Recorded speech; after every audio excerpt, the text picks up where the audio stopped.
House will come to order. Members, please register.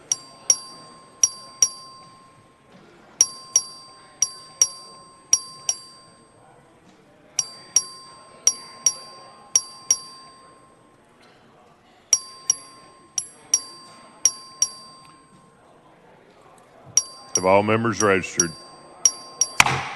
A quorum is present. House and gallery, please rise. The chair recognizes the House chaplain for the morning prayer. Eternal God, you desire that we all be one as you yourself are one. May we recognize the chances you place before us to love you and our neighbor today, seeing that we all have the same end, the same place that you have made us for, within you. Permit nothing to separate us from you or each other today, and break down any barriers of division among us that prevent us from increasing the bonds of charity. We ask this through Christ our Lord. Amen. Amen. Chair recognizes Mr. Paul to lead us in the pledges of allegiance to the United States and the Texas flag. Mr. Speakers, members, if you follow me in the pledges of the greatest nation this earth has ever seen and the greatest state in that nation. I pledge allegiance to the flag of the United States of America and to the republic for which it stands, one nation, under God, indivisible, with liberty and justice for all. Honor the Texas flag. I pledge allegiance to thee, Texas, one state under God, one and indivisible.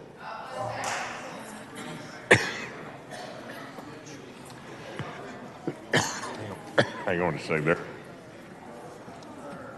The chair will now hear excuses for absent members. Please excuse Mr. Thompson of Brazoria because of important business.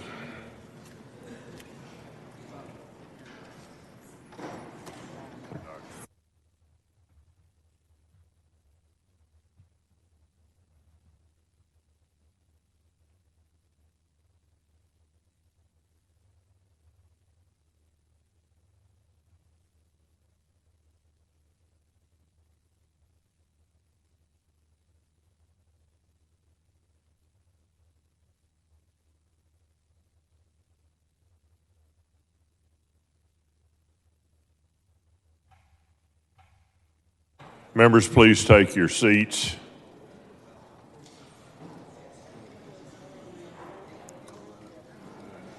Members, please take your seats. We have an important announcement about a member of our family. The chair recognizes Mr. Paul. Mr. Speaker, members, it's with great sadness that I want to tell you about an incident that happened yesterday. Yesterday, Representative Ed Thompson found out that his oldest son had passed away. And it's been difficult, as you know, I can't imagine, of losing a son, no matter what age. His name was Kyle Thompson. And I don't know any of the details yet, but I can't imagine anybody losing a child. Yesterday, he was notified on the House floor. The Speaker was with him, and his staff was with him, and the members of here were with him. Mr. Goldman and I were able to sit with him and spend some time. And it's been very tough on him, as you can imagine. So I ask all of y'all to say a prayer, have a moment of silence, and remember our brother. I've told him he's got 149 other brothers right here, brothers and sisters with him here in prayer. So thank y'all very much. Members, please observe a moment of silence.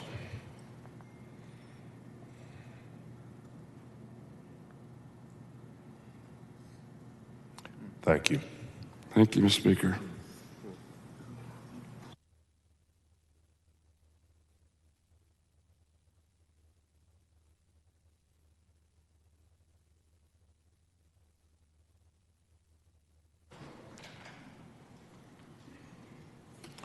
Mr. Leach moves to have all members, to have the remarks reduced to writing and placed in the journal. Is there objection? Chair hears none, so ordered.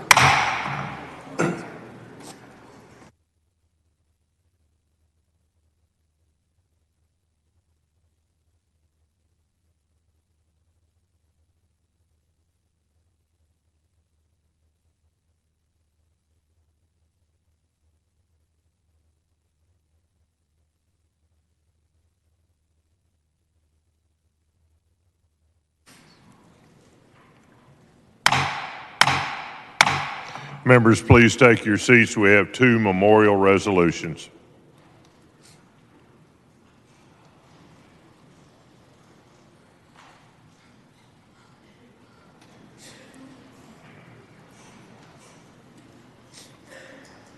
Chair recognizes Mr. Stuckey to explain House Resolution 1297. Thank you, Mr. Speaker. Members, today I'm responsible for celebrating the life of someone who had a profound impact on Denton County. You see, Judge Mary Horn didn't just live a life of service, she lived a life of exceptionalism that defied the labels thrust upon her. The first female county judge in Denton County, the longest serving county judge in Denton County, wife, mother, and grandmother. She was all these things, so much more. 30 years ago, Mary Horn began a life of public service as the county's tax assessor collector. In nearly 10 years of continuous service in that post, she revolutionized the system she oversaw. She modernized the county's taxing systems, unified tax collection countywide, and created an online vehicle registration system.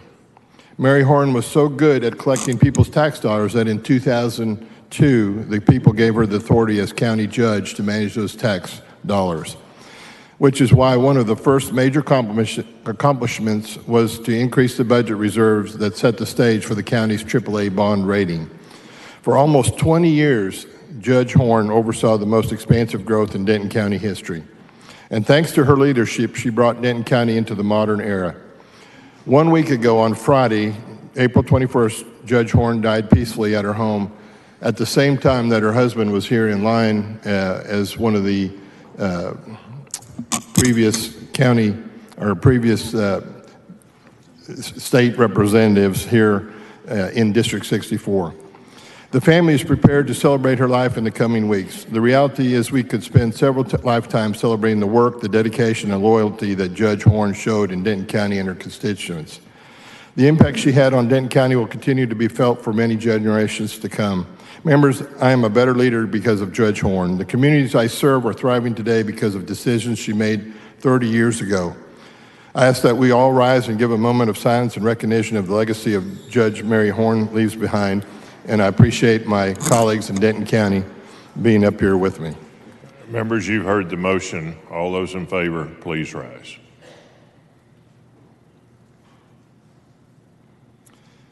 Thank you, Mr. Speaker, and members, I move adoption.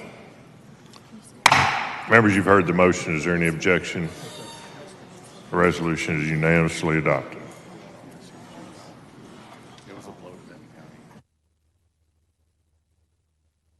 Mr. Patterson moves to add all names to the resolution. Is there any objection? Chair hears none, so ordered.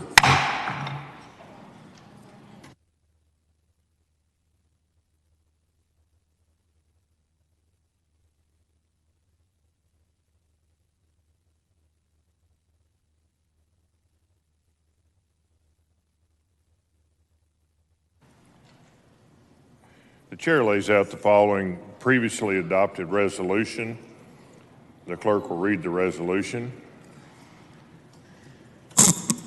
H.R. 1096 by Temish in memory of Assistant Chief J. Patrick Powell of the Louisville Police Department. Chair recognizes Ms. Temish to explain the resolution. Mr. Speaker, friends, thank you for joining us here along with Denton County colleagues. I move that House suspend all necessary rules. Thank you, Mr. Speaker and members. Today we honor one of Louisville's finest who left us all too soon. Jay Powell was born in Denton, Texas to Pat and Becky Powell. He was a graduate of Denton High School, going on to receive a master's from the University of North Texas. 1 year later, he entered the Academy of the Louisville Police Department, where he was named the valedictorian and distinguished recruit of his training class. Soon, Jay would marry his beloved wife, Rhonda, who's here with us today in the gallery, and she actually is celebrating her birthday today, who joins us accompanied by Assistant Chief of Police Chris Clemens of the Louisville Police Department. Would you please stand?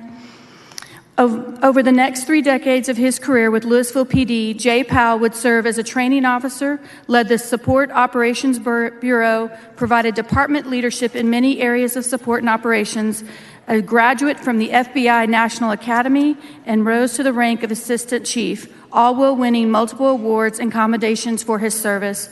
But Chief Powell's service to community didn't stop with police work. He was well known for his love of the Halloween holiday, and the Powells entertained thousands of trick-or-treaters over the years at their home with elaborate costumes and displays, creating delight and joy for visitors. Louisville Mayor T.J. Gilmer said that Chief Powell never met a stranger, and he built community everywhere he went. Assistant Chief Jay Powell made a meaningful difference in the lives of countless people, and it is a loss for all of us that he was taken too soon, succumbing to a cardiac event in January of this year. But the loss is certainly greatest for his beloved wife, Rhonda, of 27 years, and his brothers and sisters in the Louisville Police Department. Members, please join me in sending sympathies and formal condolences of the Texas House of Representatives to those who knew and loved Assistant Chief J. Patrick Powell, along with our gratitude for everything he did for the communities of Denton County. Well done, good and faithful servant. Thank you, Mr. Speaker. I move adoption. Members, please rise for a moment of silence.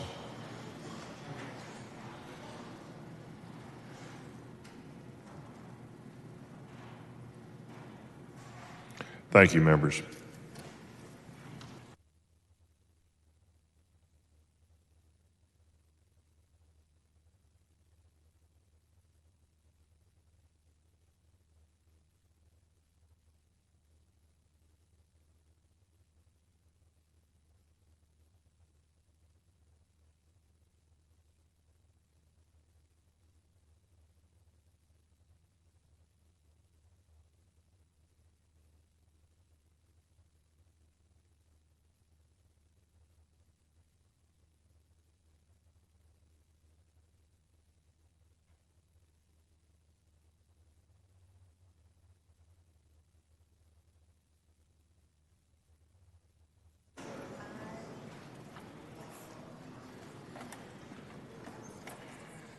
The chair recognizes Ms. Howard for a motion. Thank you, Mr. Speaker. I move to suspend all necessary rules to take up and consider House Resolution 907. Members, you've heard the motion. Is there any objection? Chair hears none, so ordered. The following resolution, the clerk will read the resolution. H.R. 907 by Howard, recognizing April 2023 as Parkinson's Awareness Month and honoring Power for Parkinson's on the occasion of its 10th anniversary. Chair recognizes Ms. Howard. Thank you, Mr. Speaker and members. H.R. 907 recognizes April 2023 as Parkinson's Awareness Month and honors an organization advocating on behalf of people affected by the disease. Parkinson's disease is a neurodegenerative disorder that becomes worse as it progresses. Nearly 1 million individuals in the U.S. have the disease, which also impacts the caregivers, family members, and friends of affected people. At this time, there is no known cure, so medical care is aimed at helping patients achieve the best quality of life possible. In addition, some studies show that regular exercise can slow or even reverse the effects of the disease. To this end, Power for Parkinson's is a Texas-based nonprofit that offers free in-person and online fitness, dance, and singing classes for patients and their care partners. They also provide informative resources such as support groups, workshops with experts, and social events. On April 15th, 2023, Power for Parkinson's celebrated their 10-year anniversary of service and support to people affected by this disease. I'm proud to honor them today with my good friend, Representative Lambert, for their vital work. Mr. Speaker, I move adoption. Members, you've heard the motion. Is there any objection? Chair hears none, so the motion is adopted.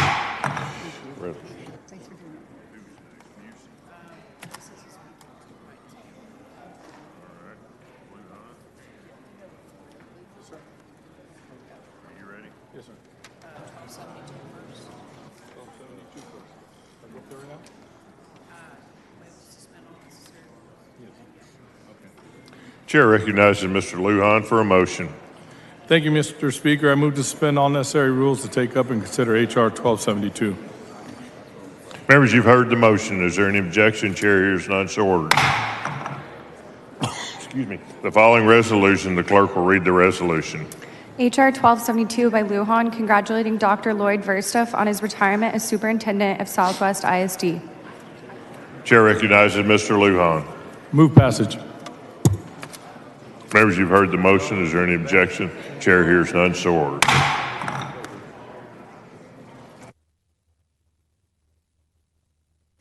The chair recognizes Mr. Lujan for a motion. Thank you, Mr. Speaker. I move to suspend all necessary rules to take up and consider H.R. 1273.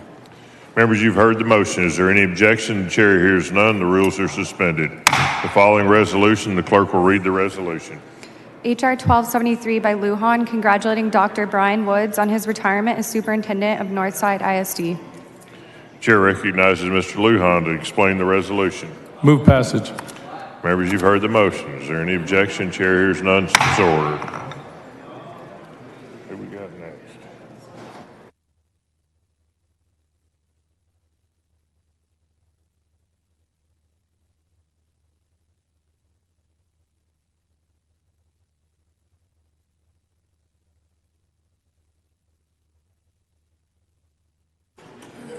Chair recognizes Mr. Busey for a motion. Thank you, Mr. Speaker. I move to suspend all necessary rules to take up House Resolution 1205. Members, you've heard the motion. Is there any objection? The chair hears none. The rules are suspended. Following resolution, the clerk will read the resolution. H.R. 1205 by Busey, congratulating Ashika Ganguly on receiving her master's degree in Education Policy and Planning from the University of Texas at Austin. Chair recognizes Mr. Busey to explain the resolution. Thank you, Mr. Speaker. Members, please join me in congratulating my Legislative Director, Ashika Ganguly, as she completes her master's degree in Education Policy from the University of Texas at Austin. Ashika is born and raised in Austin and graduated with her bachelor's degree from UT Austin in elementary education in 2016. She went on to teach 5th and 6th grades in Austin ISD for 5 years. Her experiences as a public school teacher led her to pursue advanced studies in order to help shape policy affecting children in underserved communities. Ashika's policy interests include gifted education, teacher retention, and recruitment and disruption of the school-to-prison pipeline. She's here in the gallery with me today. I'd like to ask her to rise, and if y'all could join me in congratulating her on her graduation this weekend. To Ashika, my Legislative Director. Thank you so much. Congratulations. Mr. Speaker, I move adoption. Members, you've heard the motion. Is there any objection? Chair hears none. The resolution is adopted.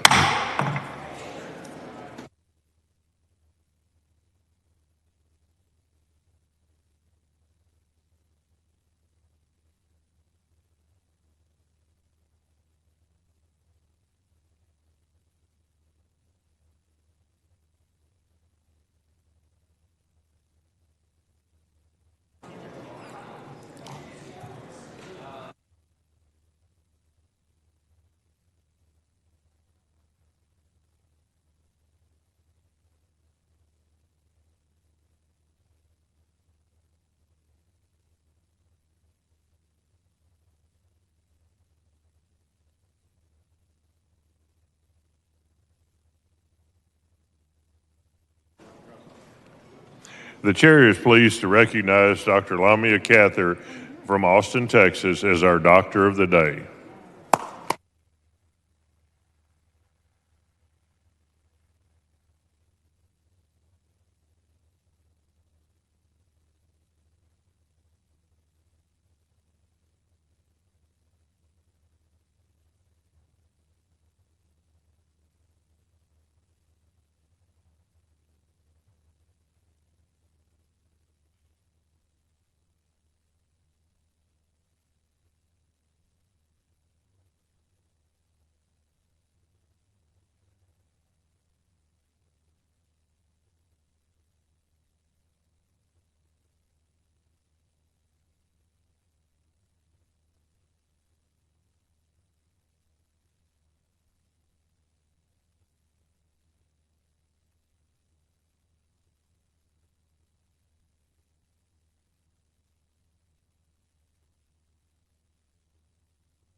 Members, we are ready to begin the consideration of the congratulatory calendar. Please take your seats or take your conversations outside the rail. The following congratulatory resolutions have been withdrawn or previously adopted. The clerk will read the list. The following congratulatory resolutions have been previously adopted. H.R. 1205 by Busey.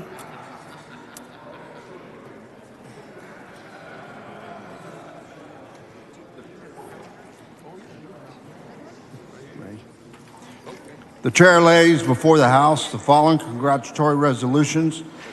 The clerk will read the resolutions. HCR 108 by Craddock, Dr. Stephanie Howard. HCR 109 by Hefner, 150th anniversary of the City of Hawkins. HR 1106 by Hayes, Kathy Blair. HR 1108 by Turner, Chief John Crossan. HR 1113 by Martinez Fisher, St. Mary's Hall. HR 1114 by Martinez Fisher, St. Mary's Hall's Girls Basketball A Team. HR 1121 by Hinojosa, 2023 Texas Folklife Apprenticeship. HR 1122 by Hinojosa, the University of Texas at Austin Women's Rowing. HR 1123 by A. Johnson of Harris, Dr. Michael J. Keating. HR 1124 by Guerra, Manuel M. Vela. HR 1125 by Anchia, C.C. Cox, and Shelley Skeen. HR 1126 by Hinojosa, the University of Texas at Austin Speech Team. HR 1127 by Schofield, No Label Brewing Co. HR 1128 by Leo Wilson, Sable Clift. HR 1132 by Cassell, Huntsville Municipal Airport. HR 1134 by Button, Garland Power and Light. HR 1135 by Hernandez, West Baytown Civic Association. HR 1137 by Buckley, Don Sutton. HR 1138 by Buckley, Ellison High School. HR 1139 by Buckley, U.S. Army Chief Warrant Officer 5 Carlo. HR 1140 by Buckley, Barrow Brewing Company. HR 1144 by Gonzales Val Paso, Michael Ivanko Douglas. HR 1145 by Gonzales Val Paso, Stephanie Herrera. HR 1148 by Cassell, Michael and Haley Rothrock. HR 1149 by Cassell, Michael and Haley Rothrock. HR 1157 by Fraser, Corbett Howard. HR 1160 by A. Johnson of Harris, Isordia Flower and Gift Shop. HR 1161 by A. Johnson of Harris, Chloe Dow. HR 1162 by Leo Wilson, Gina M. Spagnola. HR 1168 by Bojani, Eid al-Fitr 2023. HR 1170 by Guerra, McAllen ISD. HR 1172 by Guerra, Ketney Nicolu. HR 1173 by Guerra, Haley Al-Ul. HR 1174 by Busey, Delta Alpha Kappa Zeta. HR 1181 by Oliverson, Certified Anesthesiologist Assistant. HR 1182 by Longoria, Itzel Mayani Rojas. HR 1185 by Garrett, Dr. Karen Lozano. HR 1186 by Fraser, Officer Justin Delacruz. HR 1187 by Fraser, Rushing Middle School Symphonic Winds. HR 1188 by Kitzman, Sequencentennial of Waller County. HR 1189 by Turner, Full Spectrums. HR 1190 by Fraser, Taylor Mersman. HR 1191 by Fraser, Catherine Watson. HR 1196 by Goldman, Fort Worth Zoo. HR 1197 by Goldman, Covenant Classic High School. HR 1198 by Hinojosa, Texas Mock Trial. HR 1199 by Hinojosa, Violet Crown Garden Club. HR 1200 by Guerra, Andrea Lynette Rodriguez. HR 1201 by Guerra, Teshaw Leslie. HR 1202 by Guerra, Andrew Trevino. HR 1203 by Guerra, Angel Trujillo. HR 1204 by Guerra, Raduel Garza. HR 1219 by Lujan, Dr. Saul Hinojosa.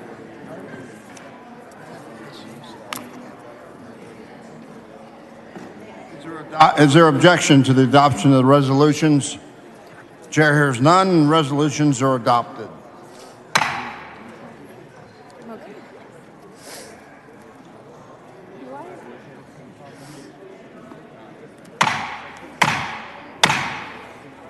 Members, please take your seats. We are ready to begin the consideration of the memorial calendar.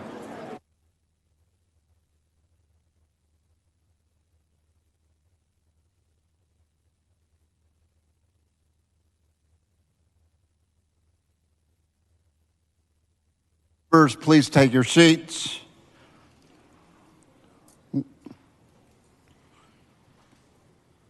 The chair lays before the House the following memorial resolutions. The clerk will read the resolutions. HR 1117 by Bell Montgomery, Stephen Markland Sykes. HR 1129 by Craddock, Betty Lou, Penny Pendergraft Angelo.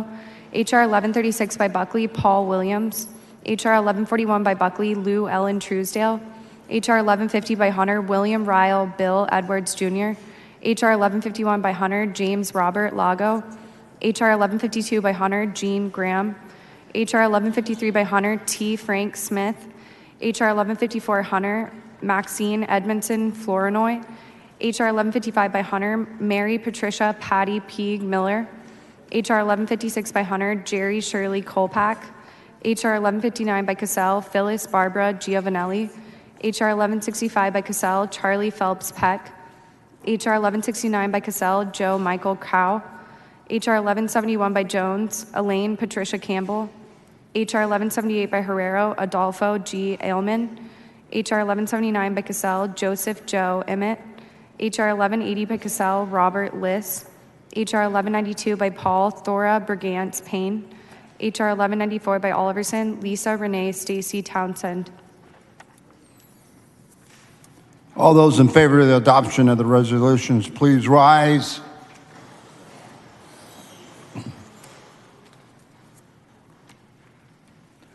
The resolutions are unanimously adopted.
Members, we're about to go on the local and consent calendar. If you have a bill on the calendar, please be ready and coordinate your efforts with Chairman Harris.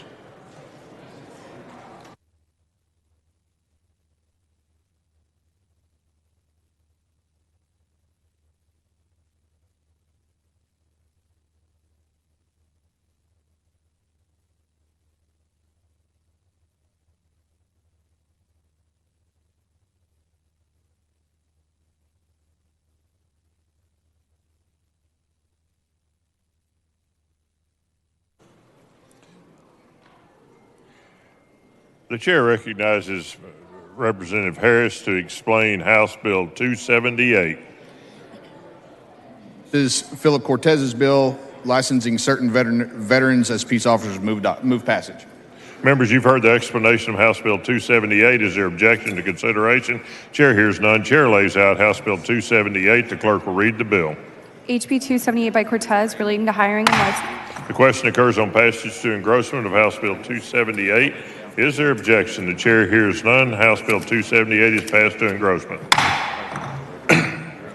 Chair recognizes Mr. Busey to explain House Bill 371. Thank you, Mr. Speaker. Members, House Bill 371 would standardize the date of runoff Members, elections. you've heard the explanation of House Bill 371. Is there objection to consideration? Chair hears none. Chair lays out House Bill 371. The clerk will read the bill. HB 371 by Busey relating to the date. The question occurs on passage to engrossment of House Bill 371. Is there objection? The chair hears none. House Bill 371 is passed to engrossment. Chair recognizes Mr. Harris to explain House Bill 468. Hearing aids and cochlear implants, move passage.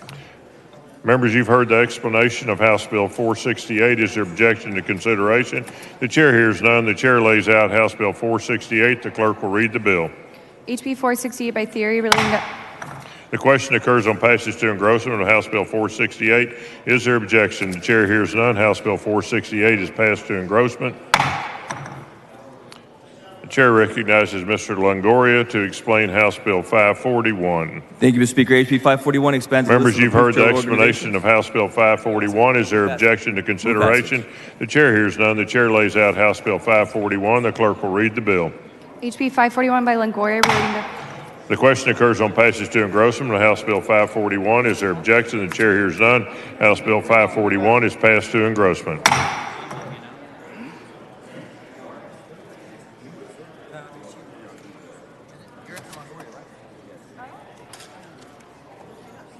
Thank you, Mr. Speaker. Members.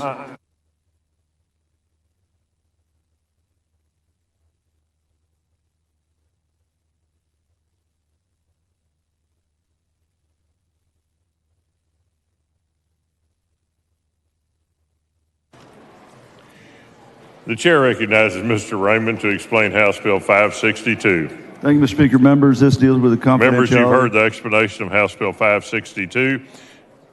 Is there objection to consideration? The chair hears none. The chair lays out House Bill 562. The clerk will read the bill. HB 562 by Raymond relating... The question occurs on passage to engrossment of House Bill 562. Is there objection? The chair hears none. House Bill 562 is passed to engrossment. Chair recognizes Mr. Raymond to explain House Bill 570. This deals with the Division of Emergency Management. Members, you've heard the explanation of House Bill 570. Is there objection to consideration? The chair hears none. The chair lays out House Bill 570. The clerk will read the bill. HB 570 by Raymond relating to a study... The question occurs on passage to engrossment of House Bill 570. Is there objection? The chair hears none. House Bill 570 is passed to engrossment. Chair recognizes Mr. Vasut to explain House Bill 616. Increases training for picking juries. Members, you've heard the explanation of House Bill 616. Is there objection to consideration? The chair hears none. The chair lays out House Bill 616. The clerk will read the bill. HB 616 by Vasut. The question occurs on passage to engrossment of House Bill 616. Is there objection? The chair hears none. House Bill 616 is passed to engrossment. The chair recognizes Mr. Harris of Anderson to explain House Bill 627. Thank you, Mr. Speaker. This bill relates to surviving spouse and posthumously Members, awarded. you've heard the explanation of House Bill 627. Is there objection to consideration? The chair hears none. The clerk will read the bill. HB 627 by Harris Vanderson relating to the... Question occurs on passage to engrossment of House Bill 627. Is there objection? Chair hears none. House Bill 627 is passed to engrossment. Chair recognizes Mr. Harris of Anderson to explain House Bill 628. Fallen law enforcement officers, move passage. Members, you've heard the explanation of House Bill 628. Is there objection to consideration? The chair hears none. The chair lays out House Bill 628. The clerk will read the bill. HB 628 by Harris Vanderson. Question occurs on passage to engrossment of House Bill 628. Is there objection? Chair hears none. House Bill 628 is passed to engrossment. Chair recognizes Ms. Noble to explain House Bill 660. This bill is enforcement of protective orders. Members, you have heard the explanation of House Bill 660. Is there objection to consideration? The chair hears none. The clerk will read the bill. Chair lays out House Bill 660. Then the clerk will read the bill. HB 660 by Cook relating to a law enforcement agency. Question occurs on passage to engrossment of House Bill 660. Is there objection? The chair hears none. House Bill 660 is passed to engrossment. Chair recognizes Ms. Cole to explain House Bill 687. House Bill 687 extends Members, you've heard the explanation of House Bill 687. Is there objection to consideration? The chair hears none. The chair lays out House Bill 687. The clerk will read the bill. HB 687 by Cole. Question occurs on passage to engrossment of House Bill 687. Is there objection? Chair hears none. House Bill 687 is passed to engrossment. Chair recognizes Mr. Rogers to explain House Bill 692. This is a dairy bill. Members, you've heard the explanation of House Bill 692. Is there objection to consideration? The chair hears none. The chair lays out House Bill 692. The clerk will read the bill. HB 692 by Rogers.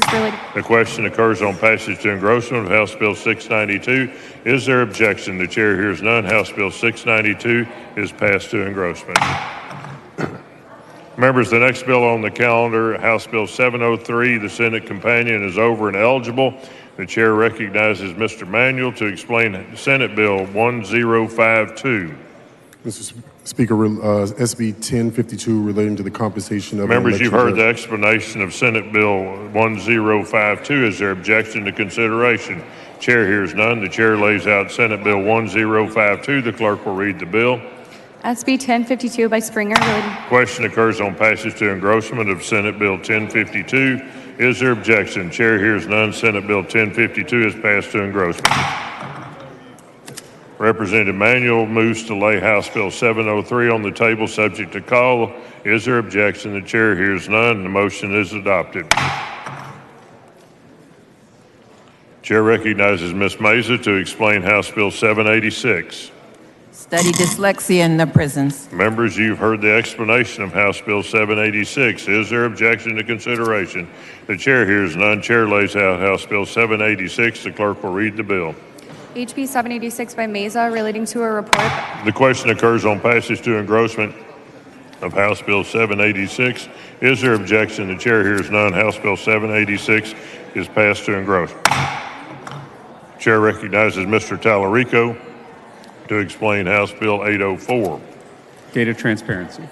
Members, you've heard the explanation of House Bill 804.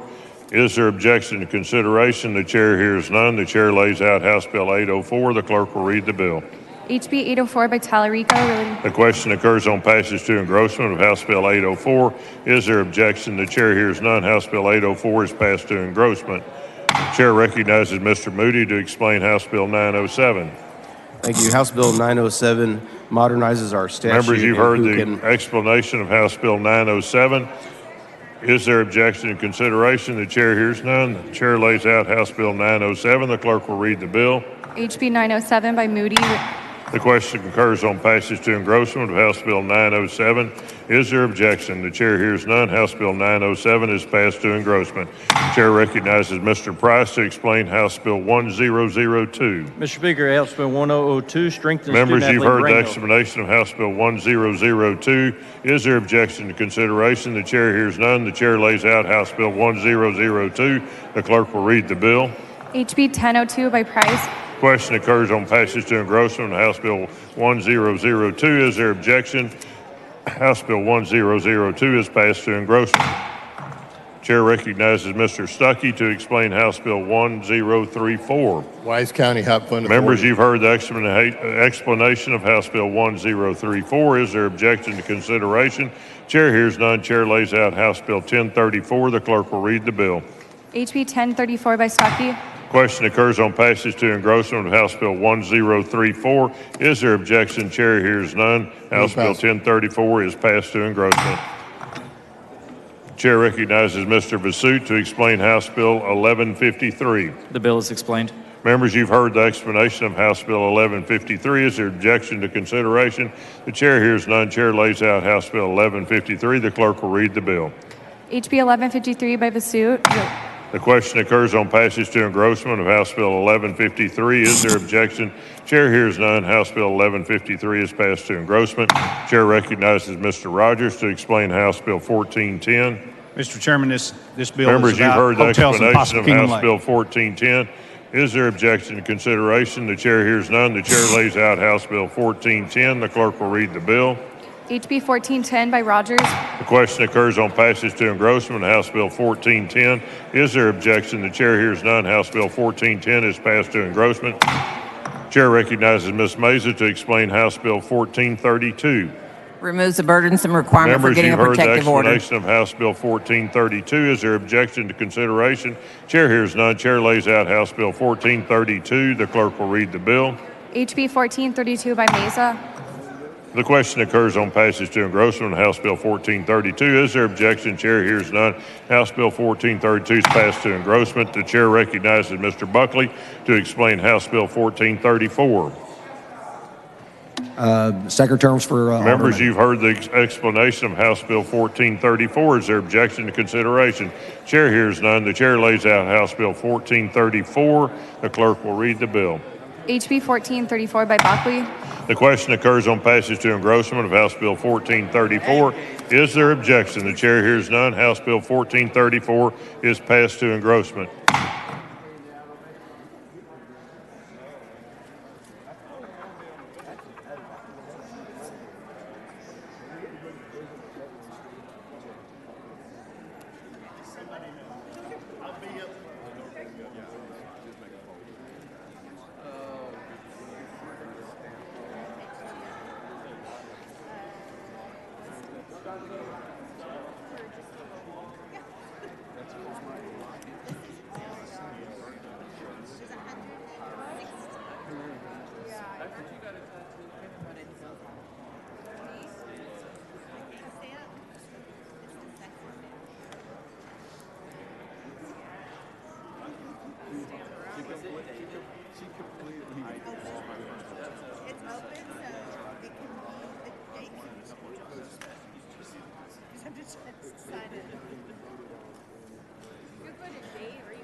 Members, the next bill on the calendar, House Bill 1474, has been withdrawn by the author.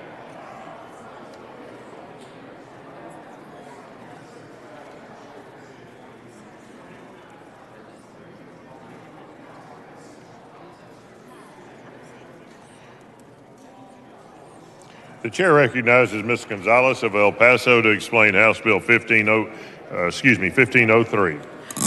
Resources for illegal dumping. Members, you've heard the explanation of House Bill 1503. Is there objection to consideration? The chair hears none. Chair lays out House Bill 1503. The clerk will read the bill. HB 1503 by Gonzalez. The question occurs on passage to engrossment of House Bill 1503. Is there objection? The chair hears none. House Bill 1503 is passed to engrossment. Chair recognizes Mr. Oliverson to explain House Bill 1527. Insurance for dentists. Members, you've heard the explanation of House Bill 1527. Is there objection to consideration? Chair hears none. Chair lays out House Bill 1527. The clerk will read the bill. HB 1527 by Oliverson. The question occurs on passage to engrossment of House Bill 1527. Is there objection? Chair hears none. House Bill 1527 is passed to engrossment. Chair recognizes Ms. Noble to explain House Bill 1547. Reimbursement between marriage Members, estates. you've heard the explanation of House Bill 1547. Is there objection to consideration? Chair hears none. Chair lays out House Bill 1547. The clerk will read the bill.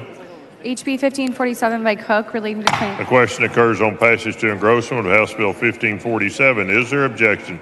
Chair hears none. House Bill 1547 is passed to engrossment. The chair recognizes Mr. Harless to explain House Bill 1563. Timely transfer. Members, of you've heard inmates. the explanation of House Bill 1563. Is there objection to consideration? The chair hears none. The chair lays out House Bill 1563. The clerk will read the bill.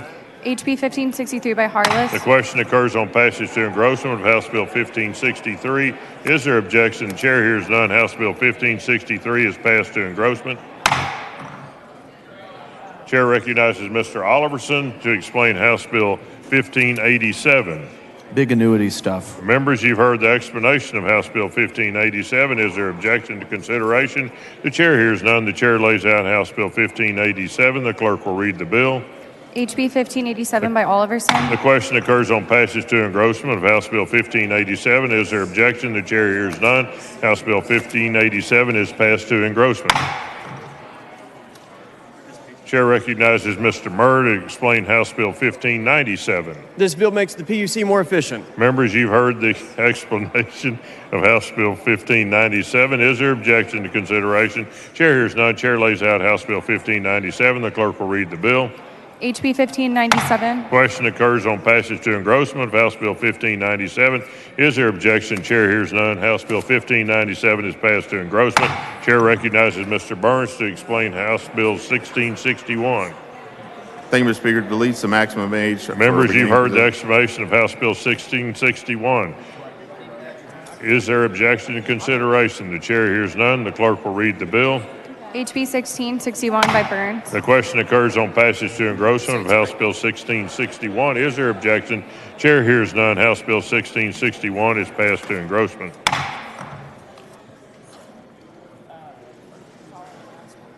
The following announcement, the clerk will read the announcement. The Committee on Environmental Regulation will meet today upon first adjournment in room 1W14, Agricultural Museum, and a formal meeting to consider pending, referred, and committee business. Chair recognizes Mr. Harris to explain House Bill 1677. Homeless records, move adoption. Members, you've heard the explanation of House Bill 1677. Is there objection to consideration? Chair hears none. Chair lays out House Bill 1677. The clerk will read the bill. HB 1677. The question occurs on passage to engrossment of House Bill 1677. Is there objection? Chair hears none. House Bill 1677 is passed to engrossment. Chair recognizes Mr. Burris to explain House Bill 1911. Confidentiality. Members, you've heard the explanation of House Bill 1911. Is there objection to consideration? The chair hears none. Chair lays out House Bill 1911. The clerk will read the bill. HB 1911 by Burrows. The question occurs on passage to engrossment of House Bill 1911. Is there objection? The chair hears none. House Bill 1911 is passed to engrossment. The chair recognizes Mr. Harris to explain House Bill 1957. Nonprofit financial Members, you've inspection. heard the explanation of House Bill 1957. Is there objection to consideration? The chair hears none. Chair lays out House Bill 1957. The clerk will read the bill. HB 1957 by Garrett. Members, the question occurs on passage to engrossment of House Bill 1957. Is there objection? Chair hears none. House Bill 1957 is passed to engrossment. Chair recognizes Mr. Harris of Anderson to explain House Bill 2006. Adoptee Members, birth you've heard the records. explanation of House Bill 2006. Is there objection to consideration? Chair hears none. The chair lays out House Bill 2006. The clerk will read the bill. HB 2006 by Harris of Anderson. Question occurs on passage to engrossment of House Bill 2006. Is there objection? The chair hears none. House Bill 2006 is passed to engrossment. Chair recognizes Mr. Tallarico to explain House Bill 2063. Pet owner notification. Members, you've heard the explanation of House Bill 2063. Is there objection to consideration? Chair hears none. Chair lays out House Bill 2063. The clerk will read the bill. HB 2063 by Tallarico. Question occurs on passage to engrossment of House Bill 2063. Is there objection? The chair hears none. House Bill 2063 is passed to engrossment. Chair recognizes Ms. Noble to explain House Bill 2067. Certain property. Members, you've heard the explanation of House Bill 2067. Is there objection to consideration? The chair hears none. Chair lays out House Bill 2067. The clerk will read the bill. HB 2067 by Cook. Question occurs on passage to engrossment of House Bill 2067. Is there objection? Chair hears none. House Bill 2067 is passed to engrossment. Chair recognizes Ms. Noble to explain House Bill 2070. Spousal maintenance. Members, you've heard the explanation of House Bill 2070. Is there objection to consideration? Chair hears none. Chair lays out House Bill 2070. The clerk will read the bill. HB 2070 by Cook. Question occurs on passage to engrossment of House Bill 2070. Is there objection? The chair hears none. House Bill 2070 is passed to engrossment. Chair recognizes Mr. Manuel to explain House Bill 2091. 2091 informal marriage. Members, licenses. you've heard the explanation of House Bill 2091. Is there objection to consideration? The chair hears none. Chair lays out House Bill 2091. The clerk will read the bill. HB 2091 by manual. Question occurs on passage to engrossment of House Bill 2091. Is there objection? Chair hears none. House Bill 2091 is passed to engrossment. Chair recognizes Mr. Manuel to explain House Bill 2095. 2095. Members, you've heard the explanation of House Bill 2095. Is there objection to consideration? Chair hears none. Chair lays out House Bill 2095. The clerk will read the bill. HB 2095 by manual. Question occurs on passage to engrossment of House Bill 2095. Is there objection? Chair hears none. House Bill 2095 is passed to engrossment. Chair recognizes Ms. Harris of Williamson to explain House Bill 2109. God bless Williamson County. Members, you've heard the explanation of House Bill 2109. Is there objection to consideration? Chair hears none. Chair lays out House Bill 2109. The clerk will read the bill. HB 2109. Question occurs on passage to engrossment of House Bill 2109. Is there objection? Chair hears none. House Bill 2109 is passed to engrossment. Chair recognizes Mr. Kemple to explain House Bill 2153. Church text. Members, you've heard the explanation of House Bill 2153. Is there objection to consideration? The chair hears none. Chair lays out House Bill 2153. The clerk will read the bill. HB 2153 by Kemple. Question occurs on passage to engrossment of House Bill 2153. Is there objection? Chair hears none. House Bill 2153 is passed to engrossment. Chair recognizes Mr. Ashby to explain House Bill 2158. Volunteer fireman. Members, you've heard the explanation of House Bill 2158. Is there objection to consideration? Chair hears none. Chair lays out House Bill 2158. The clerk will read the bill. HB 2158 by Ashby. Question occurs on passage to engrossment of House Bill 2158. Is there objection? Chair hears none. House Bill 2158 is passed to engrossment. Members, the next bill on the calendar, House Bill 2229. The Senate companion is over and eligible. The chair recognizes Ms. Goodwin to explain Senate Bill 1325. The Natalia Cox Act. Members, you've heard the explanation to Senate Bill 1325. Is there objection to consideration? Chair lays out House Bill 1325. The clerk will read the bill. SB 1325 by Alvarado. Question occurs on passage to engrossment of Senate Bill 1325. Is there objection? Chair hears none. Senate Bill 1325 is passed to engrossment. Representative Goodwin moves to lay House Bill 2229 on the table, subject to call. Is there objection? Chair hears none. The motion is adopted.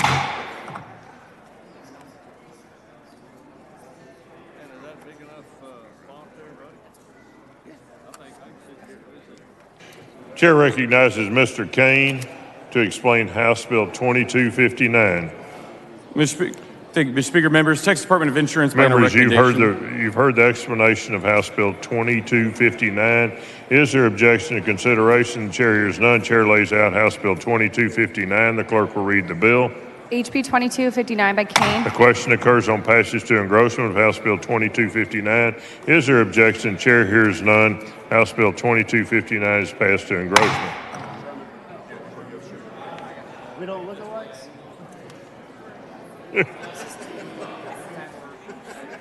I thought we resembled each other.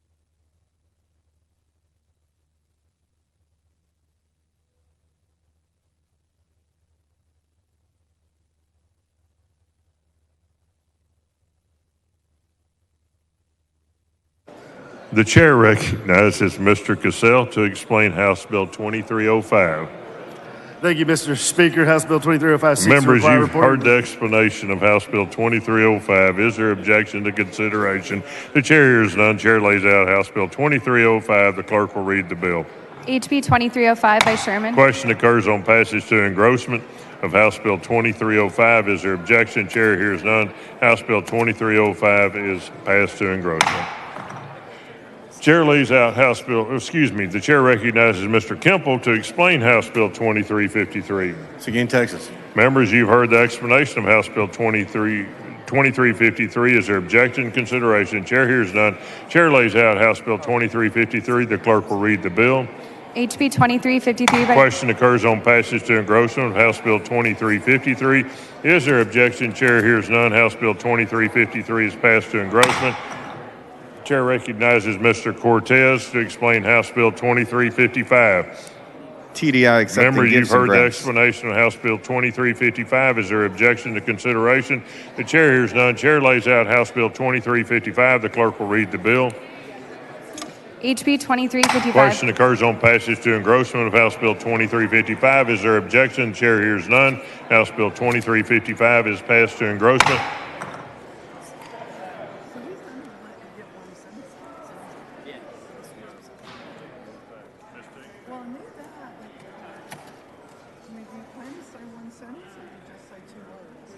So we're yours to be on like relates to visitation policies. Oh, you are? I'll try to be a little funny.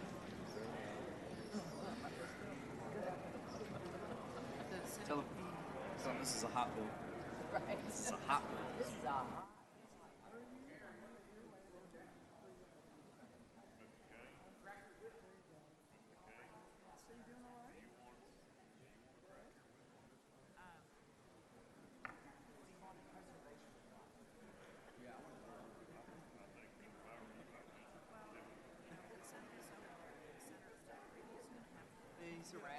He's harassing the speaker.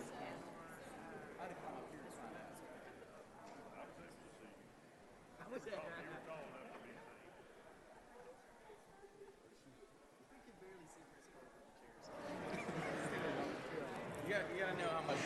The chair recognizes Ms. Thompson to explain House Bill 2360. Speaking members. Members, you've heard the explanation of House Bill 2360. Is there objection in consideration? The chair hears none. The chair lays out House Bill 2360. The clerk will read the bill. HB 2360 by Thompson. Question occurs on passage to engrossment of House Bill 2360. Is there objection? Chair hears none. House Bill 2360 is passed to engrossment. The chair recognizes Mr. Price to explain House Bill 2361. Mr. Speaker, members, this contains Members, ESC. you've heard the explanation of House Bill 2361. Is there objection to consideration? Chair hears none. Chair lays out House Bill 2361. The clerk will read the bill. HB 2361 by Price. Question occurs on passage to engrossment of House Bill 2361. Is there objection? The chair hears none. House Bill 2361 is passed to engrossment. The chair recognizes Mr. Anderson of Harris to explain House Bill 2373. Water consolidation, move adoption. Members, you've heard the explanation of House Bill 2373. Is there objection to consideration? Chair hears none. Chair lays out House Bill 2373. The clerk will read the bill. HB 2373 by Harris Vanderson. Question occurs on passage to engrossment of House Bill 2373. Is there objection? Chair hears none. House Bill 2373 is passed to engrossment.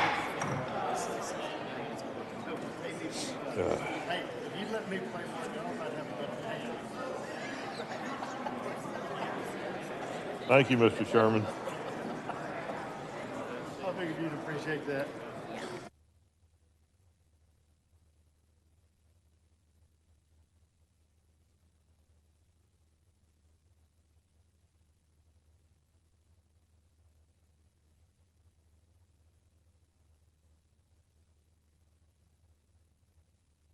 Members, the next bill on the calendar, House Bill 2381, has been withdrawn by the author.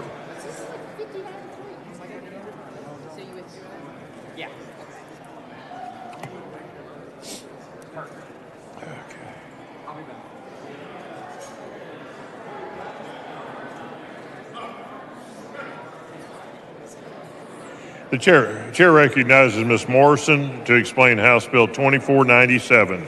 It's transparency and accountability. Members, you've heard the explanation of House Bill 2497. Is there objection to consideration? Chair hears none. Chair lays out House Bill 2497. The clerk will read the bill. HB 2497 by Morrison. Question occurs on passage to engrossment of House Bill 2497. Is there objection? Chair hears none. House Bill 2497 is passed to engrossment. Chair recognizes Mr. Capriglione to explain House Bill 2545. Mr. Speaker, members, this Members, bill you've is an heard the amendment. explanation of House Bill 2545. Is there objection to consideration? Chair hears none. Chair lays out House Bill 2545. The clerk will read the bill. HB 2545 by Capullier. Question occurs on passage to engrossment of House Bill 2545. Is there objection? Chair hears none. House Bill 2545 is passed to engrossment. Members, the next bill on the calendar, House Bill 2571. The Senate companion is over and eligible. The chair recognizes Mr. King of Uvalde to explain Senate Bill 59. Mr. Speaker, members, Senate Bill 59 relates to the notice of water and wastewater requirements. Members, for you've heard the foreclosure explanation sale. of Senate Bill 59. Is there objection to consideration? The chair hears none. The chair lays out Senate Bill 59. The clerk will read the bill. SB 59 by Zaffarini, relating to a notice of water. The question occurs on passage to third reading of Senate Bill 59. Is there objection? Chair hears none. Senate Bill 59 is passed to third reading. Representative King of Uvalde moves to lay House Bill 2571 on the table, subject to call. Is there objection? Chair hears none. The motion is adopted. Chair recognizes Ms. Swanson to explain House Bill 2708. Visitation policies Members, you've for heard the inmates. explanation of House Bill 2708. Is there objection? Members, is there objection to consideration? Chair hears none. Chair lays out House Bill 2708. The clerk will read the bill. HB 2708 by Swanson. Question occurs on passage to engrossment of House Bill 2708. Is there objection? Chair hears none. House Bill 2708 is passed to engrossment. Chair recognizes Ms. Orr to explain House Bill 2755. Voter education. Member, you've heard the explanation of House Bill 2755. Is there objection to consideration? The chair hears none. The clerk will read the bill. HB 2755 by Orr, relating to the Question occurs on passage to engrossment of House Bill 2755. Is there objection? Chair hears none. House Bill 2755 is passed to engrossment. Members, the next bill on the calendar, House Bill 2819. The Senate companion is over and eligible. Chair recognizes Mr. Clardy to explain Senate Bill 1305. Central Heights Water System. Members, you've heard the explanation of Senate Bill 1305. Is there objection to consideration? The chair hears none. The chair lays out Senate Bill 1305. The clerk will read the bill. SB 1305 by Nichols, relating. The question occurs on passage to third reading of Senate Bill 1305. Is there objection? Chair hears none. Senate Bill 1305 is passed to third reading. Representative Clardy moves to lay House Bill 2819 on the table, subject to call. Is there objection? Chair hears none. Motion is adopted.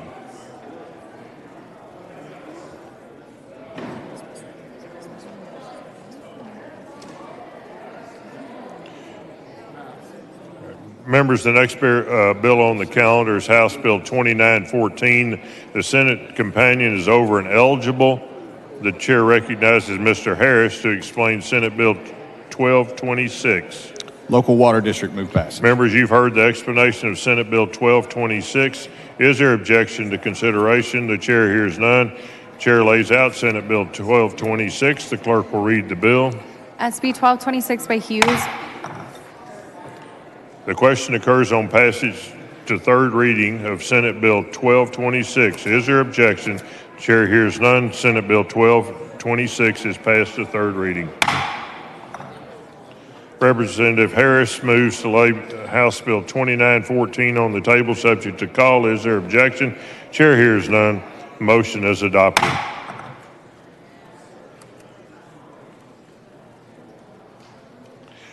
Chair recognizes Mr. Paul to explain House Bill 2920.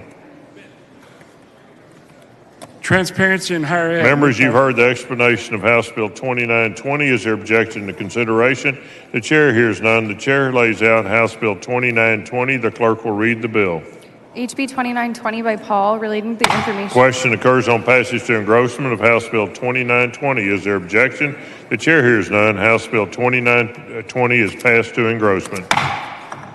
Members, the next bill on the calendar, House Bill 2943. The Senate companion is over and eligible. The chair recognizes Ms. Lopez of Cameron to explain Senate Bill 464. Disabilities Day.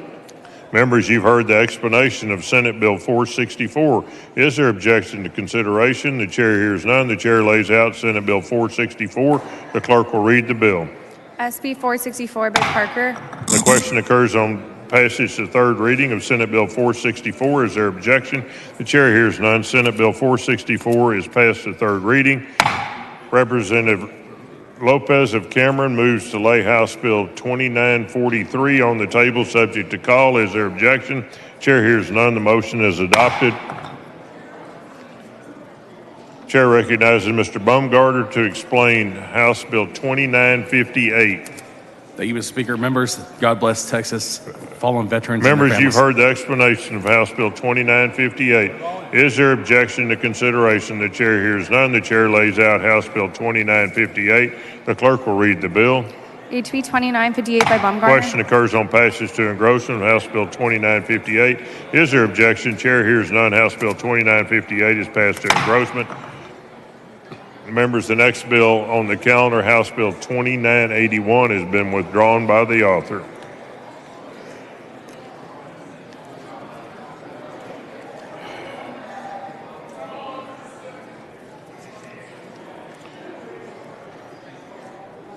The chair recognizes Mr. Bales to explain House Bill 3065. Texas Parks and Wildlife. Members, you've heard the explanation of House Bill 3065. Is there objection to consideration? The chair hears none. Chair lays out House Bill 3065. The clerk will read the bill. HB 3065 by Bales. Question occurs on passage to engrossment of House Bill 3065. Is there objection? Chair hears none. House Bill 3065 is passed to engrossment. Chair recognizes Mr. Lujan to explain House Bill 3144. Members, you've heard the explanation of House Bill 3144. Is there objection to consideration? The chair hears none. The chair lays out House Bill 3144. The clerk will read the bill. HB 3144 by Lujan.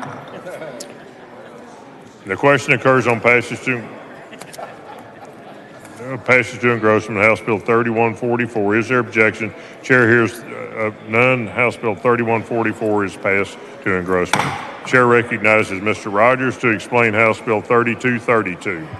Non-compliant water. Members, you've heard the explanation of House Bill 3232.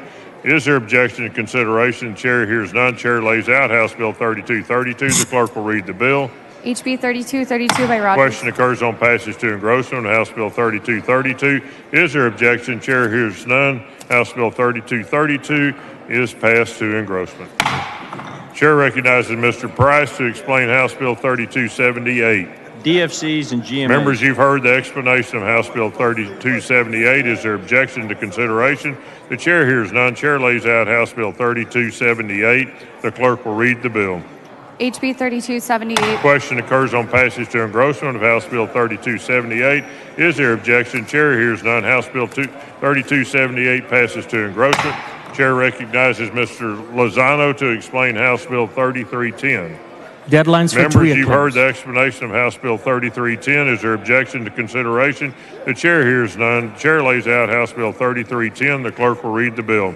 HB 3310 by Lozano. Question occurs on passage to engrossment of House Bill 3310.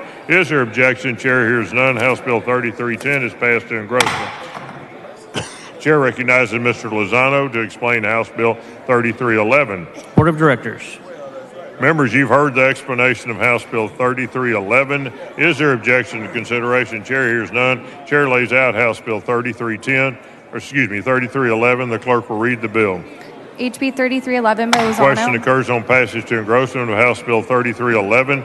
Is there objection? Chair hears none. House Bill 3311 is passed to engrossment. Members, the next bill on the calendar, House Bill 3417, has been withdrawn by the author.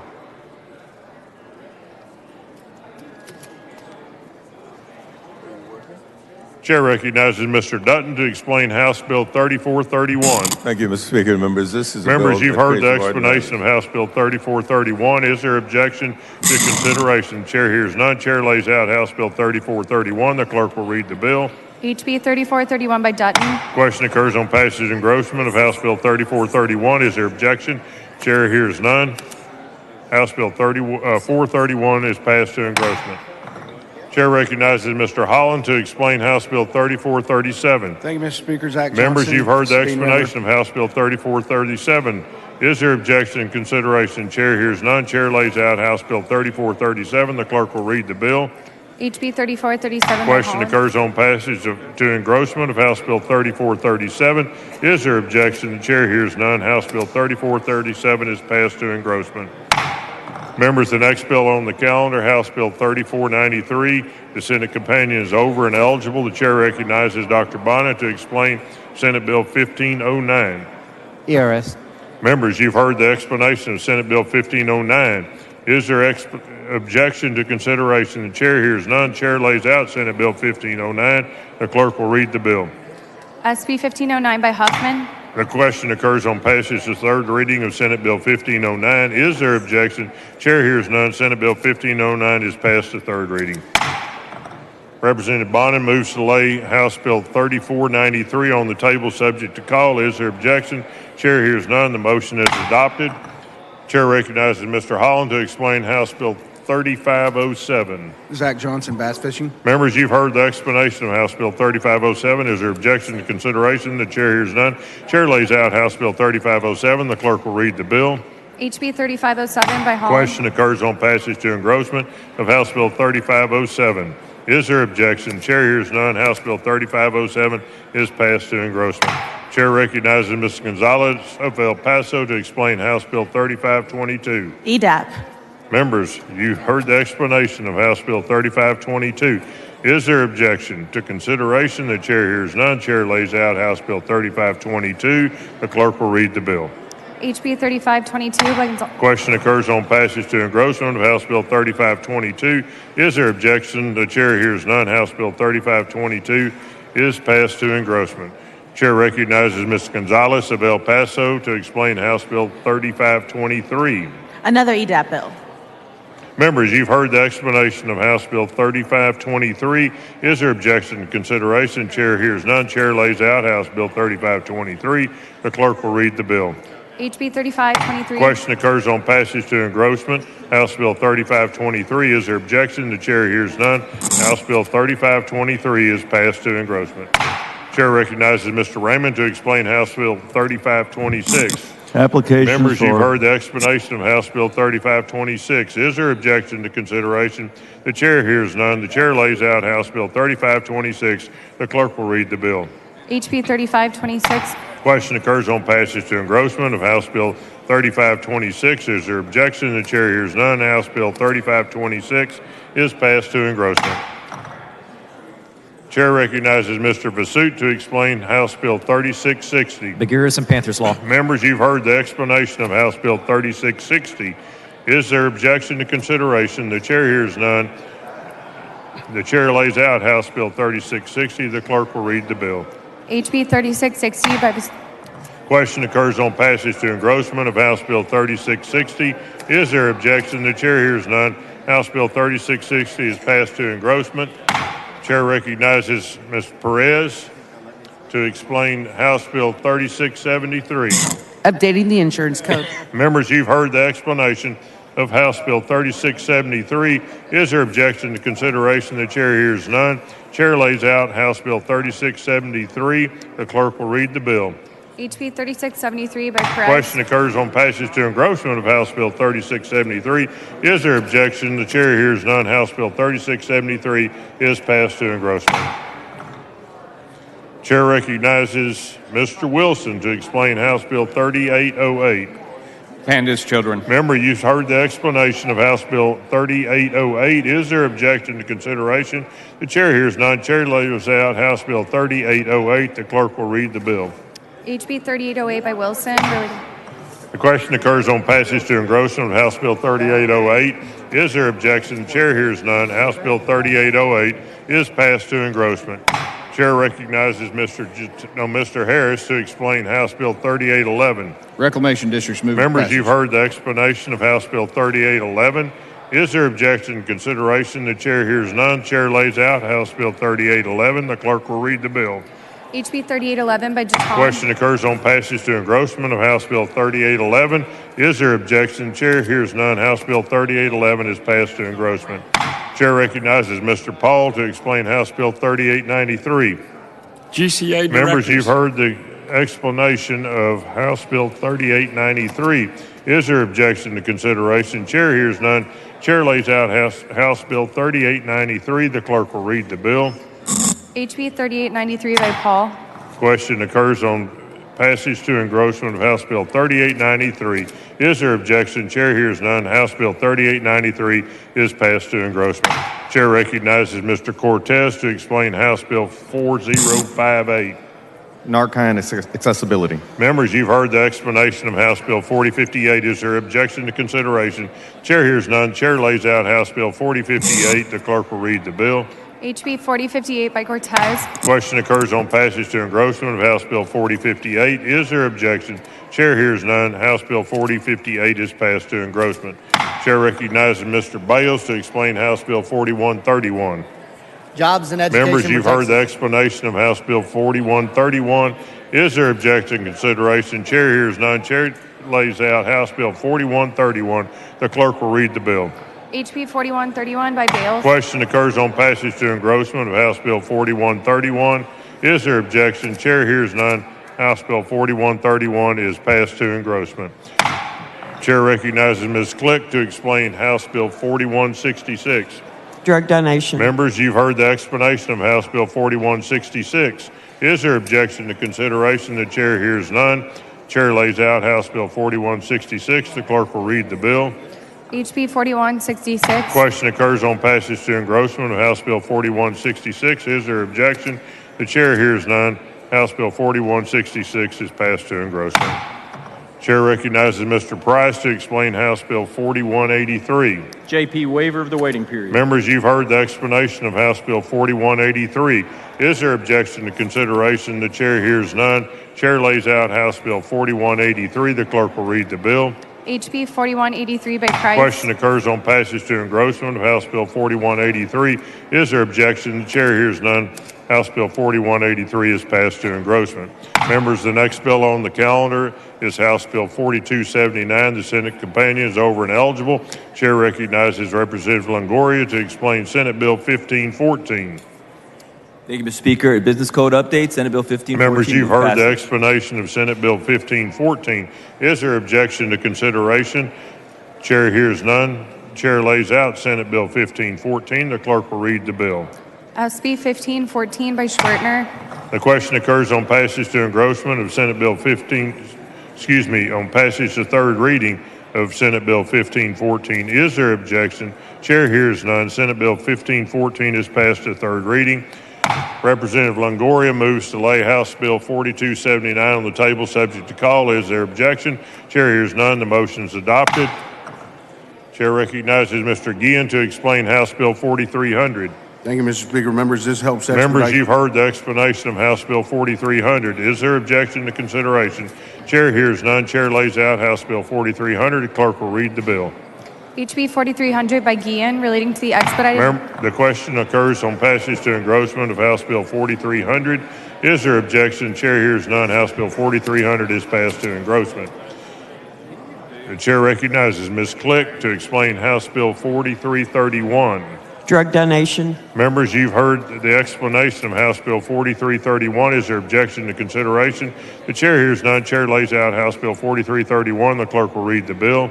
HB 4331 by Click. Question occurs on passage to engrossment of House Bill 4331. Is there objection? Chair hears none. House Bill 4331 is passed to engrossment. Chair recognizes Ms. Click to explain House Bill 4332. Drug donation. Members, you've heard the explanation of House Bill 4332. Is there objection to consideration? The chair hears none. Chair lays out House Bill 4332. Clerk will read the bill. HB 4332. Question occurs on passage to engrossment of House Bill 4332. Is there objection? Chair hears none. House Bill 4332 is passed to engrossment. Chair recognizes Ms. Garcia to explain House Bill 4333. Bexar County Reflejo Court. Members, you've heard the explanation of House Bill 4333. Is there objection to consideration? The chair hears none. House Bill 4333. Chair lays out House Bill 4333. Clerk will read the bill. HB 4333 by Garcia. Question occurs on passage to engrossment of House Bill 4333. Is there objection? Chair hears none. House Bill 4333 is passed to engrossment. Chair recognizes Mr. Guillen to explain House Bill 4385. Thank you, Mr. Speaker. This aligns sewer Members, you've heard the section. explanation of House Bill 4385. Is there objection to consideration? Chair hears none. The chair lays out House Bill 4385. The clerk will read the bill. HB 4385 by Guillen. Question occurs on passage to engrossment, House Bill 4385. Is there objection? The chair hears none. House Bill 4385 is passed to engrossment. Chair recognizes Mr. Meyer to explain House Bill 4441. Tax reporting. Members, you've heard the explanation of House Bill 4441. Is there objection to consideration? The chair hears none. Chair lays out House Bill 4441. The clerk will read the bill. HB 4441. The question occurs on passage to engrossment of House Bill 4441. Is there objection? Chair hears none. House Bill 4441 is passed to engrossment. Chair recognizes Mr. Cunningham to explain House Bill 4443. Prevents the return Members, of you've heard the explanation of House Bill 4443. Is there objection to consideration? The chair hears none. Chair lays out House Bill 4443. The clerk will read the bill. HB 4443. Question occurs on passage to engrossment of House Bill 4443. Is there objection? The chair hears none. House Bill 4443 is passed to engrossment. Without objection, House Bill 4451 will be deferred till the end of the local and consent calendar.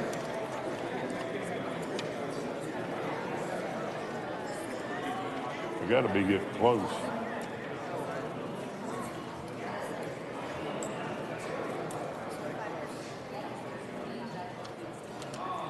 Members, the next bill on the calendar, House Bill 4471, the Senate Cabana is over and eligible. Chair recognizes Mr. Moody to explain Senate Bill 938. This authorizes a Paul Members, Walker you've statue heard on the the Capitol explanation of grounds. Senate Bill 938. Is there objection to consideration? Chair hears none. Chair lays out Senate Bill 938. The clerk will read the bill. SB 938 by Blanco. The question occurs on passage to third reading of Senate Bill 938. Is there objection? The chair hears none. Senate Bill 938 is passed to third reading. Representative Moody moves to lay House Bill 4471 on the table subject to call. Is there objection? Chair hears none. The motion is adopted. Chair recognizes Mr. Wilson to explain House Bill 4528. Retain driver's Members, license. you've heard the explanation of House Bill 4528. Is there objection to consideration? The chair hears none. Chair lays out House Bill 4528. The clerk will read the bill. HB 4528. Question occurs on passage to engrossment of House Bill 4528. Is there objection? The chair hears none. House Bill 4528 is passed to engrossment. Chair recognizes Mr. Cassell to explain House Bill 4532. Thank you, Mr. Speaker. Members, you've heard the explanation of House Bill 4532. Is there objection to consideration? Chair hears none. Chair lays out House Bill 4532. The clerk will read the bill.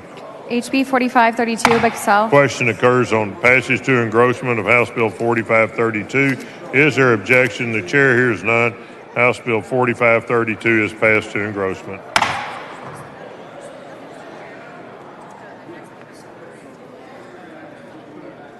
Members, the next bill on the calendar, House Bill 4569, has been withdrawn by the author.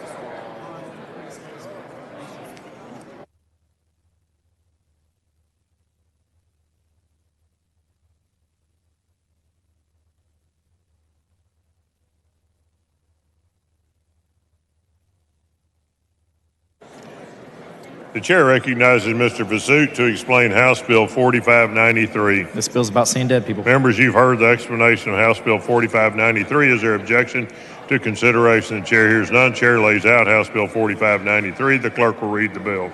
HB 4953 by Vasut. Question occurs on passage to engrossment. House Bill 4593. Is there objection? Chair hears none. House Bill 4593 is passed to engrossment. The chair recognizes Ms. Morrison to explain House Bill 4704. Some ballot flexibility. Members, you've heard the explanation of House Bill 4704. Is there objection to consideration? Chair hears none. Chair lays out House Bill 4704. The clerk will read the bill. 4704 by Morrison. Question occurs on passage to engrossment, House Bill 4704. Is there objection? The chair hears none. House Bill 4704 is passed to engrossment. Members, the next bill on the calendar, House Bill 4763. The Senate companion is over and eligible. Chair recognizes Ms. Thompson of Harris to explain Senate Bill 1965. Mr. Speaker, members, this established water for area in my area. Members, you've heard the explanation of House Bill 1965. Is there objection to consideration? Chair hears none. Chair lays out House Bill 1965. The clerk will read the bill. SB 1965 by Alvarado. Question occurs on passage to third reading of Senate Bill 1965. Is there objection? Chair hears none. Senate Bill 1965 is passed to third reading. Representative Thompson of Harris moves to lay House Bill 4763 on the table subject to the call. Is there objection? Chair hears none. The motion is adopted.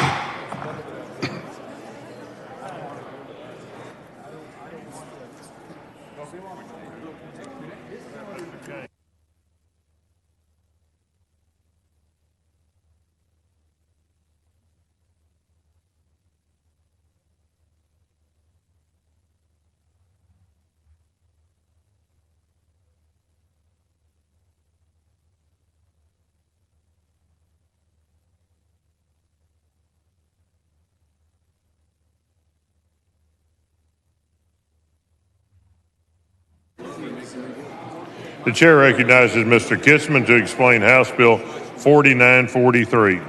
Election of directors. Members, you've heard the explanation of House Bill 4943. Is there objection to consideration? Chair hears none. Chair lays out House Bill 4943. The clerk will read the bill.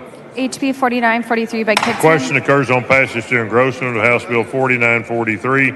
Is there objection? Chair hears none. House Bill 4943 is passed to engrossment. Chair recognizes Mr. Burris to explain House Bill 4964. Bullock. Members, you've heard the explanation of House Bill 4964. Is there objection to consideration? The chair hears none. Chair lays out House Bill 4964. The clerk will read the bill. HB 4964 by Burrows. Question occurs on passage to engrossment of House Bill 4964. Is there objection? Chair hears none. House Bill 4964 is passed to engrossment. Chair recognizes Mr. Paul to explain House Bill 4993. GCA. Members, you've heard explanation of House Bill 4993. Is there objection to consideration? Chair hears none. Chair lays out House Bill 4993. The clerk will read the bill. HB 4993 by Paul. Question occurs on passage to engrossment of House Bill 4993. Is there objection? Chair hears none. House Bill 4993 is passed to engrossment.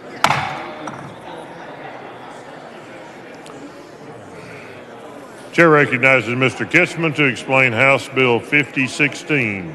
Water technical assistance. Members, you've heard the explanation of House Bill 5016. Is there objection to consideration? Chair hears none. Chair lays out House Bill 5016. Clerk will read the bill. HB 5016 by Kitzman. Question occurs on passage to engrossment of House Bill 5016. Is there objection? Chair hears none. House Bill 5016 is passed to engrossment. Members, the next bill on the calendar, House Bill 5093, has been withdrawn by the author.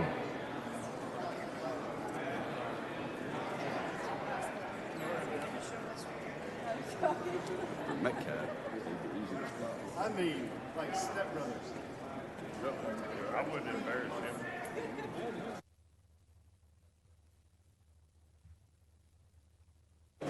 He withdrew it. The chair recognizes Ms. Thompson of Harris to explain House Bill 5195. Speaker, members, this is service to juveniles. Members, you've heard the explanation of House Bill 5195. Is there objection to consideration? The chair hears none. Chair lays out House Bill 5195. The clerk will read the bill. HB 5195 by Thompson. Question occurs on passage to engrossment of House Bill 5195. Is there objection? The chair hears none. House Bill 5195 is passed to engrossment. Chair recognizes Mr. Dutton to explain House Bill 5291. Thank you, Mr. Speaker. Members, you've heard the explanation of House Bill 5291. Is there objection to consideration? Chair hears none. Chair lays out House Bill 5291. Clerk will read the bill. HB 5291 by Dutton, relating to the Question occurs on passage to engrossment of House Bill 5291. Is there objection? Chair hears none. House Bill 5291 is passed to engrossment.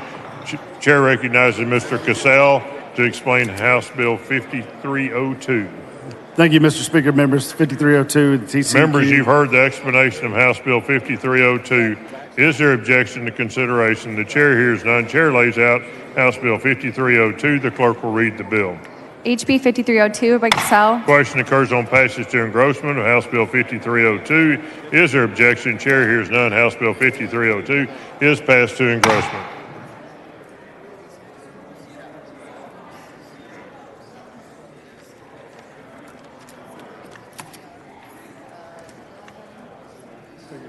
Chair recognizes Mr. Rogers to explain HCR 4. Mineral Wells, the wellness capital of Texas.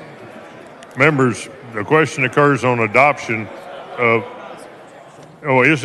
members, you've heard the explanation of HCR 4. Is there objection to consideration? The chair hears none. The chair lays out HCR 4. The clerk will read the bill. HCR 4 by Rogers.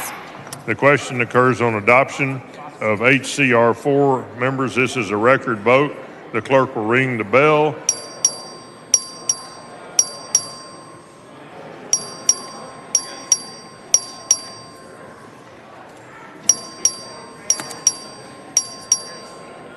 Show Mr. Harris voting aye. Have all members voted? Being 147 ayes, 0 nays, HCR 4 is, House Resolution 4 is adopted. The chair recognizes Mr. Stuckey to explain HCR 27. Stagecoach capital of Texas. Members, you've heard the explanation of HCR 27. Is there objection to consideration? Chair hears none. The chair lays out HCR 27. The clerk will read the bill. HCR 27 by Stuckey. Question occurs on adoption of HCR 27. This is a record vote. The clerk will ring the bell. Show Mr. Stuckey voting aye. Have all members voted? There being 146 ayes and 1 nay, HCR 27, the resolution is adopted. Chair recognizes Mr. Wu to explain HCR 37. Mr. Wu, you've been recognized. Foster youth. Members, you've heard the explanation of HCR 37. Is there objection to consideration? Chair hears none. Chair lays out HCR 37. The clerk will read the bill. HCR 37 by Wu, designating. Question occurs on the adoption of HCR 37. This is a record vote. The clerk will ring the bell. Show Mr. Ashby and Mr. Cook voting aye, and show Mr. Stuckey voting. I'm going to be ready with it. The question, have all members voted? There being 146 ayes, 0 nays, HCR 37 is adopted. Come on, let's have some fun. I don't know. Get that thing out of here. It's a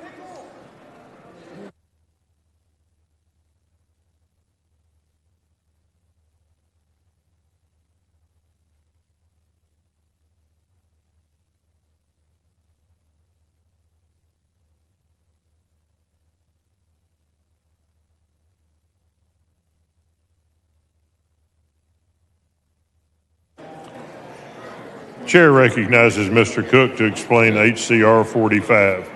Pickle capital of Texas, Mansfield, Texas. Thank you. Members, you've heard the explanation of HCR 45. Is there objection to consideration? The chair hears none. The chair lays out HCR 45. The clerk will read the bill. HCR 45 by Cook, redesignating. The question occurs on adoption of HCR 45. This is a record vote. The clerk will ring the bell.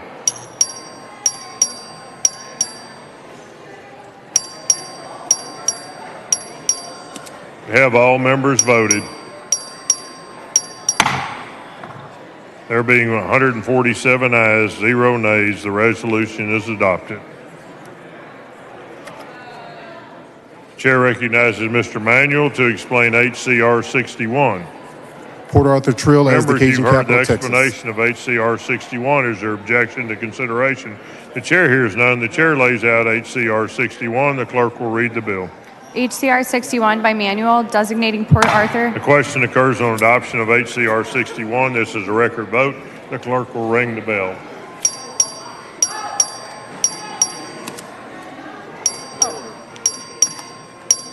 Have all members voted? Being 146 ayes, 0 nays, the resolution is adopted. Chair recognizes Mr. Murr to explain HCR 82. Dear capital of the Texas Hill Country. Members, you've heard the explanation of HCR 82. Is there objection to consideration? Chair hears none. Chair lays out HCR 82. The clerk will read the bill. HCR 82 by Murr, designating. Question occurs on the adoption of HCR 82. This is a record vote. The clerk will ring the bell.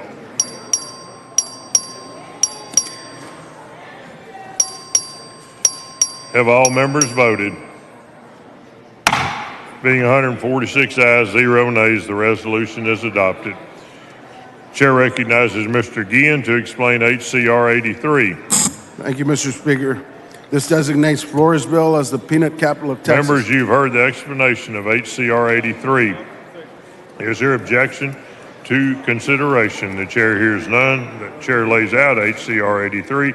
The clerk will read the bill. HCR 83 by Guillen, designating. The question occurs on adoption of HCR 83. This is a record vote. The clerk will ring the bell.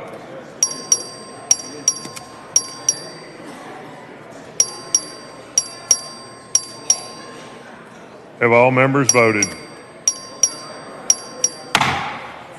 Being 144 ayes and 0 nays, the resolution is adopted.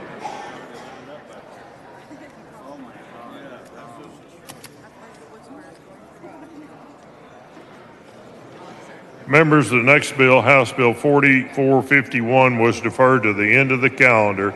The chair recognizes Mr. Bojani to explain House Bill 4451. Thank you, Mr. Speaker. Our booming Texas economy. Members, you've heard the explanation of House Bill 4451. Is there objection to consideration? The chair hears none. The chair lays out House Bill 4451. The clerk will read the bill. HB 4451 by Bojani, relating to a report by the Texas. The chair recognizes Mr. Bojani for his first bill. Thank you, Mr. Speaker and members. And the clock is running. Oh, shouldn't have done that. That was fast. Yeah. Oh, yeah. Mr. Johnson, for what purpose? I just got it. Awesome, nice. Mr. Speaker, will the gentleman yield? Mr. Bojani, would you yield? Sorry, I couldn't hear. Would you yield, Mr. Bojani? 4 questions, yes. He'll yield for questions. Hold on. Oh, nice.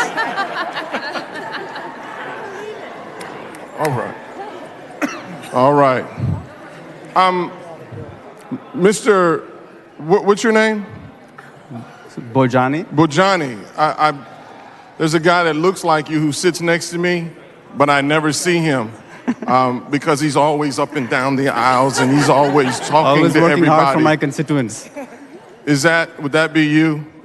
Can you tell me why you're always up and down every aisle, talking to every member of the floor, on the floor? I promise my constituents I'll work hard every single day, every minute I'm on the floor, and that's what I try to do. Yeah, that sounded good and everything, but at the end of the day, the truth is you're really trying to get your steps in, right? Absolutely. I'm going on a Everest expedition in September, so I need my steps in to work out for that. So in September, what are you gonna do in September? I'm gonna climb the Mount Everest base camp. Mount Everest 18,200 base feet. camp. And so you're trying to get all the steps in right now to make sure that you're gonna be in good shape, right? All my friends are working out right now, and I'm missing out, so I try to put that. And you're working hard to make sure we don't have a special session in September to make sure that you can go to that. I don't know. To Mount I would Everest. humbly ask the governor not to put it in September, though. All right. Now, can you tell me about your bill? It requires the Texas Workforce Commission to do a study for every year to have emerging, Well, high demand, based on high what I'm growth reading here, that's apprenticeships. kind of not what it says right here. I mean, is this your bill packet? I don't know how it is. got back here. It is. Your bill number is what? It is 4471. Oh, 4451, sorry. 4451. We're talking about, you got it right here. He's got a back. And now my last question. How many selfies do you have in your phone? Oh, probably hundreds and hundreds. I've actually taken a selfie with thousands and thousands. Let's 147 be- members so far. Well, congratulations on your first bill, and I know many more to come. Thank you very much. Thank you. Mr. Speaker. Mr. Moody, for what purpose? Will the gentleman yield for some questions? Would you yield, Yes. Mr. Bojani? Yes. He will, Mi- Mr. Moody. Mr. Bojani, it's been a pleasure to have you on the Committee on Criminal Jurisprudence. I spent a lot of time trying to think of different jokes to make about you today, but all of them ended up making me think I was a terrible person. Oh, And no, so no, I you're just not. I just had a couple of questions instead. How do you do this job and remain as nice as you are? It's my family, and I've been really working hard for a long time, and I think every morning I wake up, get a lot of positive energy, and say, how can I make the world a better place? Do you get concerned? See, even you're happy with that. Are you at all concerned that you're too pure for this building? Sorry? Are you concerned at all that you're too pure for this building? Too pure. Oh, no. No, there are a lot more nicer people than me for sure. Yeah. Okay, I know that it's often said that the people that seem the nicest actually are hiding the darkest secrets. So my last question is, what is yours? I can't think of any right now. All right, thank you. Welcome to Texas. Thank you. Would the gentleman yield for Dr. questions? Lalani, for what purpose? Yes. For what purpose? Salman आज नाश्ते में क्या खाया था? I'm sorry, but Yogurt. we do not allow freshmen to haze freshmen. Oh. You're not allowed. I guess freshmen can haze other freshmen. You're not recognized at this time. No exception. You're But I not had- recognized at this time, sir. I had yogurt for Mr. breakfast. Talarico, for what purpose? Does the gentleman yield for a couple questions? Would you yield, Mr. Yes, Mr. Mr. Speaker. Bojani? Representative Bojani, you're a religious small business owner from the suburbs of DFW. Are you sure you're not a Republican? I'm right in the middle, a little bit on the right side, a little bit on the left side. Representative And so- Bojani, when you ran yeah, for actually, your that's a really good question. when you ran for this position, who was the first person to endorse you outside of your delegation way back in 2021? An amazing legislator whose name is Representative Talarico. That's right. We've talked about you being along with Dr. Leilani, the first Muslim to serve in the legislature, but I called the Legislative Reference Library, and do you realize I am the 5,452nd Christian to serve in the Texas legislature? Wow. That's amazing. Well, we need people so- from all different faiths to serve the legislature. You're not the only one making history, is my point. Is it true that you just finished celebrating Ramadan, the holiest time of year for Muslims around the world? Yes. Is it true you fasted for a month during Ramadan, not eating food or drinking water from sunup to sundown? I missed a few days. I want to be clear. Yes. Well, you look great, and most of us gain the freshman 15, and you're over here losing 15. Representative Bojani, is it true you don't drink?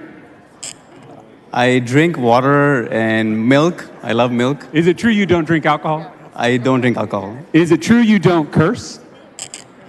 I don't. I have been caught with maybe a few I'm in just the curious past. how you have survived in the Texas legislature without drinking and cussing. With a smile, right? And having such great freshman vibes that this is the best freshman class ever, right? So yeah, hashtag best freshman class. Representative Bojani, is it true you made a touchdown in the House member football game? I was really humbled to do that. It was my first game ever at Kyle Field, and yep, I was really honored to do that. Is it true that when standing on the legendary Kyle Field, perhaps the most famous football field in Texas, you were asked to name your favorite sport, and you answered, and I quote, ping pong? That's correct. That is my favorite sport.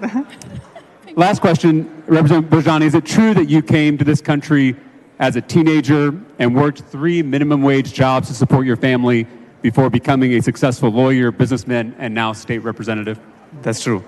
Representative Bojani, I think I speak for all of us when I say you're a history maker and a trailblazer. It's an honor to serve with you. Welcome to Texas. Thank you. Thank you. Mr. Speaker. Mr. Turner, for what purpose? The gentleman yield for some questions. Mr. Bojani, would you yield? Yes, Mr. Speaker. He'd be happy to. Representative Bojani, I want to ask you about your bill. I'm looking at this here. It's relating to a report by the Texas Workforce Commission. Is that right?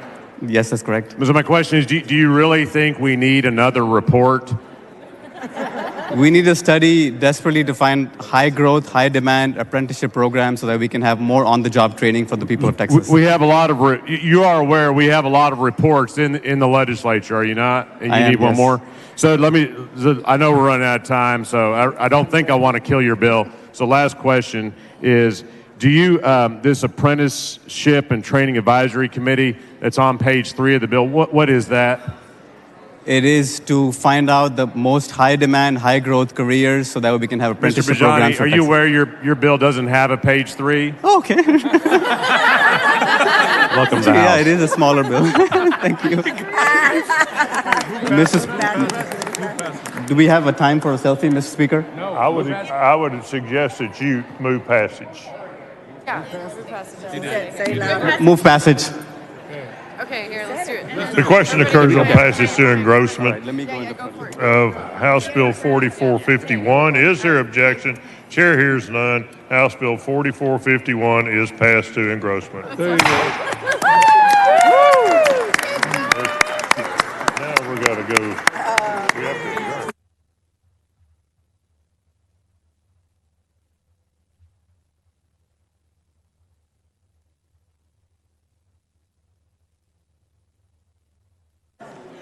Representative Harris moves that the House stand adjourned until 11:15 today. Is there objection? The chair hears none. The House stands adjourned until 11:15 today.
The House will come to order. Members, please register.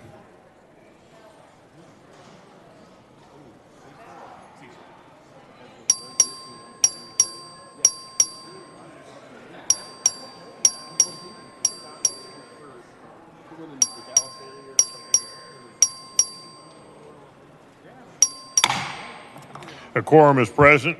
Representative Harris moves to excuse those members on this legislative day who were excused on the previous legislative day. Is there any objection? Chair hears none. It is so ordered. Representative Harris moves to suspend all necessary rules to take up and consider at this time on third reading and final passage the bills on the local consent and resolutions calendar to be read by bill number and author only, which were considered on the previous legislative day. Is there any objection? The chair hears none. The rules are suspended. Representative Harris moves to use the first record vote taken on third reading and final passage for all bills on the local consent and resolutions calendar with the understanding that a member may record an individual vote on any bill with the journal clerk. Is there any objection? The chair hears none. The motion prevails.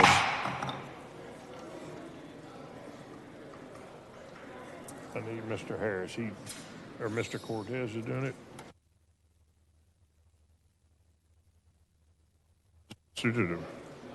Chair lays out on third reading and final passage House Bill 278. The clerk will read the bill. HB 278 by Cortez relating to hiring and licensing certain veterans as peace officers. The chair recognizes Mr. Cortez to explain the bill. Move passage.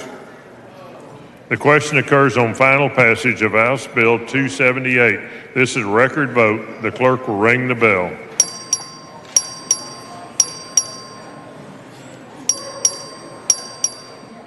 Have all members voted? There being 144 ayes, 0 nays, House Bill, which one is it? 278 is finally passed. The chair lays out on third reading and final passage the following bills to be finally passed by the record vote just recorded on House Bill 278. The clerk will read the bills. HB 371 by Busey, HB 468 by Theory, HB 541 by Longoria, HB 562 by Raymond, HB 570 by Raymond, HB 616 by Vasut, HB 627 by Harris Vanderson, HB 628 by Harris Vanderson, HB 660 by Cook, HB 687 by Cole, HB 692 by Rogers, SB 1052 by Springer, HB 786 by Mesa, HB 804 by Tallarico, HB 907 by Moody, HB 1002 by Price, HB 1034 by Stuckey, HB 1153 by Vasut, HB 1410 by Rogers, HB 1432 by Mesa, HB 1434 by Buckley, HB 1503 by Gonzalez-El Paso, HB 1527 by Oliverson, HB 1547 by Cook, HB 1563 by Harless, HB 1587 by Oliverson, HB 1597 by Murr, HB 1661 by Burns, HB 1677 by Jeton, HB 1911 by Burrows, HB 1957 by Guerin, HB 2006 by Harovitz of Anderson, HB 2063 by Tallarico, HB 2067 by Cook, HB 2070 by Cook, HB 2091 by Manuel, HB 2095 by Manuel, HB 2109 by Harris Williamson, HB 2153 by Kemple, HB 2158 by Ashby, SB 1325 by Alvarado, HB 2259 by Kane, HB 2305 by Sherman, HB 2353 by Kemple, HB 2355 by Cortez, HB 2360 by Thompson of Harris, HB 2361 by Price, HB 2373 by Harris Vanderson, HB 2497 by Morrison, HB 2545 by Capriglione, SB 59 by Saffarini, HB 2708 by Swanson, HB 2755 by Orr, SB 1305 by Nichols, SB 1226 by Hughes, HB 2920 by Paul, SB 464 by Parker, HB 2958 by Baumgartner, HB 3065 by Bales, HB 3144 by Lujan, HB 3232 by Rogers,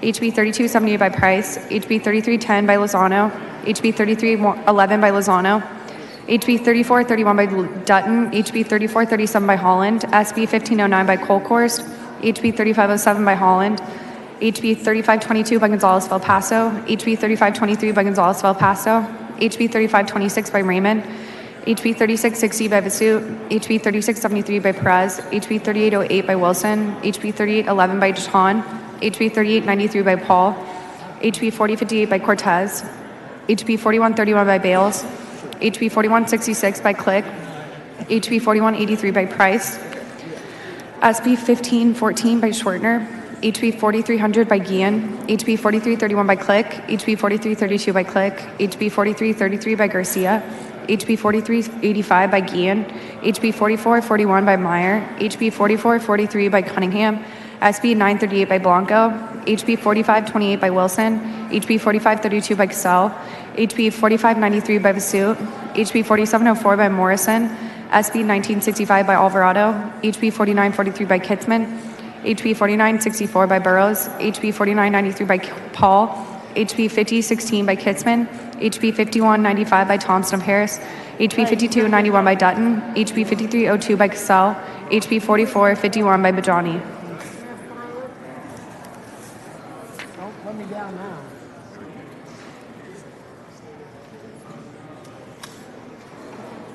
Pursuant to a previously adopted motion, the chair declares these bills just read by the clerk to be finally passed.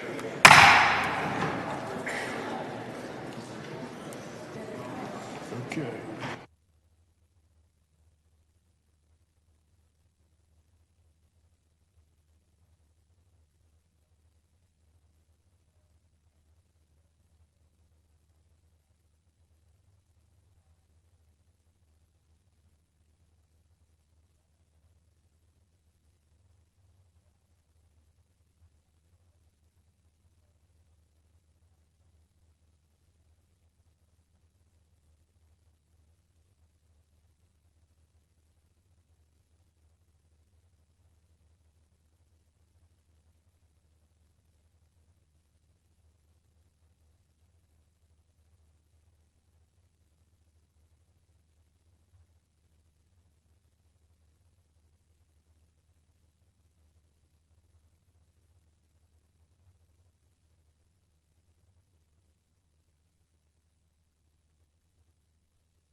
Mr. Harris moves to defer the reading and referral bills until the end of today's business. Is there any objection? Chair hears none. So ordered.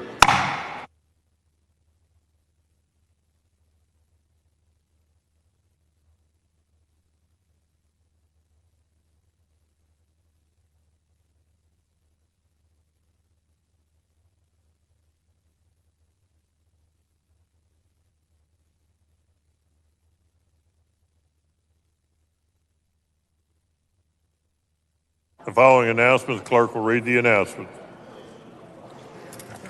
The Committee on Public Education, which is scheduled to meet today upon final adjournment or recess, will convene during bill referral in room 1W14 Agricultural Museum instead of at desk 64. Mr. Gear is not with us.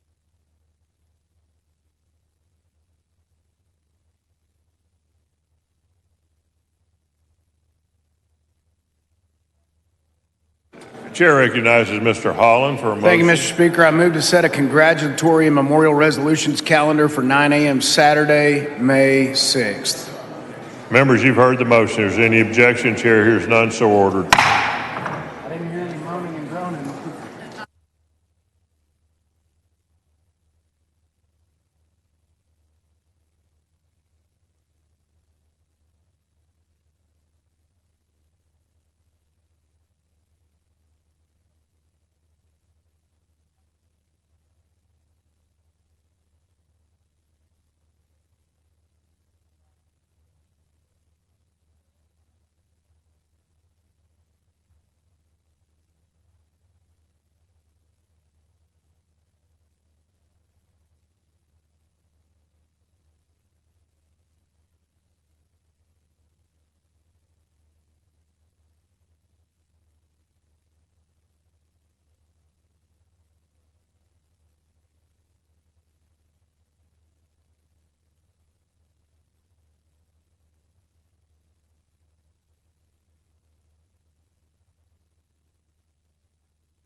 The chair announces the signing of the following in the presence of the House.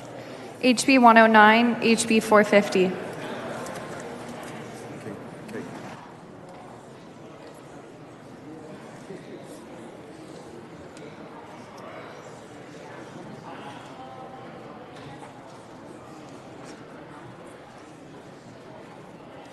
We don't need these.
The chair recognizes Mr. Holland for a motion.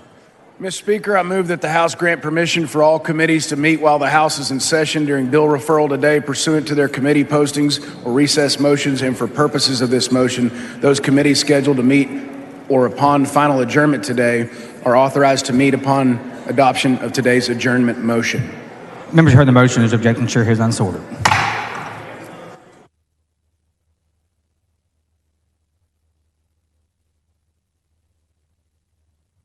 Members, we're about to go on today's calendar. If you have a bill, please be ready.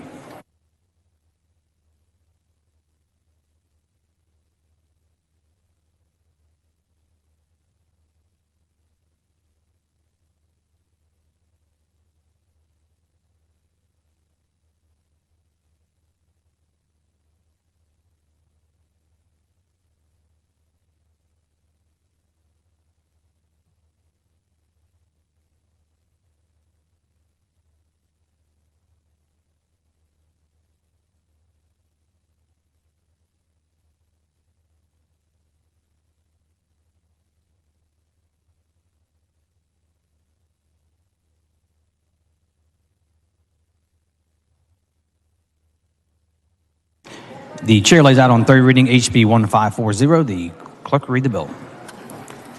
HB 1540 by Holland, relating to the San Jacinto River Authority, following recommendations of the Sunset Advisory Commission, specifying grounds for the removal of a member of the Board of Directors.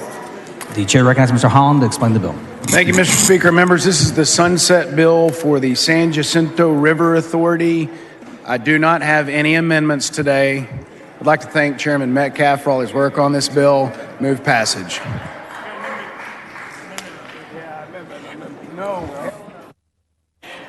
The question occurs on final passage of HB 1540. This is a record vote. The clerk will ring the bell. Show Mr. Holland voting aye. Show Mr. Paul voting aye. Ms. Leah Wisdom voting aye. Mr. Dutton voting aye. Have all members voted? There being 145 ayes and 2 nays, HB 1540 is finally passed. The chair lays out on third reading HB 6. The clerk will read the bill. HB 6 by Goldman, relating to the designation of poisoning with a controlled substance included in the penalty group 1B for purposes of the death certificate, and to the criminal penalties for certain controlled substance offenses, creating criminal offenses, increasing a criminal penalty. The chair recognizes Mr. Goldman to explain the bill. Thank you, Mr. Speaker and members. This increases the penalties for possession and distribution of fentanyl, the number one killer of 18 to 45-year-olds in our state. I move passage. The question occurs on final passage of HB 6. This is a record vote. The clerk will ring the bell. Show Mr. Goldman voting aye. Have all members voted? There being 124 ayes and 21 nays, HB 6 is finally passed. The chair lays out on third reading HB 17. The clerk will read the bill.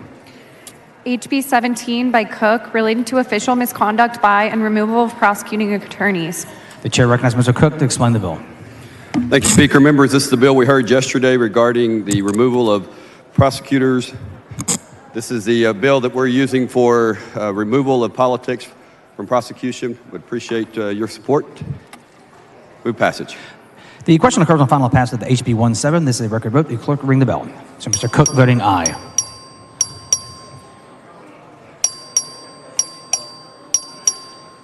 Have all members voted?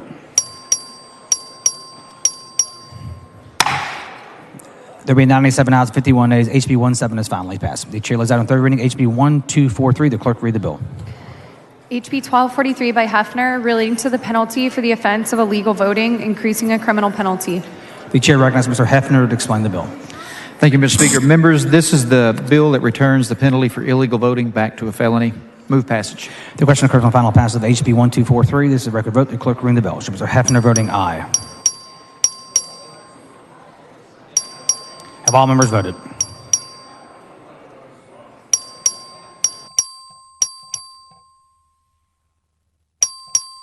All members voted. There being 88 ayes and 60 nays, HB 1243 is finally passed. The chair lays out on third reading HB 213. The clerk will read the bill. HB 213 by Moody, relating to jury instructions regarding parole eligibility and the release on parole of certain inmates convicted of an offense committed when younger than 18 years of age, changing parole eligibility. The chair recognizes Mr. Moody to explain the bill. Thank you, Mr. Speaker and members, and I certainly appreciate Dr. Buckley and Mr. Cook and Mr. Leach for working on this bill with me to help give youthful offenders a second look in our system, and I move passage. The question occurs on final passage of HB 213. This is a record vote. The clerk will ring the bell. Show Mr. Moody voting aye.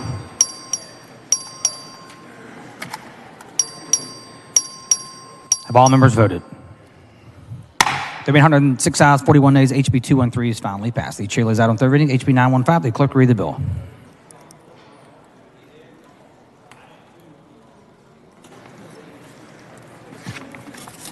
HB 915 by Craddock, relating to a requirement that employers post notice of certain information regarding reporting instances of workplace violence or suspicious activity. The chair recognizes Mr. Price to explain the bill.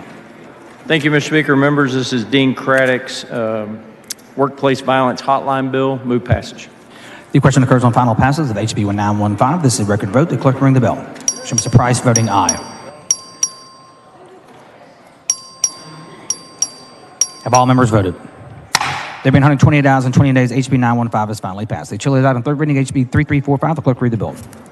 HB 3345 by Bonin, relating to the amount of the fee imposed on certain sexually oriented businesses that is allocated to the Sexual Assault Program Fund and the allocation of certain other revenue to that fund, increasing the amount of a fee. The chair recognizes Dr. Bonin to explain the bill. Thank you, Mr. Speaker. House Bill 3345 will provide a more predictable revenue stream and support services to victims of sexual assault, human trafficking, and domestic abuse. I move passage. The question occurs on final passage of HB 3345. This is a record vote. The clerk will ring the bell. Show Dr. Bonin voting aye. Have all members voted? 146 ayes and 0 nays. HB 3345 is finally passed. The chair lays out on third reading HB 2669. The clerk will read the bill. HB 2669 by Guerin, relating to the deadline for approving a certificate of public convenience and necessity for certain transmission projects. The chair recognizes Mr. Guerin to explain the bill. Thank you, Mr. Speaker and members. This 2669 reduces the time for the PUC to approve a CCN. The question occurs on final passage of HB 2669. This is a record vote. The clerk will ring the bell. Show Mr. Guerin voting aye. Have all members voted? There have been 144 ayes and 0 nays. HB 2669 is finally passed. The chair lays out on third reading HB 3359. The clerk will read the bill. HB 3359 by Bonin, relating to network adequacy standards and other requirements for preferred provider benefit plans. The chair recognizes Dr. Bonin to explain the bill. Thank you, Mr. Speaker. House Bill 3359 will help to ensure adequate networks for health insurance plans in the state of Texas. I move passage. The question occurs on final passage of HB 3359. This is a record vote. The clerk will ring the bell. Show Dr. Bonin voting aye. Show Ms. Harris voting aye. Harrison Williamson voting aye. There have been 147 ayes, 0 nays. HB 3359 is finally passed. The chair lays out on third reading HB 2488. The clerk will read the bill. HB 2488 by Guerin, relating to the burden of proof in certain ad valorem tax appeals. The chair recognizes Ms. Harris Williamson to explain the bill. Thank you, Mr. Speaker and members.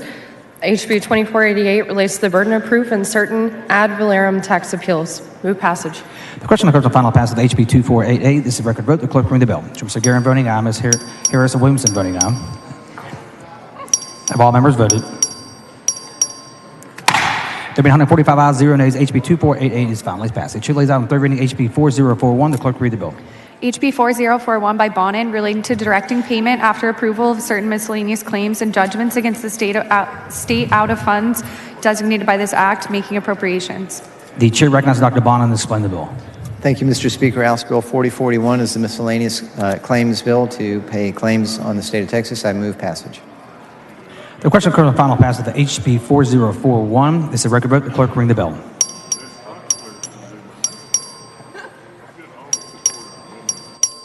Have all members voted?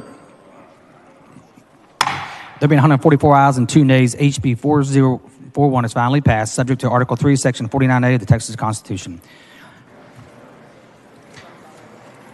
The chair lays out on third reading HB 3837. The clerk will read the bill.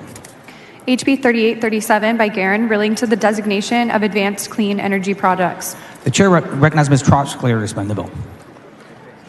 Members, this is a great bill. It increases freedom in America. Please vote yes. Move passage. The question occurs on final passage of HB 3837. This is a record vote. The clerk will ring the bell. Show Ms. Troxclair voting aye. Mr. Guerin voting aye. Have all members voted? All members voted.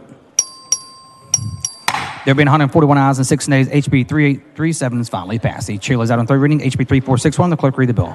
HB 3461 by Bonin, relating to the creation and recreation of funds and accounts, the dedication and rededication of revenue and allocation of accrued interest on dedicated revenue, and the exemption of unappropriated money from use for general governmental purposes. The chair recognizes Dr. Bonin to explain the bill. Thank you, Mr. Speaker. House Bill 3461 is our biannual funds consolidation bill. I move passage. The question occurs on final passage of HB 3461. This is a record vote. The clerk will ring the bell. Show Dr. Bonin voting aye. Show Ms. Theory voting aye. Have all members voted? There have been 144 ayes and 2 nays. HB 3461 is finally passed, subject to Article 3, Section 49A of the Texas Constitution. The chair recognizes Dr. Bonin to explain the bill. Thank you, Mr. Speaker. House Bill 3461 is our biannual funds consolidation bill. I move passage. The question occurs on final passage of HB 3461. This is a record vote. The clerk will ring the bell. Show Ms. Theory voting aye. Have all members voted? There have been 146,000, 0 nays. HB 3461 is finally passed. The chair lays out on third reading HB 1236. The clerk read the bill. HB 1236 by Oliverson, relating to the definition of and certain determinations regarding emergency care for purposes of certain health benefit plan coverage. The chair recognizes Dr. Oliverson to explain the bill. Thank you, Mr. Speaker. Members, this clarifies the prudent layperson standard. Move passage. The question occurs on final passage of HB 1236. This is a record vote. The clerk will ring the bell. Show Dr. Oliverson voting aye, Ms. Theory voting aye. Have all members voted? There have been 147 ayes, 0 nays. HB 1236 is finally passed. The chair lays out on third reading HB 663. The clerk read the bill. HB 663 by Theory, relating to the confidentiality and reporting of certain maternal morality information to the Department of State Health Services and to a work group establishing a maternal morality and morbidity data registry. The chair recognizes Ms. Theory to explain the bill. Thank you, Mr. Speaker. Members, this is a bill we passed to help reduce maternal mortality and morbidity in the state of Texas. I move passage. The question occurs on final passage of HB 663. This is a record vote. The clerk will ring the bell. Show Ms. Theory voting aye, Dr. Oliverson voting aye. Have all members voted? All members voted. There have been 124 ayes, 24 nays. HB 663 is finally passed. The chair lays out on third reading HB 1707. The clerk will read the bill. HB 1707 by Click, relating to the applicability of certain laws to open enrollment charter schools. The chair recognizes Ms. Click to explain the bill. Members, this is the bill we laid out yesterday, and I do have an amendment. The following amendment, the clerk read the amendment. Amendment by Click. The chair recognizes Ms. Click to explain the amendment. Members, this amendment is acceptable to the author, and it just says that if any changes are made that in the charter school were to move, it reverts back to the prior usage standards. I move adoption. Ms. Click sends up an amendment. The amendment is acceptable to the author's objection to the adoption of the amendment. The chair hears none. The amendment is adopted. The chair recognizes Ms. Click to close the bill. I move passage. The question occurs on final passage of HB 1707. This is a record vote. The clerk will ring the bell. Show Ms. Click voting aye.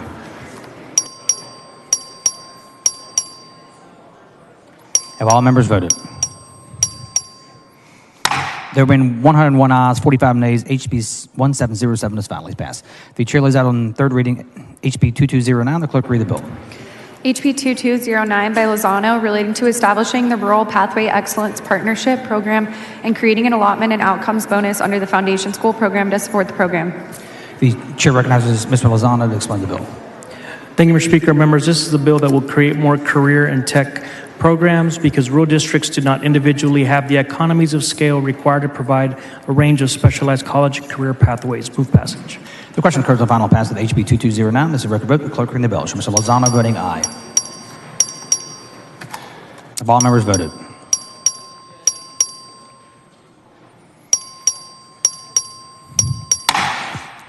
There have been 108 ayes, 38 nays. HB 2209 is finally passed. The chair lays out on third reading HB 1592. The clerk will read the bill. HB 1592 by Oliverson, relating to the application of balance billing prohibitions and out-of-network dispute resolution procedures to certain self-insured or self-funded employee welfare benefit plans. The chair recognizes Dr. Oliverson to explain the bill. Thank you, Mr. Speaker. Members, this is our Senate Bill 1264 cleanup bill. Move passage. The question occurs on final pass of HB 1592. This is a record vote. The clerk will ring the bell. Show Dr. Oliverson voting aye. Have all members voted? There have been 148 ayes, 0 nays. HB 1592 is finally passed. The chair lays out on third reading HB 2670. The clerk will read the bill. HB 2670 by Howard, relating to the composition of the Sexual Assault Survivors Task Force and to compensation for task force members and certain other task force participants. The chair recognizes Ms. Howard to explain the bill. Thank you, Mr. Speaker. Members, this bill extends the Sexual Assault Survivors Task Force. Move passage. The question occurs on final pass of HB 2670. This is a record vote. The clerk will ring the bell. Show Ms. Howard voting aye.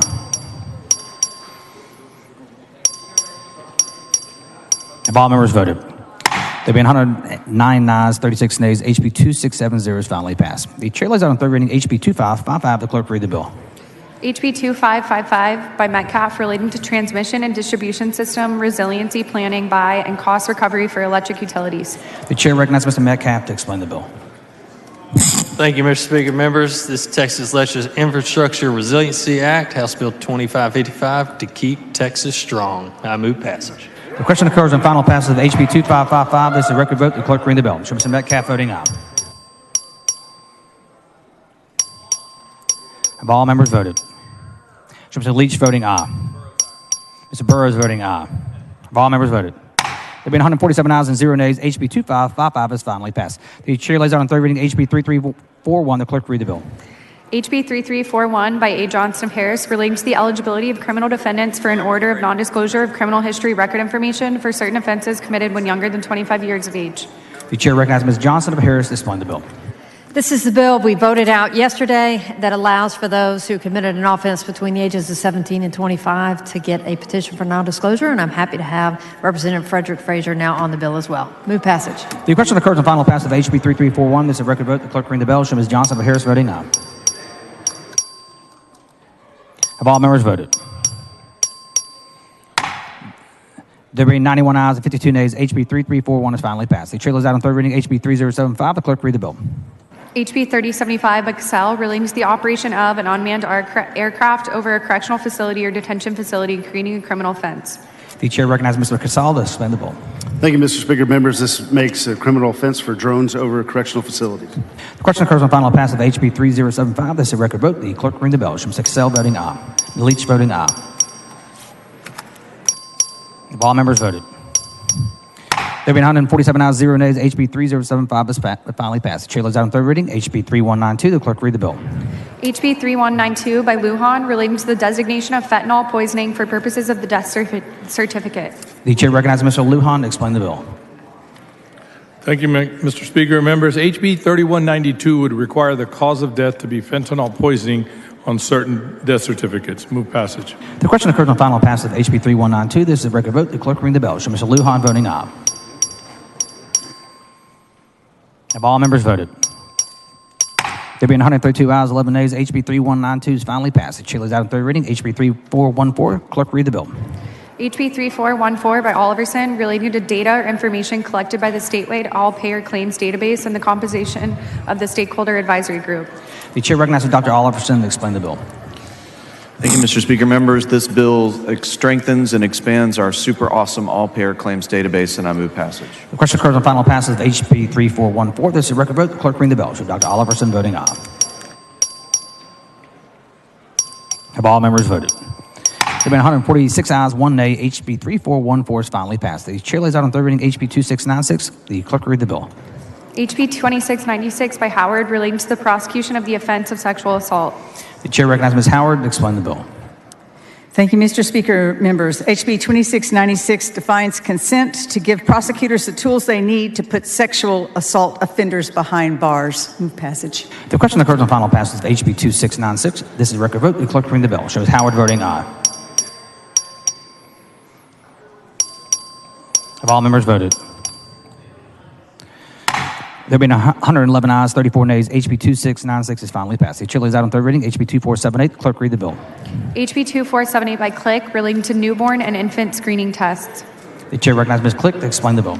Members, this deals with newborn screenings. I move passage. The question occurs on final pass of HB 2478. This is a record vote. The clerk read the bell. Show Ms. Click voting aye.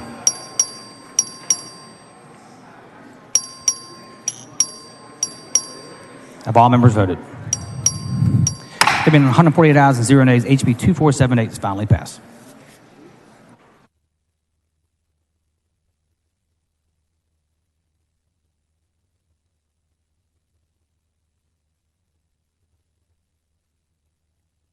The chair lays out on third reading HB 2337. The clerk read the bill. HB 2337 by Oliverson relating to the provision of certain intensive outpatient services and partial hospitalization services under Medicaid. The chair recognizes Dr. Oliverson to explain the bill. Thank you, Mr. Speaker. Members, this bill authorizes step-down services for mental health in the Medicaid system, which prevents people from being rehospitalized and saves Medicaid a tremendous amount of money. Move passage. The question occurs on final pass of HB 2337. This is a record vote. The clerk ring the bell. Show Dr. Oliverson voting aye.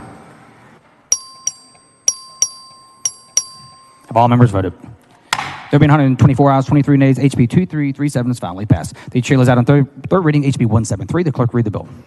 HB 173 by Click relating to the licensing and regulation of genetic counselors requiring an occupational license, authorizing a fee. The chair recognizes Ms. Click to explain the bill. Members, this is my genetic counselor bill. I move passage.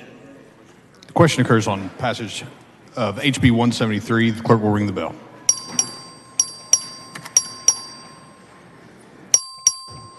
Have all voted? There being 118 ayes, 26 nays, HB 173 is finally passed. Chair lays out on third reading HB 134. The clerk will read the bill. HB 134 by Bernal relating to Medicaid and Child Health Plan program coverage and reimbursement for childhood cranial remolding arthrosis. Chair recognizes Mr. Bernal to explain the bill. Thank you, Mr. Speaker. Members, this is the Medicaid CHIP baby helmet bill. Move passage. Question occurs on final passage of HB 134. This is record vote. The clerk will ring the bell. Mr. Bernal voting aye. Have all voted? There being 114 ayes, 32 nays, HB 134 is finally passed. Chair lays out on third reading HB 276. The clerk will read the bill. HB 276 by Cortez relating to the regulation by a municipality or property owners association of food production on single-family residential lots. Chair recognizes Mr. Cortez to explain the bill. Thank you, Mr. Speaker. Members, this is the bill I worked with the food bank to establish personal gardens. I move passage. Question occurs on final passage of HB 276. This is record vote. The clerk will ring the bell.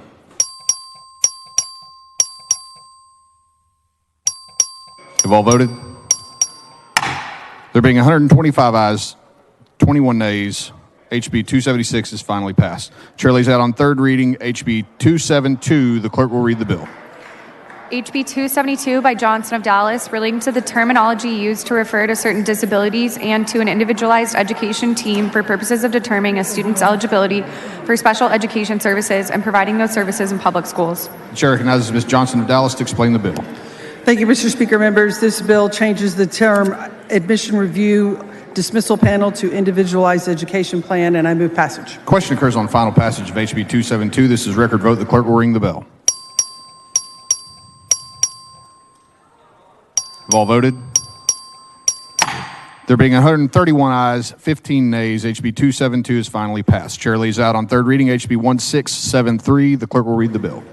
HB 1673 by Capriglione relating to training requirements for staff members of certain assisted living facilities that provide care to persons with Alzheimer's disease and related disorders. Chair recognizes Mr. Capriglione to explain the bill. Mr. Speaker, members, House Bill 1673 requires Alzheimer's-specific training for direct care staff and management in assisted living facilities. This training will be hands-on, competency-based, and will improve the care of Alzheimer's patients. I move passage. Chair, the question occurs on final passage of HB 1673. This is record vote. The clerk will ring the bell.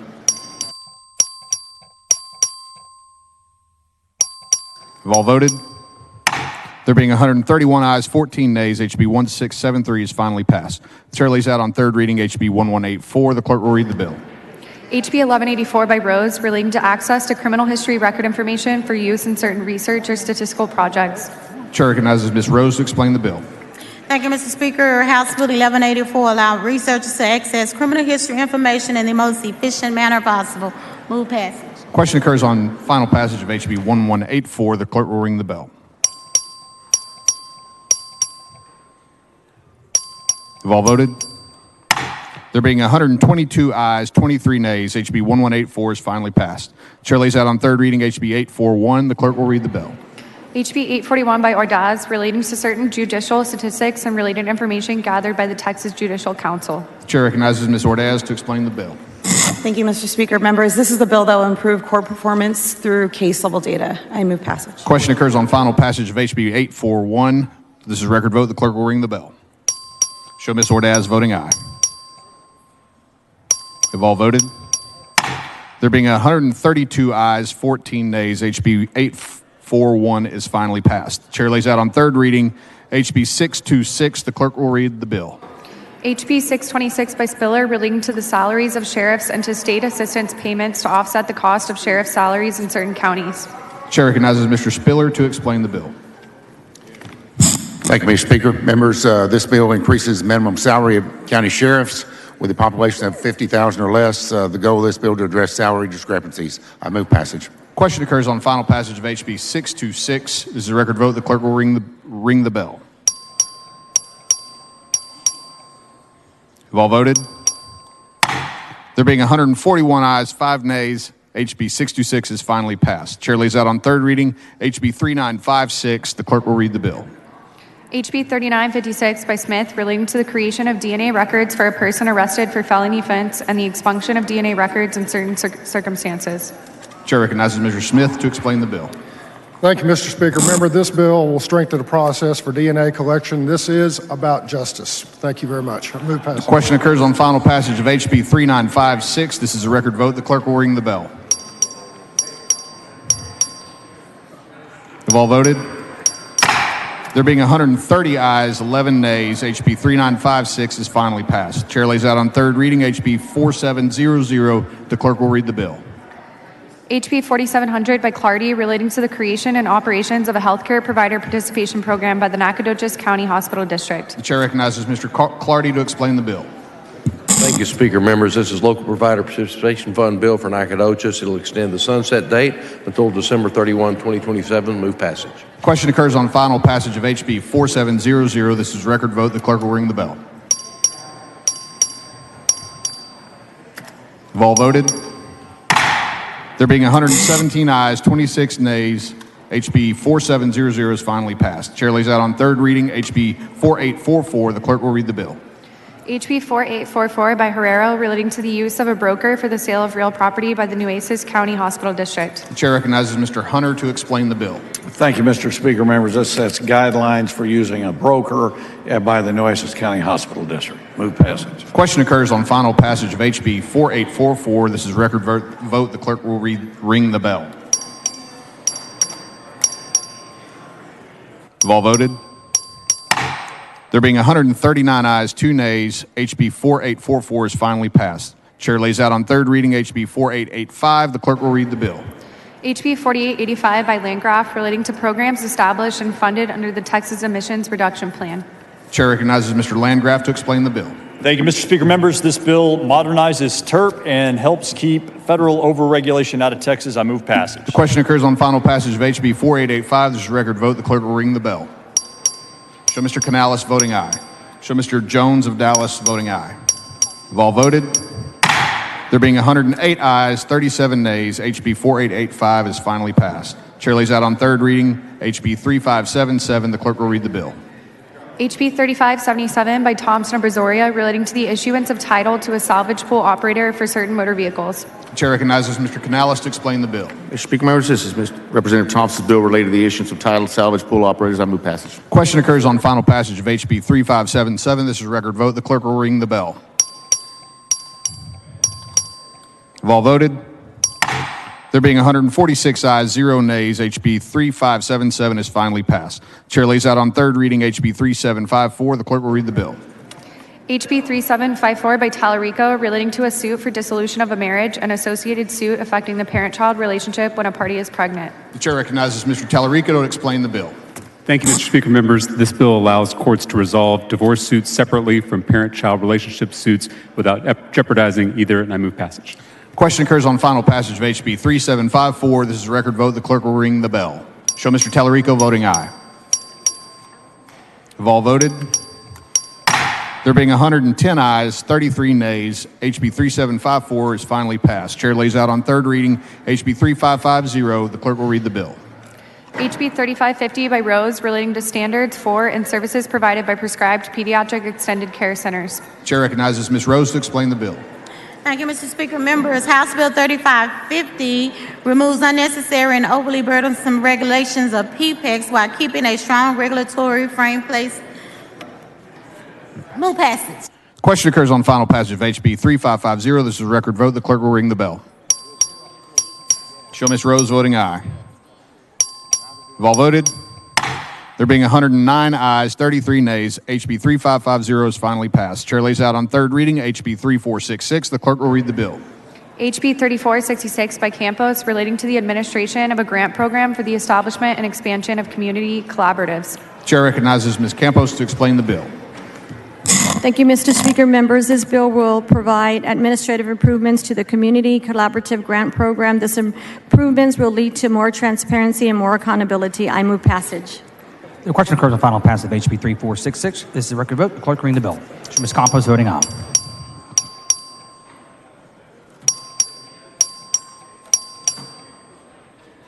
All members voted. There being 96 ayes, 50 nays, HB 3446 is finally passed. The chair lays out on third reading HB 1759. The clerk read the bill.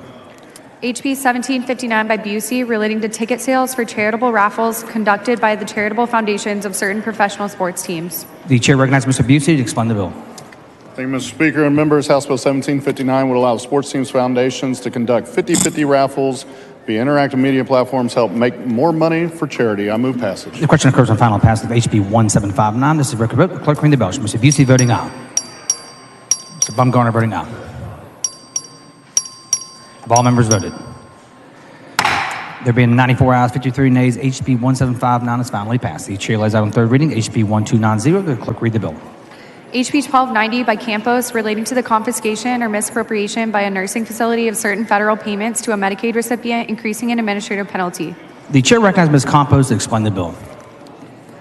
Thank you, Mr. Speaker. Members, this legislation will deter bad actors from misappropriating monies meant for seniors in living facilities. I move passage. The question occurs on final passage of HB 1290. This is a record vote. The clerk ring the bill. Ring the bell. Show Ms. Campos voting aye. Have all members voted? There being 142 ayes and 4 nays, HB 1290 is finally passed. The chair lays out on third reading HB 2957. The clerk will read the bill. HB 2957 by Bumgarner relating to periodic occupational cancer screenings for firefighters. The chair recognizes Mr. Bumgarner to explain the bill. Thank you, Mr. Speaker. Members, this is the Wade Cannon Act. Godspeed, Wade. Move passage. The question occurs on final passage of HB 2957. This is a record vote. The clerk will ring the bell. Show Mr. Bumgarner voting aye. Have all members voted? There being 147 ayes and 1 nays, HB 2957 is finally passed. The chair lays out on third reading SB 60. The clerk will read the bill. SB 60 by Zaffarini relating to operating agreements between holders of a distillers and rectifiers permit and certain alcoholic beverage permit holders. The chair recognizes Mr. Kemple to explain the bill. Thank you, Mr. Speaker. This bill allows Texas distilleries to work together to utilize contract distilling in Texas. Move passage.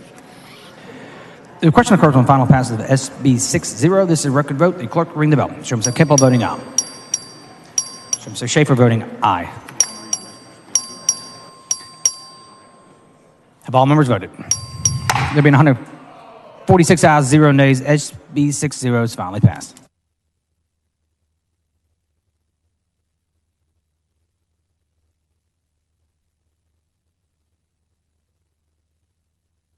The chair recognizes Mr. King of Uvalde for a motion. Thank you, Mr. Speaker. I move to suspend House Rule 6, Section 5, subsection D for SB 1047 to designate the following members as joint sponsors. Representative Drew Darby. Members, you heard the motion. Is there objection? Chair hears none, so ordered. The chair lays out on third reading SB 1047. The clerk will read the bill. SB 1047 by Perry relating to funding and activities of the Texas Produced Water Consortium. The chair recognizes Mr. Tepper to explain the bill. Speaker and members, this is the Cleaning Fracking Water Bill. Move passage. The question occurs on final passage of SB 1047. There's a record vote. The clerk will ring the bell. Show Mr. Tepper voting aye. Have all members voted? There being 145 ayes and 3 nays, SB 1047 is finally passed. The chair lays out on third reading SB 1375. The clerk will read the bill. SB 1375 by Parker relating to the sampling or tasting of distilled spirits by the manufacturer to a consumer at a temporary event. The chair recognizes Mr. Kemple to explain the bill. Thank you, Mr. Speaker. SB 1375 allows distillers to participate in permitted festivals. Move passage. The question occurs on final passage of SB 1375. There's a record vote. The clerk will ring the bell. Mr. Kemple voting aye. Ms. Jones of Harris voting aye. Ms. Timish voting aye. Ms. Timish voting aye. I'll get it right one day. All members voted. There have been 137 ayes and 11 nays. SB 1375 is finally passed. The chair lays out on third reading SB 926. The clerk will read the bill. SB 926 by Parker relating to certain temporary sales by a mixed beverage permit holder. The chair recognizes Ms. Timish to explain the bill. Chairman, members, this is to put language back in statute for the Texas Motor Speedway. Please help me get this across the finish line. I move past. Question occurs on Move final passage. The question occurs on final passes of SB 926. This is a record vote. The clerk will ring the bell.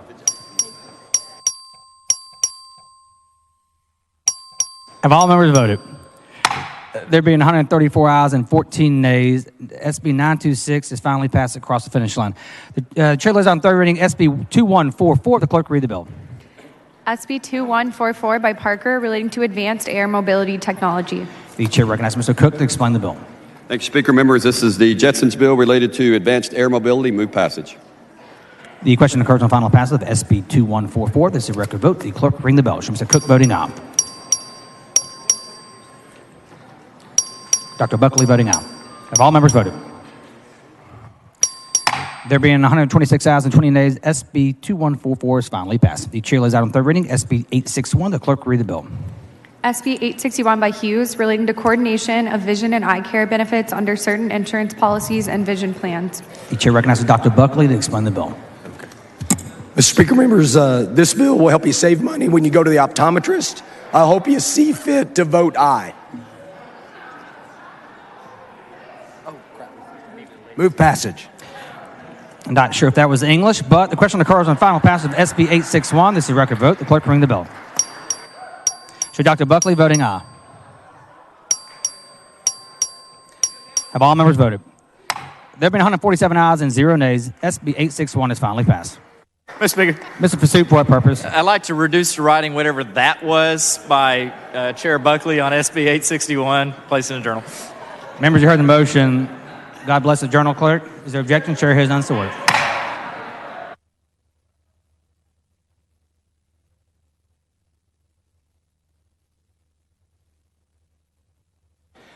The chair lays out HB 438 as a matter of postponed business on third reading. The clerk will read the bill. HB 438 by Schofield relating to the annual base salary from the state of a district judge. The chair recognizes Mr. Schofield for a motion. Mr. Speaker, members, there's been a lot of confusion about what the bill did. You did not vote to raise legislative pensions. They are in no way tied to this bill. Because judges' salaries are, people got the impression you did. So in order to give everybody time to get this straight and to get the explanation so that people understand how the bill works, I move to postpone further consideration of House Bill 438 until Tuesday at 10 a.m. Members, you heard the motion. Is there objection? Chair hears none, so ordered.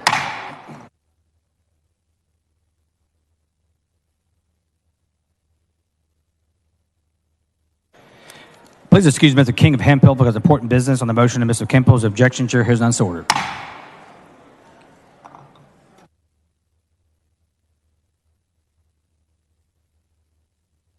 The chair lays out HB 3447 as a matter of postponed business on second reading. The clerk will read the bill.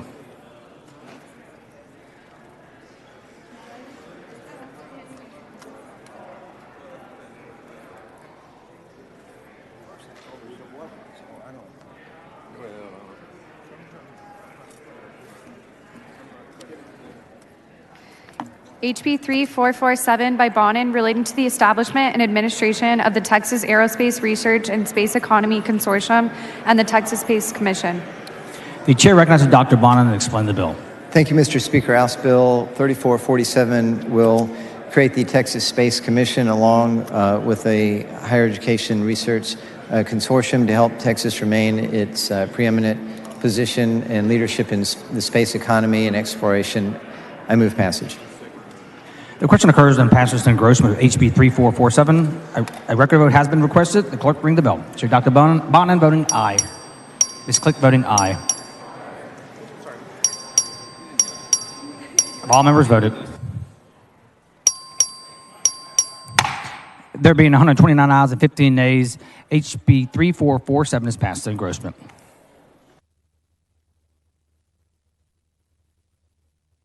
Members, we are moving on to the major state calendar, second reading. The chair lays out HB 400. The clerk will read the bill.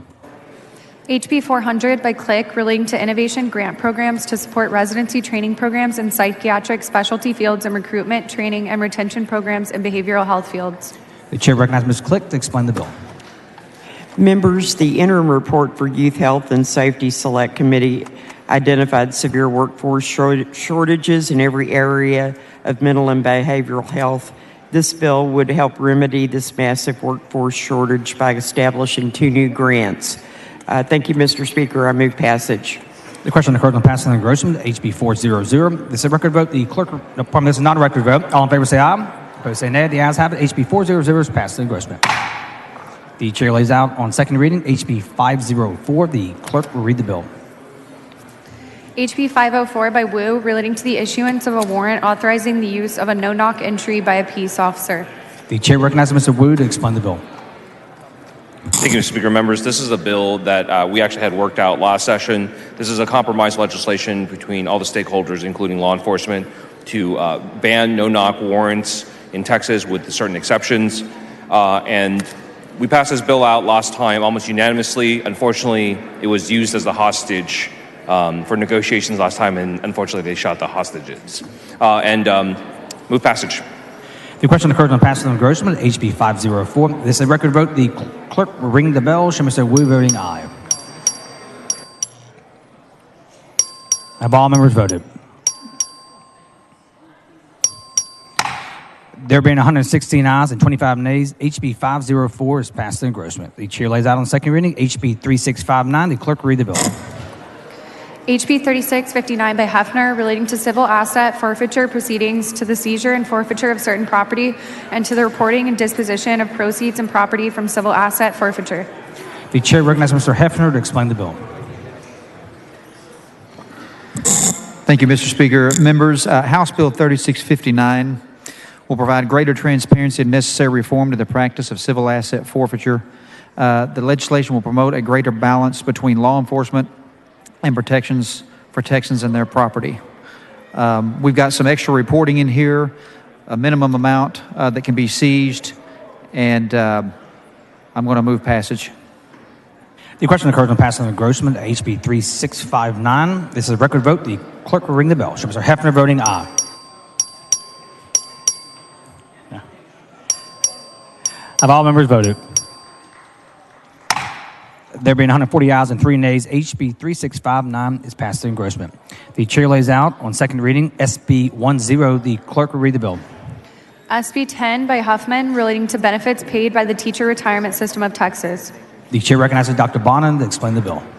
Thank you, Mr. Speaker. Senate Bill 10, working in conjunction with HGR 2, is going to make a historic contribution and change to our TRS pension. This will be a huge benefit to all of our public school retirees. And what we're going to do here is a strategy that has never been done with this pension. We're going to do a few things between these two pieces of legislation. One, there will be a supplemental payment for teachers over the age of 70 that is $5,000. There will be a cost of living adjustment based on years since retirement that will be tiered at 2%, 4%, and 6%. But the key element that we have not done before with this pension is to try to provide for an ongoing adjustment so that on an annual basis there is some increase for our public school retirees. That would help hopefully to break the cycle that we give them an enhancement, years go by, it erodes, we do another enhancement, the actuarial soundness of the pension becomes compromised, we come back and repeat the cycle. So in order to accomplish that in this and in the accompanying JR, we will increase the payroll contribution from 8.25% to 9% for both the state and the active teachers. And then importantly, we will also break out into legacy payments on behalf of, that the state will do on behalf of this pension of over $600 million a year, another mechanism to pay off the debt associated with that pension and hopefully get to zero. So with that, do we have any amendments? Yeah. We will move on to amendments. The following amendment, the clerk read the amendment.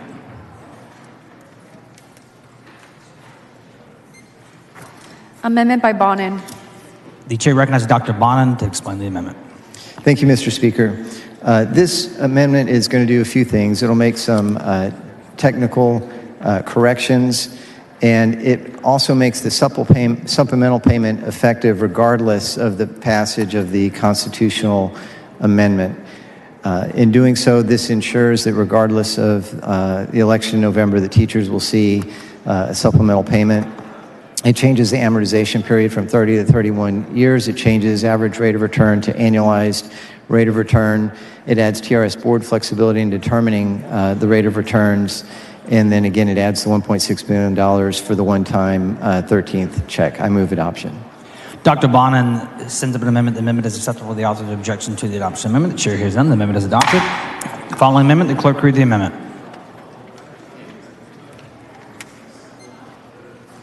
Amendment by Bryant.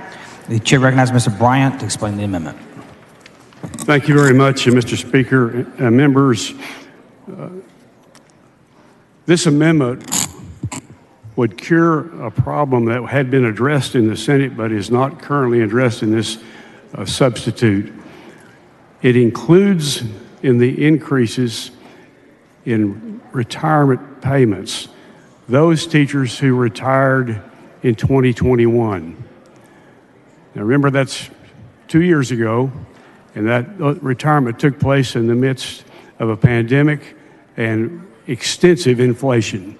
It cost $177 million to do it, but it's the right thing to do. Let me remind you that when a teacher retires under our system, which is unique in the United States except for Louisiana, nobody's paycheck ever again increases unless this legislature nobody's retirement check ever again increases unless this legislature in session decides to give them the gift of an increase.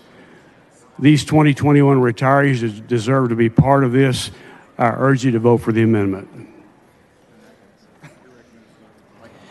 The chair recognizes Dr. Bonin in opposition to the amendment. Yeah, so, respectfully, I just want to speak to a couple things. One, as I just laid out, the whole strategy here is actually to provide for increases on a go-forward basis every single year. So historically, that has not been the case, but should we adopt the legislation in front of you today and the accompanying constitutional amendment, that in fact is not accurate, what you just heard. There will always be an annual increase. The second thing is the reason that we have the tiered structure that we have is we're trying to help those retirees who are in the most dire straits. If you retired 20 or more years ago, the annuity that you're living off of is woefully low. And the more recent your retirement, the better your salary, the better your annuity was. And that is the reason it is structured the way that it is. Respectfully, I oppose this amendment. The chair recognizes Mr. Bryant to close on the amendment. Thank you, Mr. Speaker. Members, this is a simple philosophical matter. If you think we should be giving cost of living adjustments to our retirees, and we should give them to all of the retirees, and the people that retired in 2021 deserve to be part of this increase. They retired at a very difficult time, and they retired at a time of rampant inflation. Let's include them. They'll get their increase just like the other people. If we act, they will not get it if we don't. I urge you to vote for the amendment. Mr. Bryant sends up an amendment. The amendment is not acceptable to the author. This is a record vote. The clerk will ring the bell. So Mr. Bryant voting aye. Dr. Bonin voting nay. Mr. Caprillion voting nay. Mr. Toth voting nay. Ms. Jones of Harris voting aye. So Mr. Jatan voting nay. Have all members voted? There being 63 ayes, 81 nays, the amendment fails to adopt.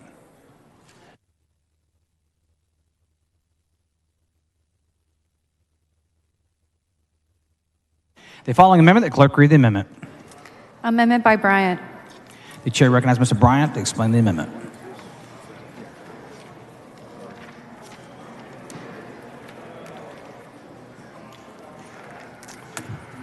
Members of the House, we have a $33 billion surplus and a projected $21 billion in the rainy day fund. We have plenty of money to do the right thing. Let me repeat a very important principle that is often overlooked. Our teachers who retire do not receive any increase in their retirement check for the rest of their lives unless this legislature meets and acts and gives them a gift of an increase. What I'm proposing here is very simple. Let's do the right thing. Let's recognize the need. Let's recognize the fact that we in Louisiana are the only states in the nation who have a teacher retirement system in which there's not a regular COLA, and our teachers are not involved in Social Security, who don't have a regular COLA that increases according to the cost of living.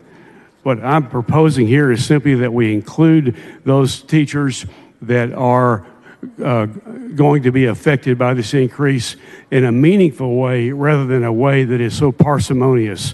Consider the size of the surplus. Consider the size of the rainy day fund. Consider the moral obligation we have to our teachers. This increases the oldest retirees increased to 10% from 6%. The next category is increased to 8% from 4%, and the next category is increased to 6% for 2%. This is a 10% COLA for the oldest retirees. It's the right thing to do. It meets our moral obligations, and I urge you to vote for the amendment. The chair recognizes Dr. Bonin in opposition to the amendment. Yeah, thank you, Mr. Speaker. Again, members, what we're doing in this legislation is actually creating an ongoing annual increase. That is what you have the opportunity to do for the first time in history.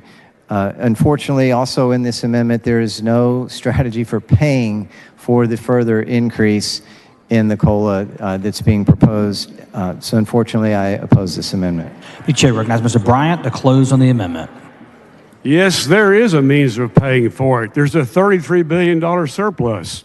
And if we pass this amendment, I'll offer an amendment to HDR 2, which is coming up next, which puts the money in the fund so that it will be completely covered.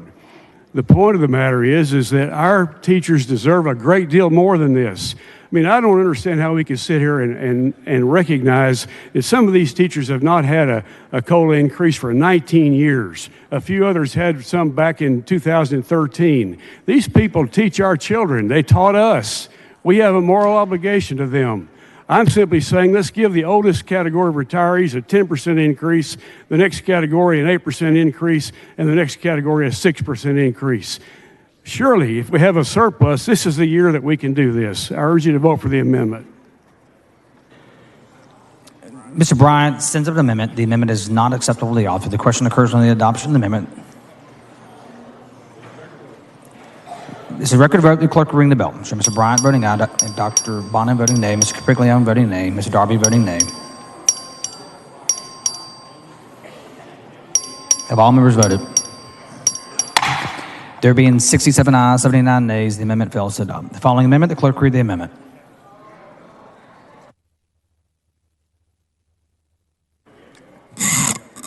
Amendment by Bryant. Real quick. The chair recognizes Mr. Bryant to explain the amendment. Mr. Speaker and members, notwithstanding the parsimonious increases after many, many years that are included in the current bill, the mechanism for paying for the current bill includes requiring an increase in the deduction from current teachers' paychecks. Now let's talk about teacher pay just a moment and what that will mean. If you look at HB 100 and you do the math on it, the average teacher is going to have an increase of about $1,315, which is a 2% pay raise and 2.2% pay raise in 2024. In 2025, if you do the math, the average teacher is going to have an increase of $1,766 in 2025, and that's about a 3% increase. It is absolutely wrong now to come back and say, we're going to increase the amount of money we deduct from your paycheck by an average of $600. That's just the average. By kicking up your contribution to 9% from the 8.25%, which is going to be if in current law. That's the wrong way to go. It doesn't help us recruit teachers. I think it's a slap in the face to our teachers whose pay is not being increased significantly anyway.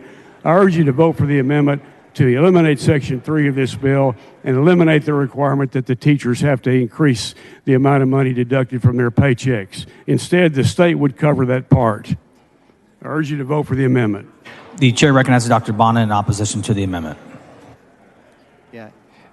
Thank you, Mr. Speaker. Members, we are going to make the largest increase that we have ever made by the state when you look at not only the increase in payroll contribution the state is going to make in parallel with the teachers from 8.25% to 9%, but the legacy payments, which will be $630 million per year for the next 30 years, and we front load that with $1.3 billion from the state. So the state is actually putting in significantly more to the pension than the active teachers. Additionally, this will be put into the Constitution, which ensures that unless the Constitution is amended, that will be the upper limit of where that payroll contribution will go. By comparison, I believe California teachers are putting 18% into their pension. That would move Texas teachers up to half of what the teachers in California are doing. And respectfully, I oppose this amendment. The chair recognizes Mr. Bryant to close on the amendment. Well, I didn't think we invoked California as a measurement for what's good for Texas. That's the first time I've heard that done. Our teachers now receive Mr. Harrison, for what purpose? Does the gentleman yield for a question? Gentleman yield for questions. Our teachers now receive $7,500 less than the national average. So the average teacher pay raise of 2.2% in the upcoming year is well below what we need in order to attract people to the profession and to do the right thing.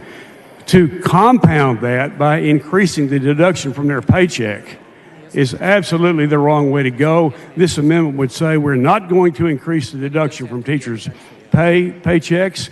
We are instead going to have the state pay that as it ought to. I yield. Mr. Harrison, he yields for questions. Thank you. Representative Bryant, is the intention of your amendment to make sure that our teachers are adequately funded and prioritized in the state of Texas?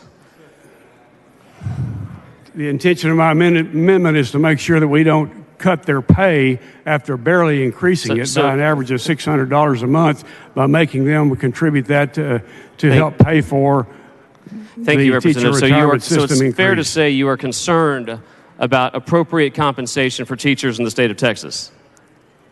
You'll have to ask your question one more time. Is it fair to say you are concerned, or at least your amendment purports for you to be concerned, about appropriately compensating teachers in the great state of Texas? I am, yes. Thank you.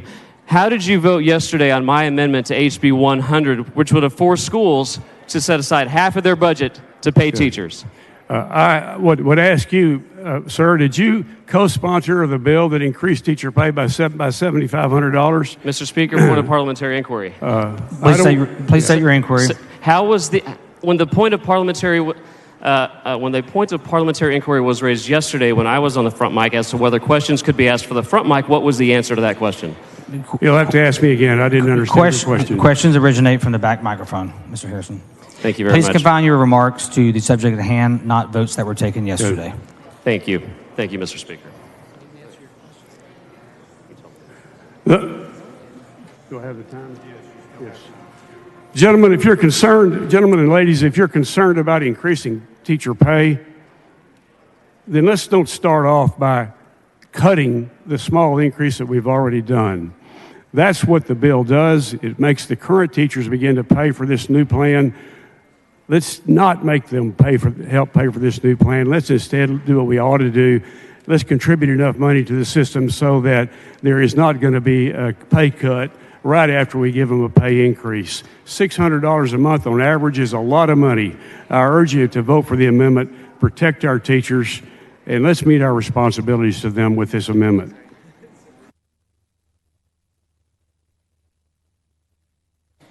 Mr. Bryant sends up an amendment. The amendment is not acceptable to the author. The question occurs on the adoption of the amendment. This is a record vote. The clerk will ring the bell. Show Mr. Bryant voting aye. Show Mr. Martinez-Fisher voting aye. Dr. Bonin voting no. Mr. Capriglione voting no. Show Ms. Jones of Dallas voting aye. Have all members voted? There being 64 ayes, 80 nays, SB 10. Pardon me, the amendment is not adopted. Is that it? The following amendment, the clerk will read the amendment. Amendment by Busey. The chair recognizes Mr. Busey to explain the amendment.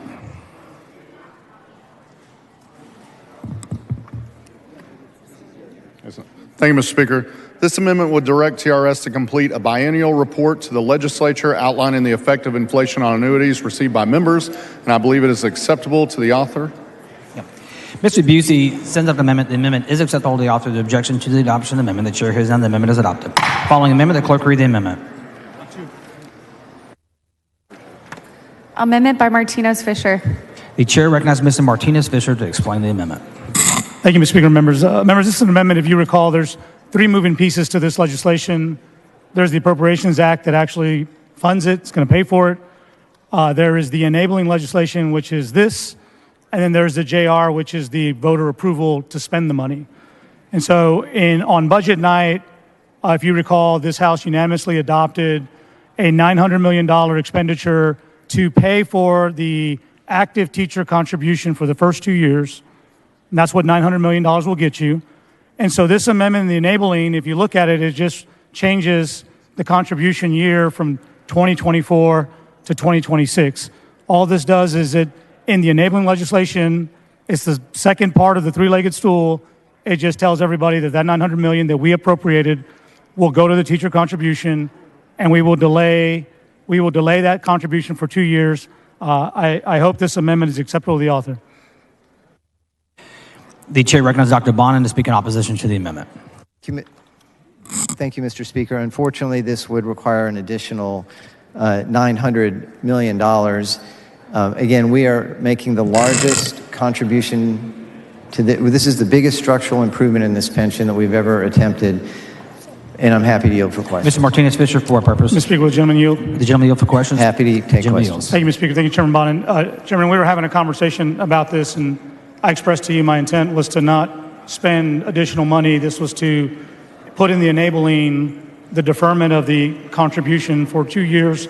And do you disagree with what I'm attempting to do? Yeah, I do disagree with it. You came to me earlier, within the last hour or two. We had no prior conversation about how this would be done. I'm really not sure that what you're suggesting is actually accurate. And, we spent months trying to get to this point. I feel like we're, stealing, defeat from the jaws of victory here. I appreciate that perspective. Do you have another suggestion that would be in this enabling legislation? How do we determine that the $900 million in the supplemental that was going to defer the contribution and actually pay the contribution? Sure. And here's the question. I mean, we are committed to increasing teachers' salaries, increasing the actual money that working teachers receive. That can happen in any number of different strategies. So if you are adamant it has to be earmarked for this, okay, then that's one question. If you want to make sure that they are getting more than the $900 million that is contemplated for the biennium in this increase in the payroll contribution, that is happening, and it is happening beyond the $900 million. Right. And just so that I'm clear, I mean, there are multiple strategies to deal with increases to teacher salaries. Right. This $900 million that was in SB 30 was a specific designation to defer contributions on active teachers. And if you can persuade me that $900 million is... Well, again, it's a question of semantics. In other words, you're saying you want to defer it. We can also make them whole without deferring that payment, right? Because if they receive it, whether they receive it branded as that deferral or whether they receive it through any other strategy, they still receive that increase in salary. And so has there been any increase in salary since the time of this body adopting that? We just passed a multi-billion-dollar increase in funding to public education. Much of that money is going to go into teacher salaries. We don't know that amount yet, that final amount? Well, of course not, and that legislation will have to be reconciled with the Senate and go, pass the Senate and go through conference committees. So, correct. I mean, we don't know what the final outcome is. And I think because of that uncertainty, I think if we have an enabling piece of legislation that says we're going to defer this active contribution for 2 years, pursuant to what we did in SB 30, isn't that a reasonable way to do it? I am confident that both retirees and our active teachers are coming out of this session much better off than they came into this session. Thank you.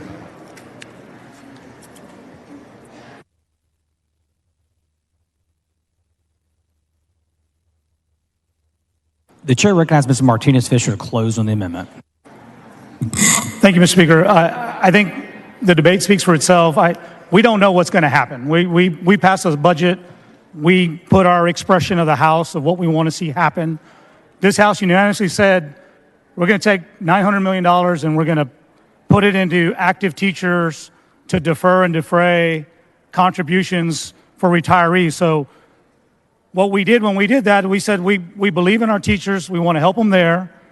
We're going to do you a solid. And then we're also going to let retirees get this COLA, and we're going to put some extra money in there because we're starting from zero. We've never had a COLA. So it's going to take us some time to fund it, but we're going to kick in the first couple of years. That's what the contribution does by increasing it from 8.25% to 9%. All we're doing in the enabling, while the budget's being worked out and the salary raise is going to be, what we think or what the Senate thinks, we will send enabling legislation over to say we're deferring the contribution to 26, which is consistent with what we did on SB 30. And when we ask the voters to take this vote, we're going to take a vote on a package of money that's going to have a fantastic COLA for our retirees, but we're not going to put a tax on active teachers to pay for it. We're going to kickstart it ourselves for the first 2 years. So if you want to avoid a teacher tax, if you want to help take $900 million we already appropriated and say at SB 10, this is where we want to put it, I ask that you please vote for this amendment. I'll ask for a record vote. Mr. Martinez Fisher sends up an amendment. The amendment is not acceptable to the author. The question occurs on the adoption of the amendment. This is a record vote. The clerk will ring the bell. Mr. Martinez Fisher voting aye. Mr. Capriglione voting nay. Dr. Bonin voting nay. Have all members voted? There being 63 ayes, 80 nays, the amendment fails to adopt.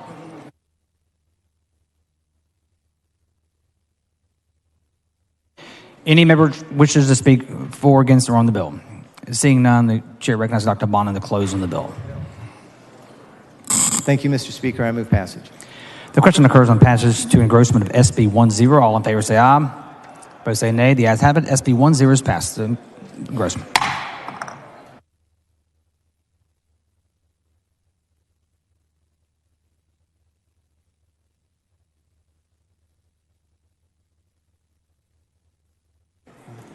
Mr. Diallo, what for purpose?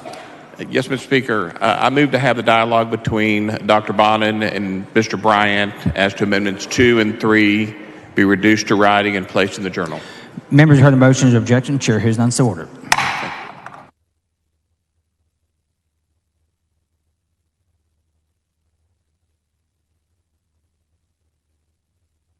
The chair lays out on second reading HJR 2. The clerk will read the resolution. HJR 2 by Bonin, proposing a constitutional amendment authorizing the legislature to provide one-time or ongoing benefit enhancements to eligible annuitants of the teacher retirement system of Texas, including a one-time transfer of funds for that purpose. The chair recognizes Dr. Bonin to explain the resolution. Thank you, Mr. Speaker. Members, this is the accompanying constitutional amendment that creates parameters that protect the actuarial soundness of the pension and provide the funding necessary to implement the committee substitute for Senate Bill 10. If passed on the November 7th ballot, and it must be approved for SB 10 to take effect. We did, however, break out the supplemental payment into SB 10 not contingent on passage of the constitutional amendment. I do have an amendment that is a perfecting amendment. The following amendment, the clerk will read the amendment. Amendment by Bonin. The chair recognizes Dr. Bonin to explain the amendment. Thank you, Mr. Speaker. This amendment makes some technical corrections. It caps the employee contribution rate at 9%.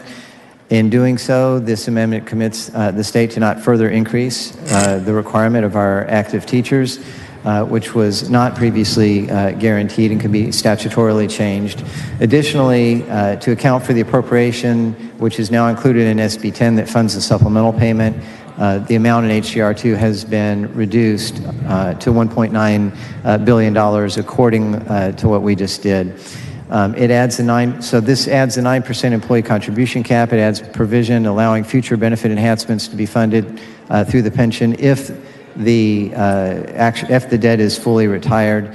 And it changes the appropriation to $1.9 billion, as I mentioned, and it changes the ballot language to more accurately reflect that this bill aims to pay down and eliminate the debt of the pension. Mr. Wally, for what purpose? Mr. Speaker, would Chairman Bonin yield for... Gentleman yield for questions. Happy to yield for questions. Chairman Bonin, with the enabling legislation and the HJR2, this is a historic amount of dollars going into the system. Is that correct? That is correct. And I think the initial was $3.3 billion of GR going into the COLA and the supplemental payment. But with the amendment, was that reduced or is that increased? Yeah, so altogether going forward, hopefully I get this correct, the supplemental payment is approximately $1.6 billion. The cost of living adjustment is $2.15 billion.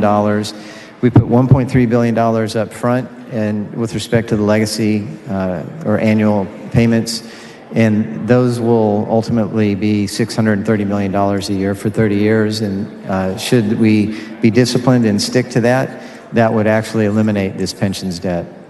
So that'd be $630 million so that we make the system actuarially sound. Is that correct? If we stick with that and the contributions for the next 30 years. And this is a strategy that we've not done with this pension before. It's been based on the returns of the pension, of course, and then the payroll contributions. So these legacy payments, as we call them with ERS, are an additional contribution that the state is making to eliminate our pension debt.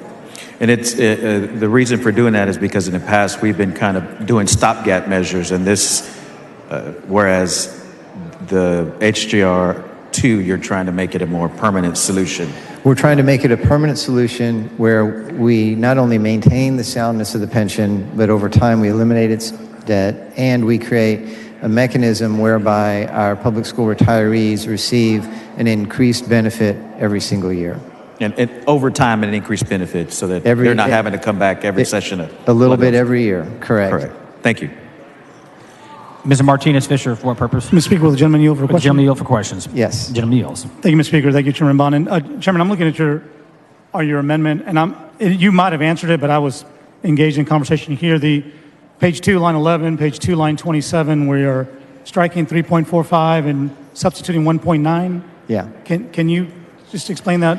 Yeah, so as the legislation came to the floor, the appropriation for everything was in the JR. What we did with the amendment to the committee sub for Senate Bill 10 is we moved the supplemental payment into the statute so that it is going to occur regardless of the outcome of the vote on the constitutional amendment. So then we accordingly reduced from the JR the amount that went into the statutory provision. And so while we've changed the amount on the JR, that doesn't mean that we're not changing the proposal, the idea. Correct. It's just going to be paid differently. We just switched it from one bill to the other. Thank you. Appreciate it. Thank you.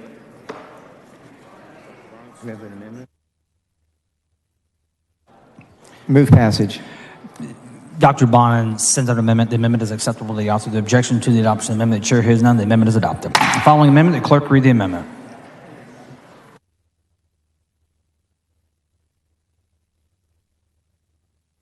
The amendment has been withdrawn. The chair recognizes Mr. Martinez Fisher to speak in favor of the resolution.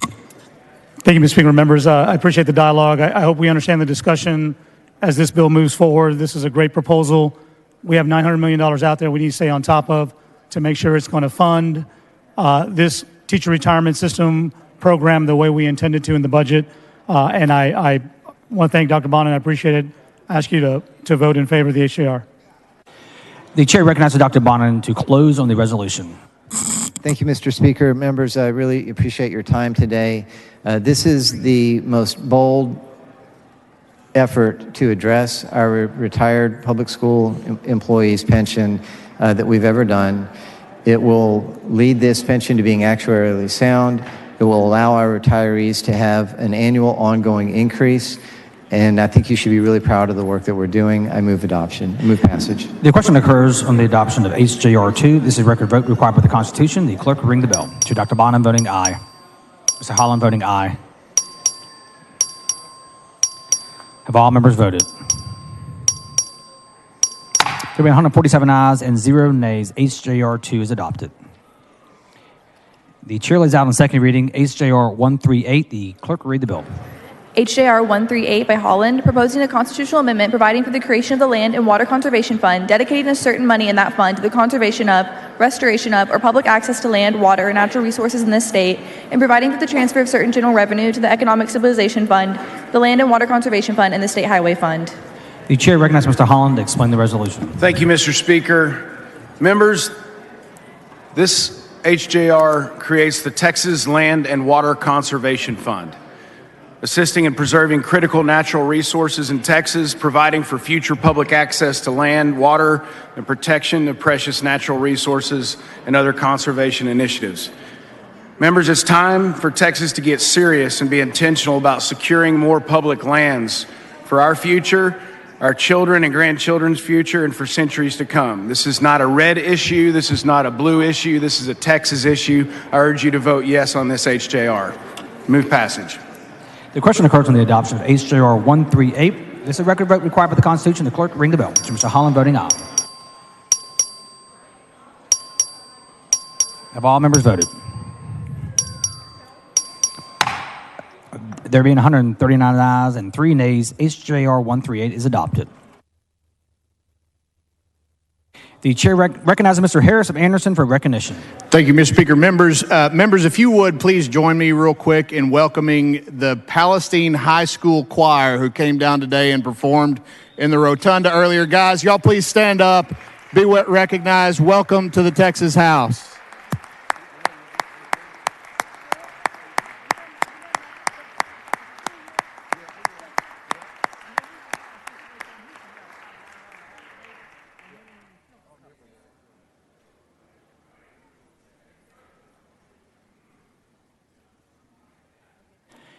The chair lays out on second reading HB 412. The clerk will read the bill. HB 412 by Thompson of Harris, relating to requiring the corroboration of certain testimony in a criminal case involving a controlled substance. The chair recognizes Ms. Thompson of Harris to explain the bill. Mr. Speaker, members, this is a bill that calls for corroboration of testimony of peace officers in the undercover narcotic cases, just as corroboration is required of informants. I move passage. The question occurs on passing the engrossment of HB 412. All in favor say aye. Opposed say nay. The ayes have it. HB 412 is passed in engrossment.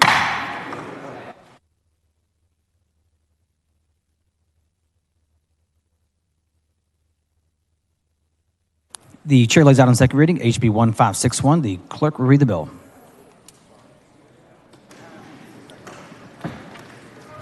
HB 1561 by Smithy, relating to the decision of a court of appeals not to accept certain interlocutory appeals. The chair recognizes Mr. Smithy for a motion. Mr. Speaker and members, I move to postpone further consideration of House Bill 1561 until 10 a.m. Wednesday, May 3rd. Members, you heard the motion. Is there objection? Chair hears none, so ordered. The chair lays out on second reading HB 2162. The clerk will read the bill. HB 2162 by Dutton, relating to reading instruction, assessment instruments, and interventions provided to public school students. The chair recognizes Mr. Dutton to explain the bill. Thank you, Mr. Speaker and members. Members, reading on grade level by the end of third grade is one of the most critical milestones in public education. And the reason for that is there is a strong connection between early low literacy skills and this country's exploding crime rate. And so having said that, let me share this with you. These are some of the third grade reading statistics in our districts. District 1, Gary Van Dever. At Red Lick ISD, 11% of them are reading on grade level in third grade. District 2, Brian Slayton, 25% of them in Lindale ISD on third grade level. In District 3, Cecil Bell, 26% of them, your third graders are reading on grade level. In District 4, Keith Bell, 33% in Rockwall ISD are reading on grade level.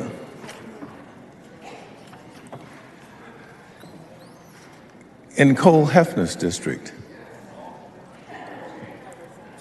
Pewitt Consolidated Independent School District, 21% of third graders are reading on grade level. In District 6, Matt Schaefer, 25% of them in Lindale ISD are reading on grade level. In Jay Dean's district, at Avenger ISD, 29% of them are reading on grade level in third grade. Cody Harris, in La Pointe ISD, 19% are reading on grade level. In Trent Ashby's district, in Chester ISD, 17% are reading on third grade level. District 10 in Brian Harrison's district, in Midlothian ISD, 41% are reading on grade level. In Travis Clardy's district, in Stephen F. Austin, 11% are reading on grade level. In Kyle Casal's district, Mumford ISD, 13% are reading on grade level. In Angela Orr's district, in Iredell ISD, nobody is reading on grade level in third grade.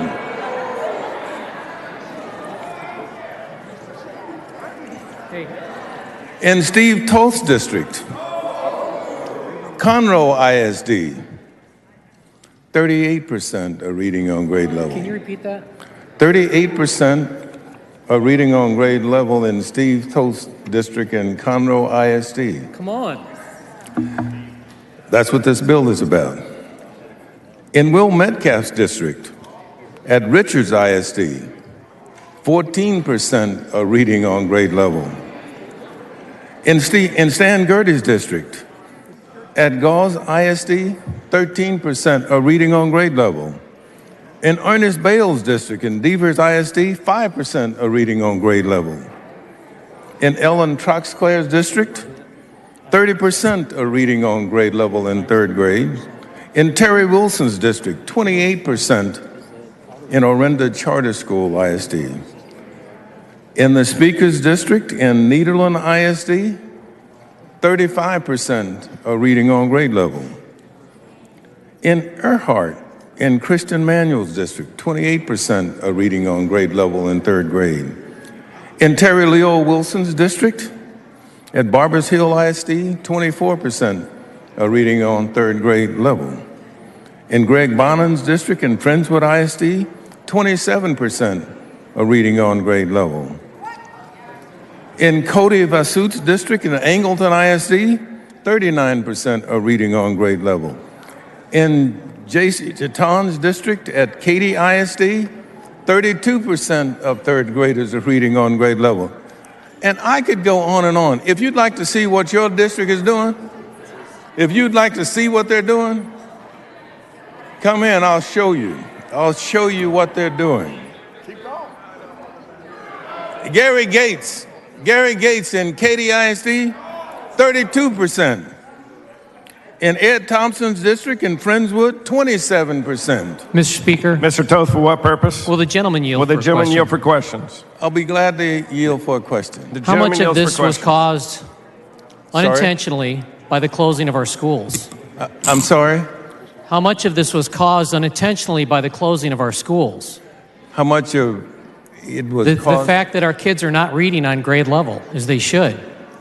I don't think it had anything to do with the closing of a school. Was there any change in between the closing of schools and not closing of schools? Well, I don't think that closing schools had anything to do with the children not reading. I think it had something to do with what we did, what we instructed the school districts to do, because we all know that a child who is not reading by third grade level has a huge chance Propensity for to failure drop out, in the correct? system. In fact, what we know is by the end of third grade, how a student is performing on grade level. Only 5% let me just ask of you a them question, catch though. up. Only And 5%. I do want to get into other causes, but was there any disparity between the COVID closures before this? No. So this is pretty This much has on par been with or chronic. without school This has closings. been chronic. This has been something that we have not paid attention to ever. I've been on the Public Education Committee for at least 34 years. And I have watched while we have absolutely done nothing to improve our third grade reading scores. And at the same time, we recognize, though, that when a child is not reading on grade level by third grade, they are 4 times more likely not to graduate from high school. Mr. Dutton, what kind of impact has this had on children in your district specifically? I will tell you that when I put up the map and include the zip codes of where the failing schools are, they overlap the same map with where the juveniles who are coming into our criminal justice system are. Can you repeat, Mr. Speaker? I couldn't hear that. Can you get? Members, please take your conversations outside the rails. Mr. Chairman Dutton, could you repeat that? I'm sorry. What I'm saying to you is that when I took the map in my district, and what I did is I took a look at where the failing schools were, and I also looked... Members, please take your conversations outside the rails. I looked at where the juveniles who were coming into the criminal justice system were. They almost exactly overlap. So reading in our prisons being filled, there's a correlation, a direct correlation, isn't that right? Well, let me put it this way. If you're black or Hispanic and don't read by third grade, you are 6 times more likely not to graduate from high school. Wow. Why is that? Well, because we all know that we all got here because of education. And if you don't have an education, what happens is you have choices in life, but they all happen to be negative.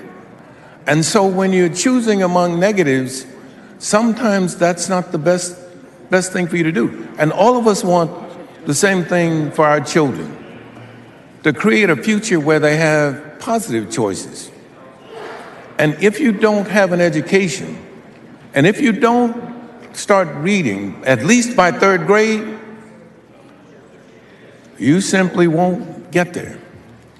You carried a key piece of legislation last session that all of us voted for, identifying children with dyslexia.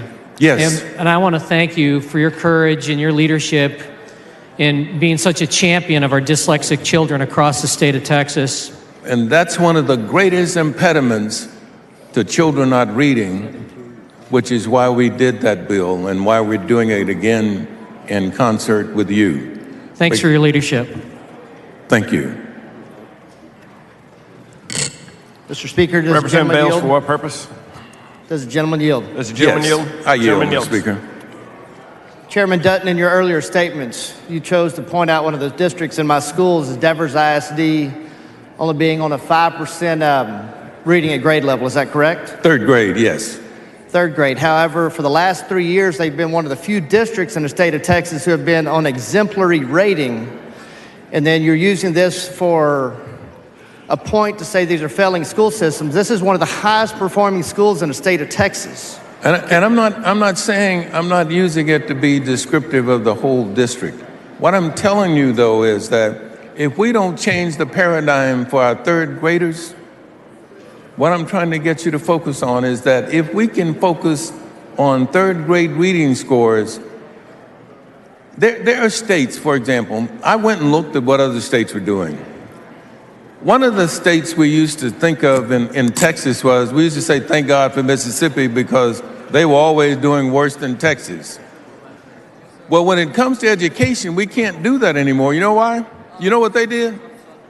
What the state of Mississippi did is they instituted, their legislature passed a program, a piece of legislation that said you can't leave third grade unless you're reading on third grade level. They made it an absolute bar to moving forward to fourth grade from third grade if you were not reading at third grade level. But I don't do that in this bill. I'm not doing that in this bill. What we're doing is trying to be proactive so that if a child between pre-K and third grade is failing in reading, we get them the help they need. And what this bill presupposes is that they will get some high-level tutoring so that when they do get to third grade, when they do leave third grade, they will be reading on third grade level. Chairman Dutton, I think we're missing the main point here. We simply pointed out this one district as being the lowest rating of third grade reading level.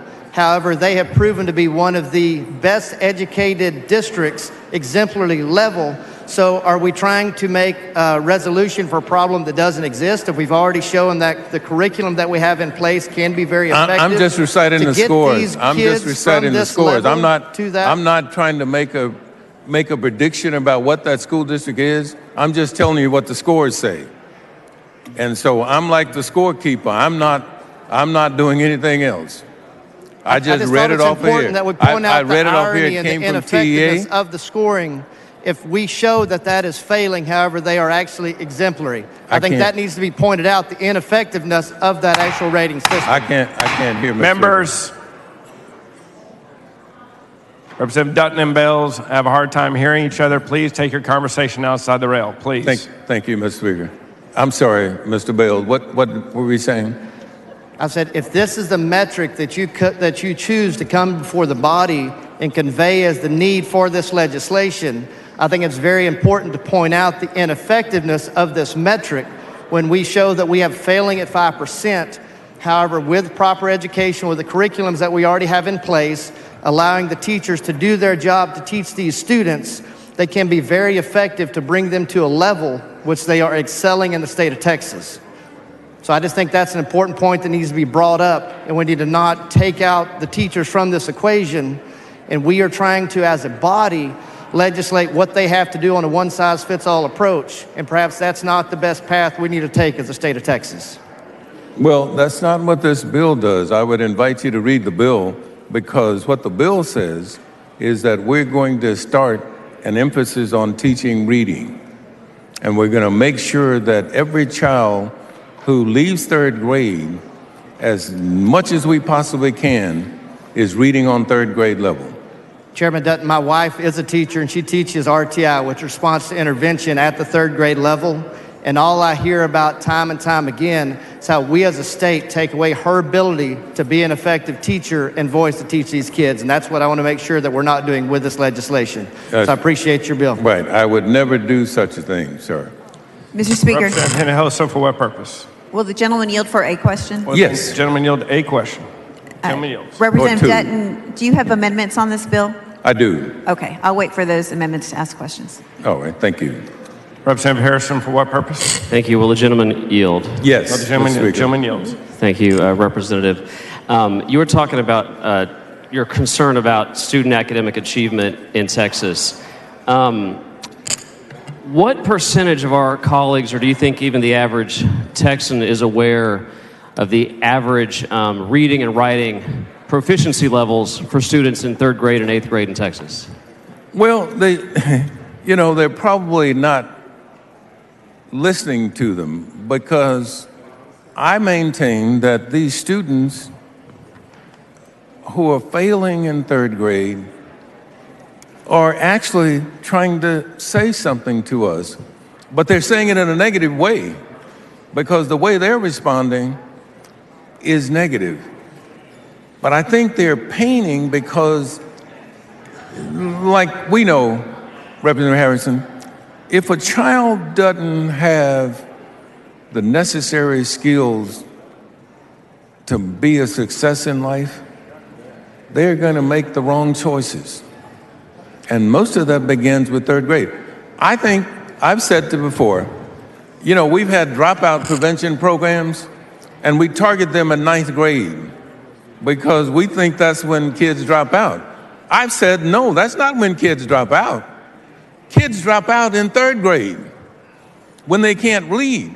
But when they get older and they can leave on their own, that's when they leave, and they leave in ninth grade.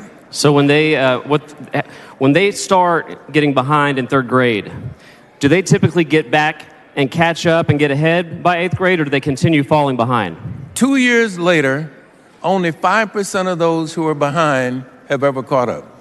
Yes, sir. And were you aware that according to NAEP data, the data looks like it confirms your thesis here, because if the average statewide, across the whole state of Texas third graders, their proficiency scores for reading and mathematics are around 29%. Yes. But by the time it gets to eighth grade, were you aware, Representative, that the average Texas eighth grader in both reading and mathematics, their proficiency level is only 23%? Absolutely, and that's why we need to focus on this, because if we're going to create a future for Texas, I think we do it by making sure that our third graders can read. What is the impact, Representative, on a child who graduates high school but cannot read at grade level? Well, I'll tell you here, I have a report that basically name the relationship between incarceration and low literacy. And what it does is it points out very clearly that when children aren't successful in school, we're likely to have to build prison beds for those children, because they're going to grow up to be an adult without the choices we want them to have. And so that's the reason, Representative Harrison, I brought this bill. So it makes I heard you say that this would make a big difference on our economy and our workforce for tomorrow, and our employers needing to find help. One thing we hear a lot in the committee you serve on together, Representative, is that one of the reasons that kids might be falling behind that's not the responsibility of the schools is because sometimes these school districts serve students who may not be as affluent as other families in the state of Texas. Representative, what impact does poverty or the wealth of the parents, in your opinion, have on the ability of schools to teach students to read? I believe this, Representative Harrison, that the more excuses we make for children not learning, we do an injustice to those same children. Because being poor, and as I'm fond of saying, we weren't poor, we were po, because we couldn't afford the O and the R. We had the P and the O. Okay, I'm going to let this go. And so, but we still learned. I'm going to let this go. And we still had teachers who could teach. And I don't want anybody to think this is... The gentleman's time has expired. Following amendment, clerk will read the amendment.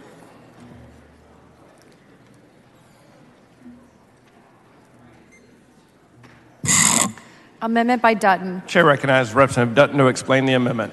Thank you, Mr. Speaker and members.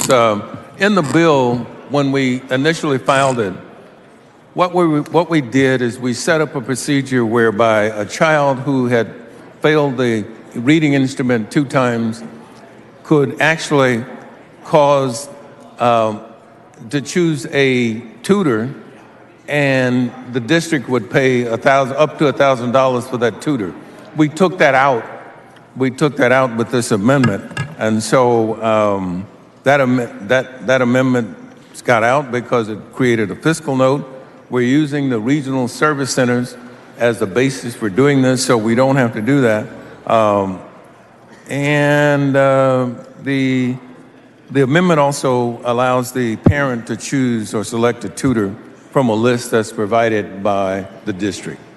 And I move adoption of the amendment. Representative Dutton sends up an amendment. It is acceptable to the author. Is there any objection? Chair hears none. The amendment is adopted. Following amendment, the clerk will read the amendment.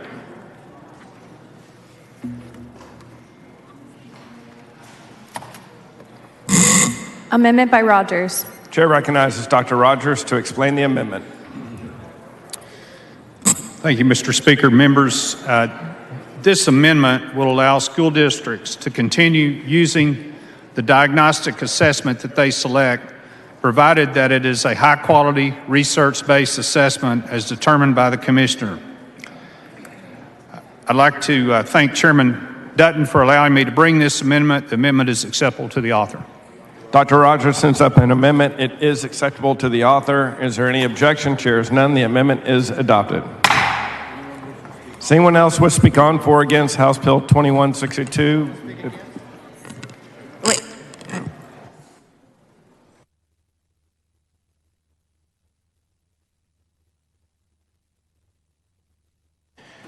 Chair recognizes Representative Bales to speak in opposition to the bill. Members, I don't rise to this mic very often, especially not to speak against a bill. However, when the chairman actually used numbers to represent the need for this legislation, he chose a school district in House District 18, Devers ISD. He stated that only 5% of the students in that school district are reading on grade level. I just had those numbers sent directly from the school superintendent, because I know for the last 3 years that district has been exemplary rating. 100% of those third grade students passed the STAR test. 100%.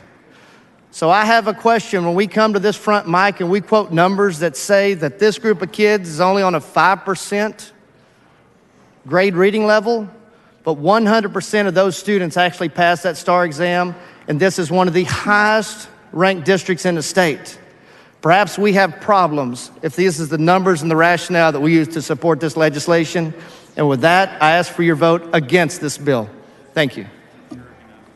Chair recognizes Representative Dutton to close. Will the gentleman yield?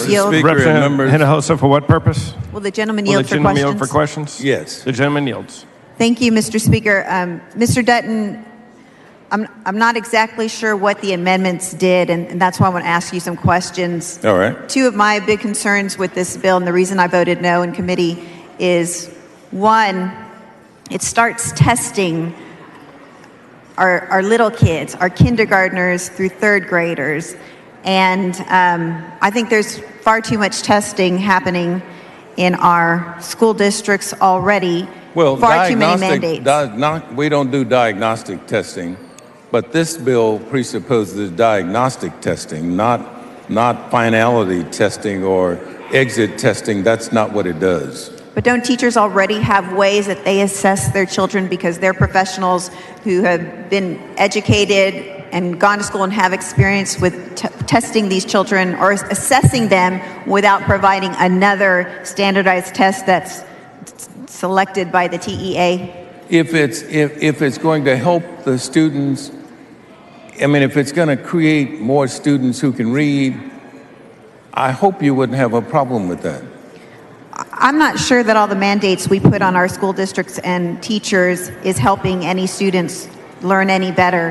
In fact, I've seen in my 10 years with kids in public schools more mandates and things getting harder in the classroom. So that I think that's a fundamental distinction or difference we have. I just wanted to make sure that with the amendments. Well, I hope the difference is not such that you don't recognize that there's a problem in this state with reading third graders.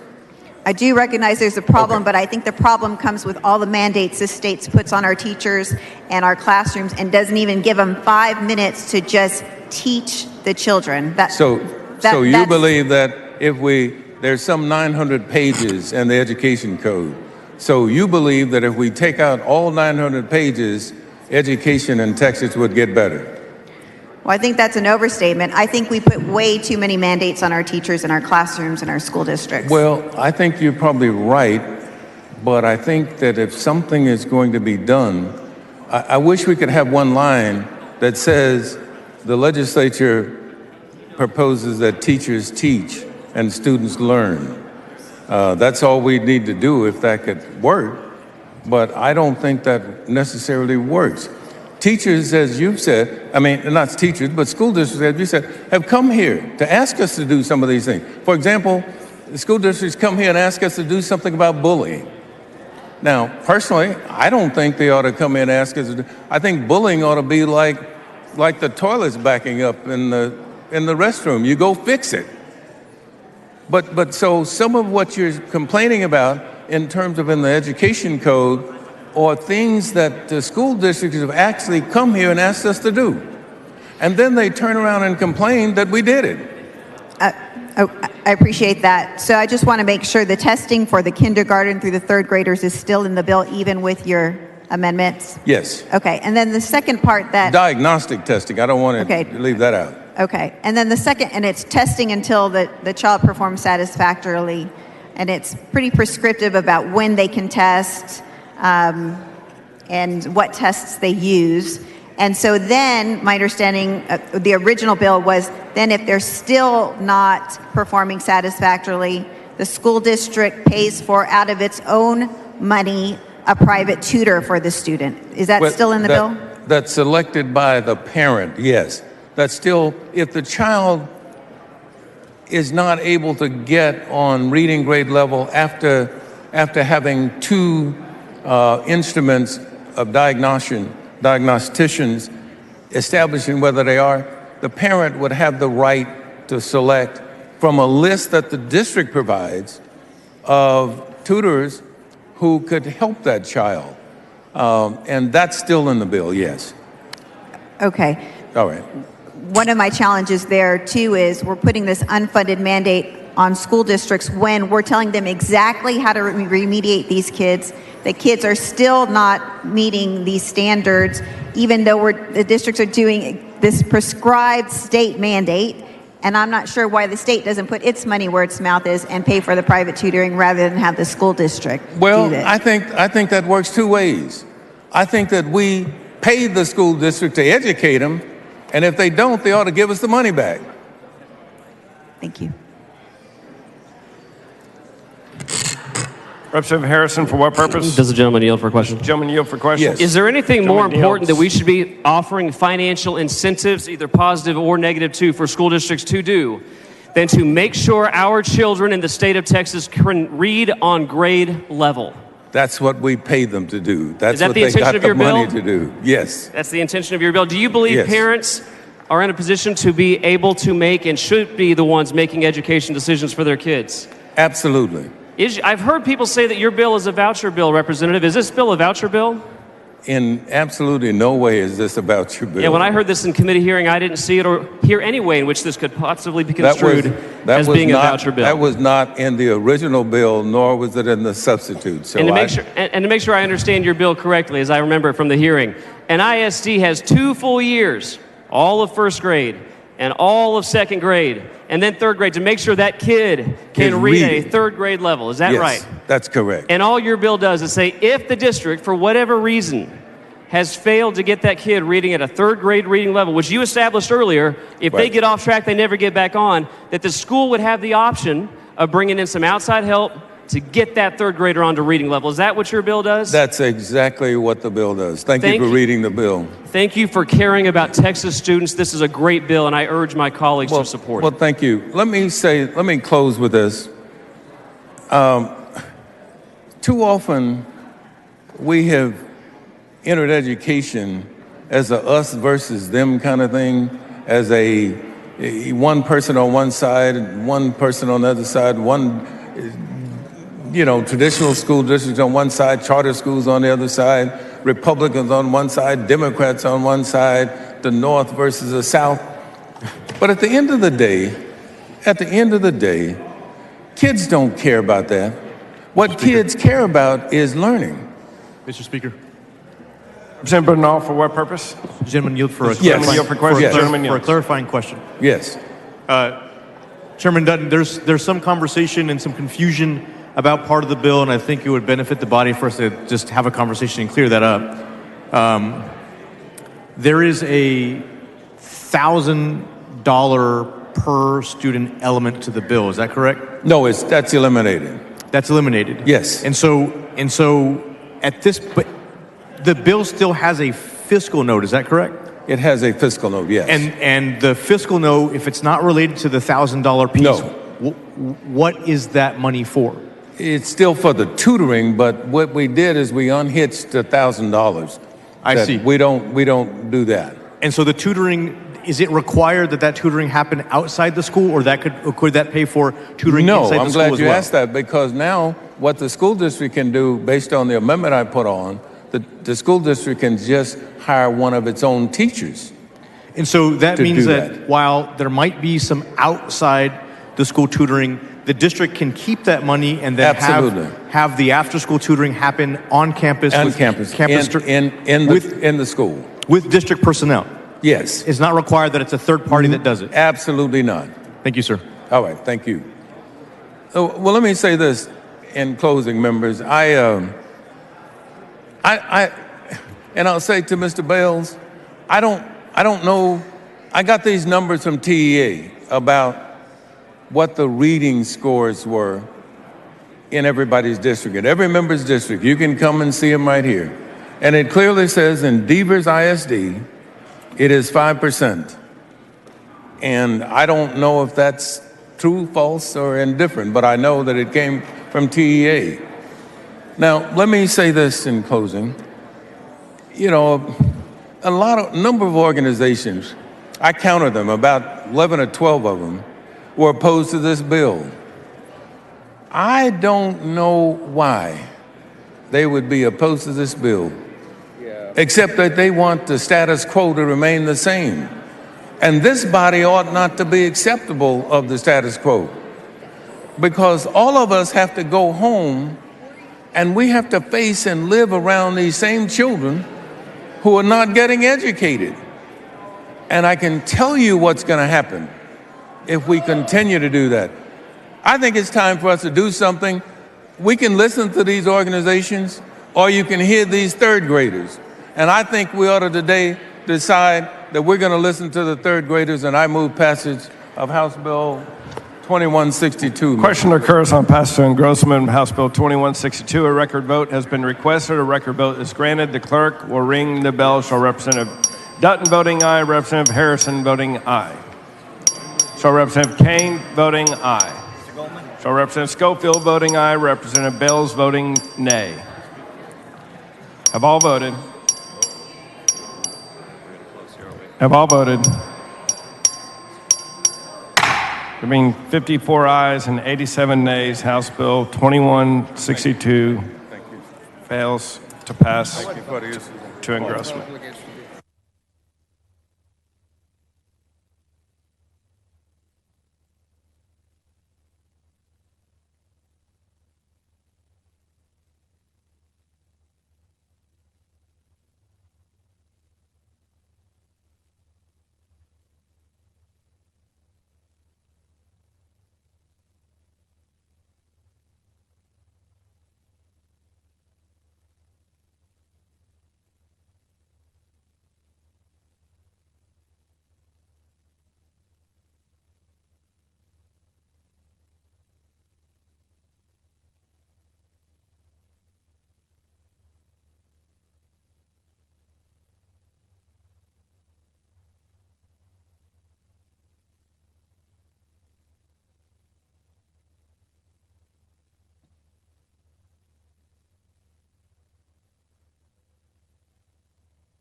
Chair recognizes Representative Dutton for a motion. Mr. Speaker, I move to reconsider and spread on the journal the vote by which House Bill 2162 failed to pass engrossment. Members, the motion will be entered into the journal.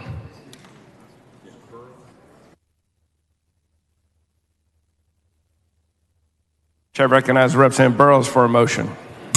Thank you, Mr. Speaker. Members, I move the House grant permission for the Committee on Calendars to meet while the House is in session today at 2 p.m. in room 1W14, Agriculture Museum, to consider a calendar.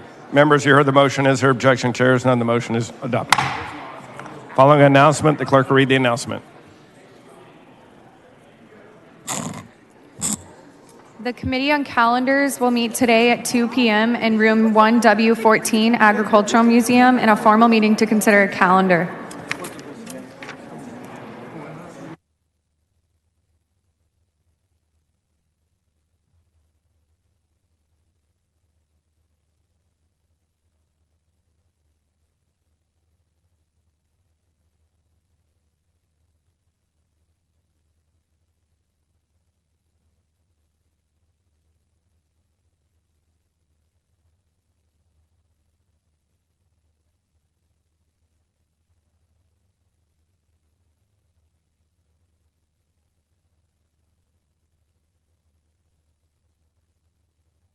Chair lays out on second reading House Bill 3390. Clerk will read the bill.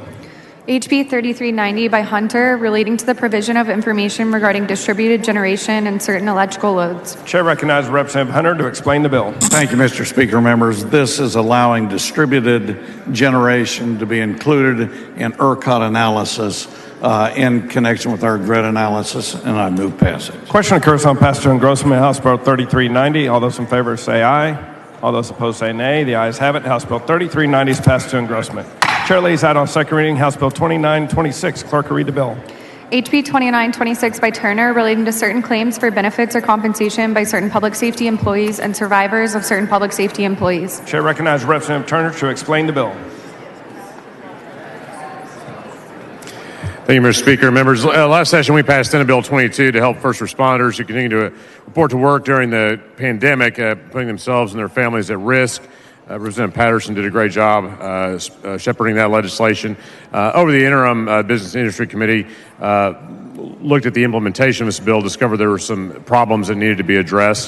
So that's what this bill does. House Bill 2926 extends the COVID-19 presumption to September 1st, 2025. It requires insurance carriers to reprocess denied claims, allows an employee's beneficiary to request reimbursement for an employee's medical expenses, and stipulates that if an insurance carrier misrepresents a provision of the presumption statute or denies a claim without obtaining an opinion from a medical expert, it is an administrative violation.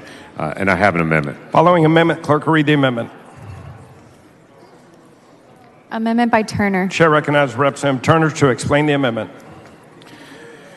Thank you, Mr. Speaker. Members, this amendment stems from negotiations with stakeholders. The amendment specifies that an employee's estate may submit a request for reimbursement for health care costs if the employee is unable to do so. It also clarifies its administrative violation if an insurance company fails to apply a presumption without conducting a reasonable investigation, which must include an opinion from a qualified medical expert. This amendment is acceptable to the author. I move adoption. Representative Turner sends up an amendment. It is acceptable to the author. Is there any objection? Chair is none. The amendment is adopted. Does anyone else will speak on for or against House Bill 2926? Not. Chair recognizes Representative Turner to close. Move passage. Question occurs on passage to engrossment, House Bill 2926. All those in favor say aye. All those opposed say nay. The ayes have it. House Bill 2926 passed to engrossment.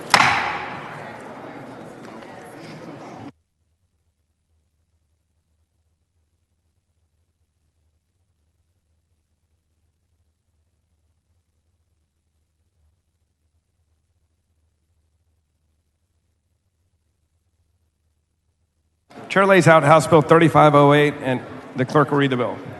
HB 3508 by Hernandez, relating to the operation of electric vehicle charging stations. Chair recognizes Representative Hernandez for a motion. Thank you, Mr. Speaker. I move to postpone further consideration of House Bill 3508 until Tuesday, May 2nd at 9 a.m. Members, you heard the motion. Is there objection? Chair is none. The motion is adopted.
Chair recognizes Representative Thompson for a motion.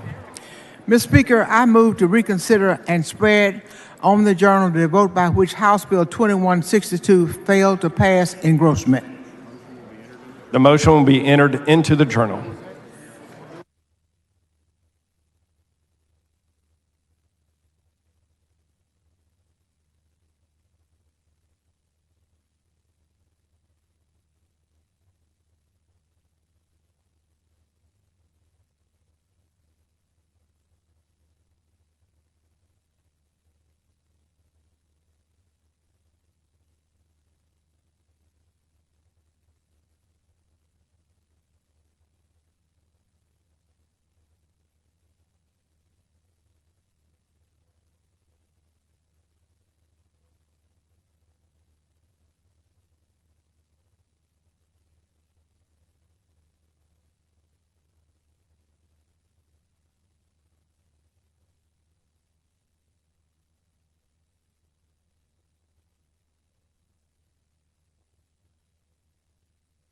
Chair lays out on second reading House Bill 3741. The clerk will read the bill.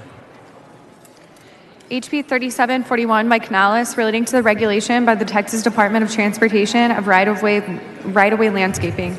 Chair recognizes Representative Canales to explain the bill. Mr. Speaker, members, our roadways are crucial to Texas, and businesses pay a premium along those roadways to have their businesses seen. But this bill gives TxDOT the flexibility to determine how to implement a program that allows them to work with businesses so that their signs can be seen using a landscape management program. This is a pro-business bill. I move passage. Does any other member wish to speak on for or against House Bill 3741? If not, the question occurs on passage to engrossment of House Bill 3741. All those in favor say aye. All those opposed say nay. The ayes have it. House Bill 3741 is passed to engrossment. Chair lays out on second reading House Bill 3772. The clerk will read the bill. HB 3772 by Thompson of Harris relating to combating human trafficking by the Texas Department of Licensing and Regulation. The chair recognizes Representative Thompson of Harris to explain the bill. Mr. Speaker, members, this bill codifies TDLR anti-traffic unit, and it provides a clear statutory framework for the agency to continue its work to fight against human trafficking. I move passage. Does any other member wish to speak on for or against House Bill 3772? If not, the question occurs on passage to engrossment. House Bill 3772. All those in favor say aye. All those opposed say nay. The ayes have it. House Bill 3772 is passed to engrossment. Chair lays out on second reading House Bill 4390. Clerk will read the bill. HB 4390 by Button relating to the Texas Industry Recognized Apprenticeship Programs Grant Program. Chair recognizes Representative Button to explain the bill. Thank you, Mr. Speaker. Members, HB 4390. Mr. Bryant, for what purpose? Point of order, Mr. Speaker. State your point of order, Mr. Bryant. I raise a point of order against further consideration of House Bill 4390 on the grounds that it is a violation of House Rule 4, Section 32, subsection C, on the grounds that the bill analysis is materially misleading. Bring your point of order down front, Mr. Bryant.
The point of order is withdrawn. Chair recognizes Representative Button to explain the bill.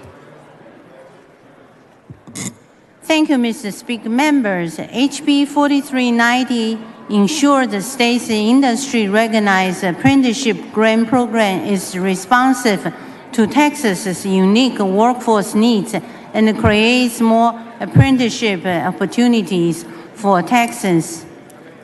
I do have an amendment from Following Mr. Representative Chris Turner.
Following amendment, the clerk will read the amendment.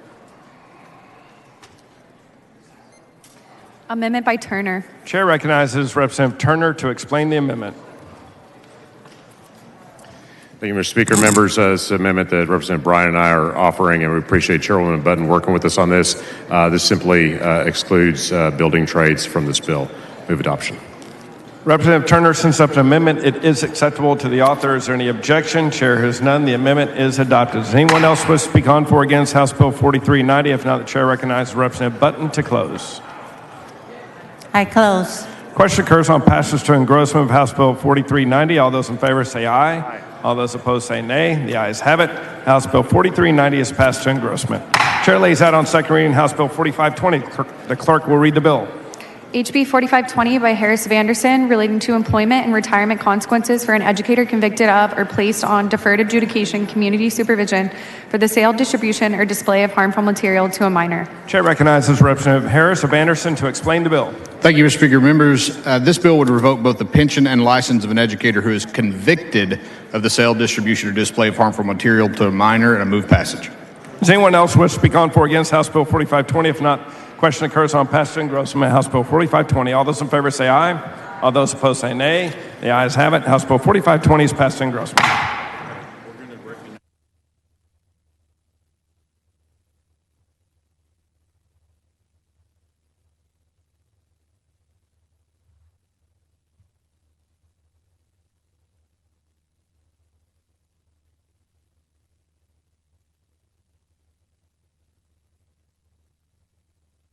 The chair recognizes Representative Allison for a motion. Thank you, Mr. Speaker. Members, I request permission to introduce a House bill relating to the commissioning by the General Land Office of certain Alamo Complex Rangers as peace officers. Members, you heard the motion. This is a record vote. The clerk will ring the bell. Show Representative Allison voting aye.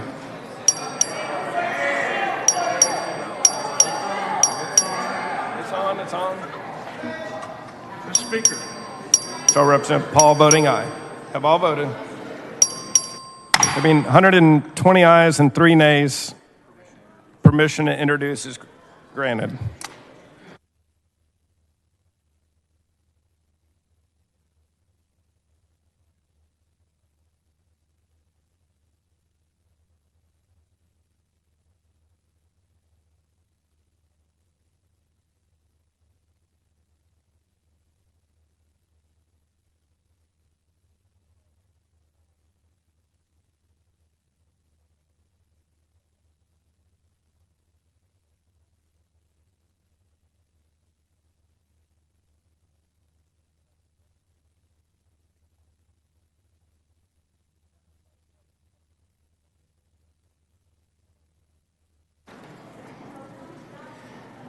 Chair lays out on second reading House Bill 4921. The clerk will read the bill. HB 4921 by Murr, relating to the establishment of an adult education pilot program for certain inmates of the Texas Department of Criminal Justice. Chair recognizes Representative Landgraf for a motion. Thank you, Mr. Speaker. I move to postpone further consideration of House Bill 4921 until Wednesday, May 3rd at 10 a.m. Members, you heard the motion. Is there objection? Chair is none. The motion is adopted. Another motion. Chair lays out on second reading House Bill 3999. The clerk will read the bill. HB 399 by Collier, relating to automatic orders of non-disclosure of criminal history record information for certain misdemeanor defendants following successful completion of a period of deferred adjudication community supervision. The chair recognizes Representative Collier for a motion. Mr. Speaker, I move to postpone further consideration of HB 399 until Tuesday, May 30th at 10 a.m. Members, you heard the motion. Is there objection? The chair hears none. The motion is adopted. Chair lays out on second reading House Bill 71. The clerk will read the bill. HB 71 by Canales, relating to the establishment of a program for the issuance of digital identification. The chair recognizes Representative Canales to explain the bill. Thank you, Mr. Speaker. Members, HB 71 would instruct the Department of Public Safety to create a digital identification program, which is permissive. You don't have to do it. And it would include also your hunting and fishing license and your license to carry, and it could not be used to vote. And I believe there's an amendment. Following amendment, the clerk will read the amendment.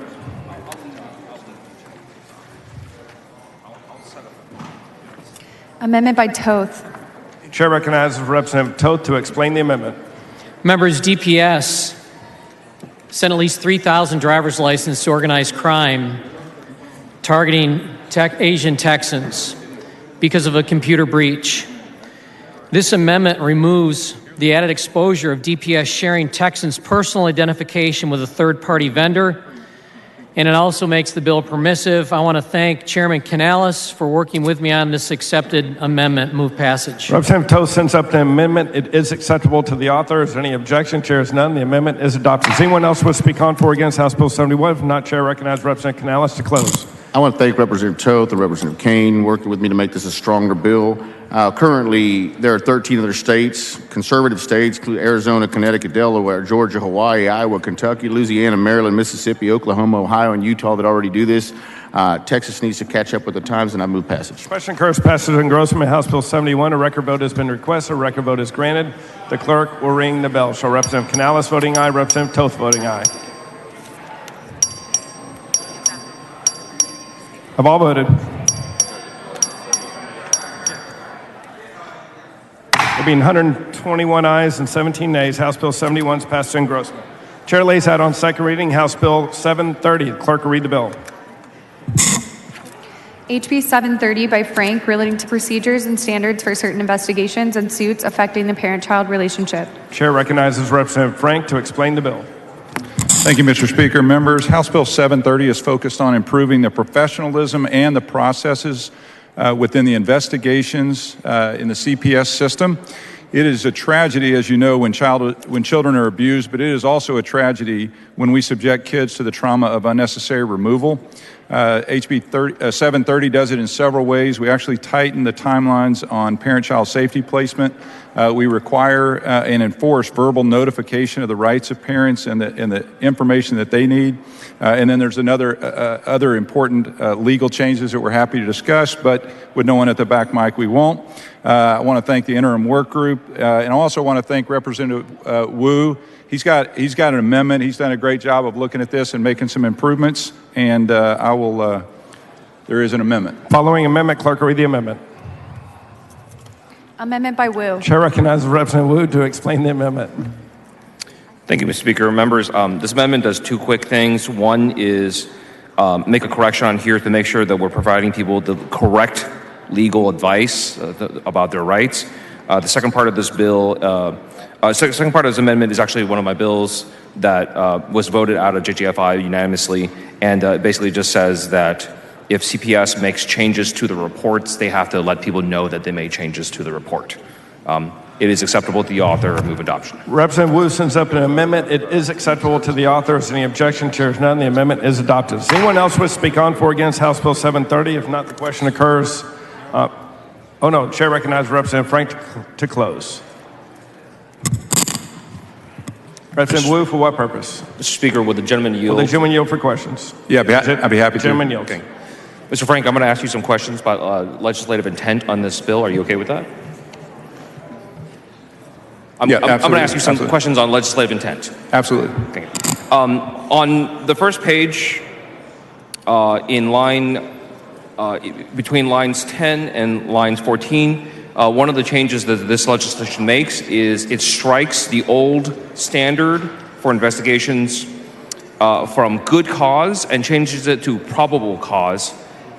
Historically, Texas courts have held that good cause, which is not defined in statute, equates to probable cause and mean the same thing. Is that the intent of your legislation? That is the intent. Okay. On page 4, on line 6, one of the provisions that we have in the bill says that we have to inform the parents or the parties involved about the known allegations the department is investigating. And the intent of this legislation is that these are the known allegations at the time of the investigation. Absolutely. The ones known at the time. If there's other allegations that come up, that would certainly be acceptable. Absolutely. Thank you so much, Mr. Speaker. Mr. Wu, for what purpose? I move to reduce the writing and place in the House Journal for the purposes of legislative intent. Our conversation. Members, you heard the motion. Is there objection? Chair is none. The motion is adopted.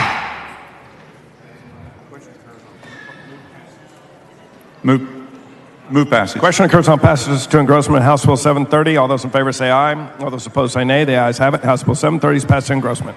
Chair lays that on second reading. House Bill 1715. Clerk will read the bill. HB 1715 by Canales relating to the expunction of arrest records and files relating to certain nonviolent misdemeanor offenses.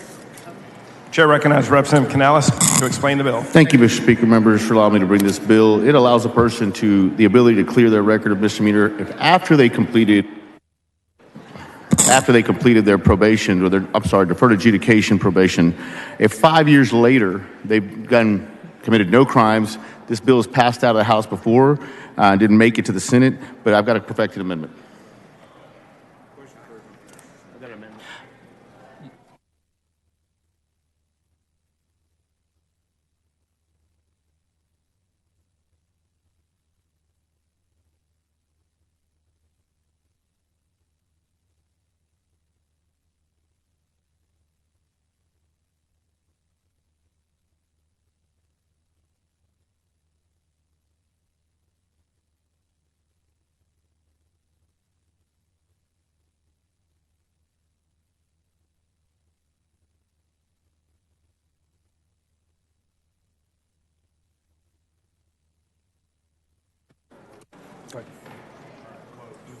Move passage. The question occurs on passage on engrossment HB 1715. All in favor say aye. Opposed say nay. The ayes have it. HB 1715 is passed on engrossment.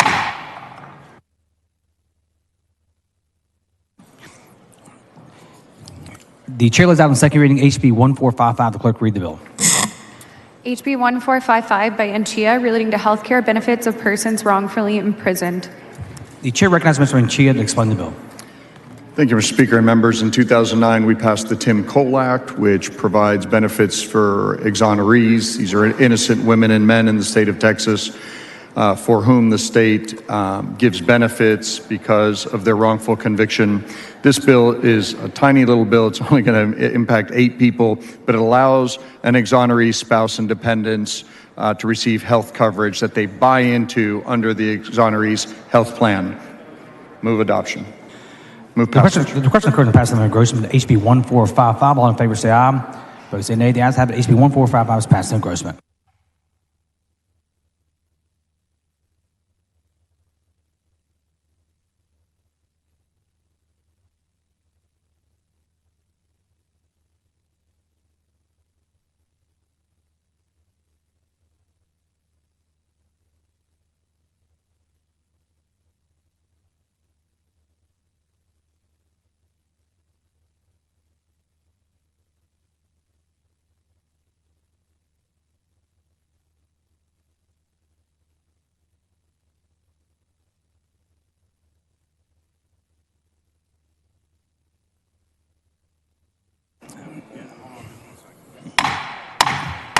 Members, we're going to stop here on the calendar due to impending inclement weather. We will catch up next week. We'll be here through Saturday, so we will finish this calendar, and we will finish the calendars from this 4th today to Saturday. We do have some reading referral of bills, but there is some very significant weather hitting the Central Texas area from Dallas down to San Antonio. I caution everyone to travel very safely. We will adjourn pending the reading and referral of bills. Mr. Canales moves the House adjourn pending the reading and referral of bills until 1 p.m. Monday in memory of Kyle Thompson, son of Representative Ed Thompson. Is there objection? The chair hears none. The House stand adjourned pending the reading and referral of bills.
The following bills on first reading and referral to committee. The clerk will read the bills and resolutions.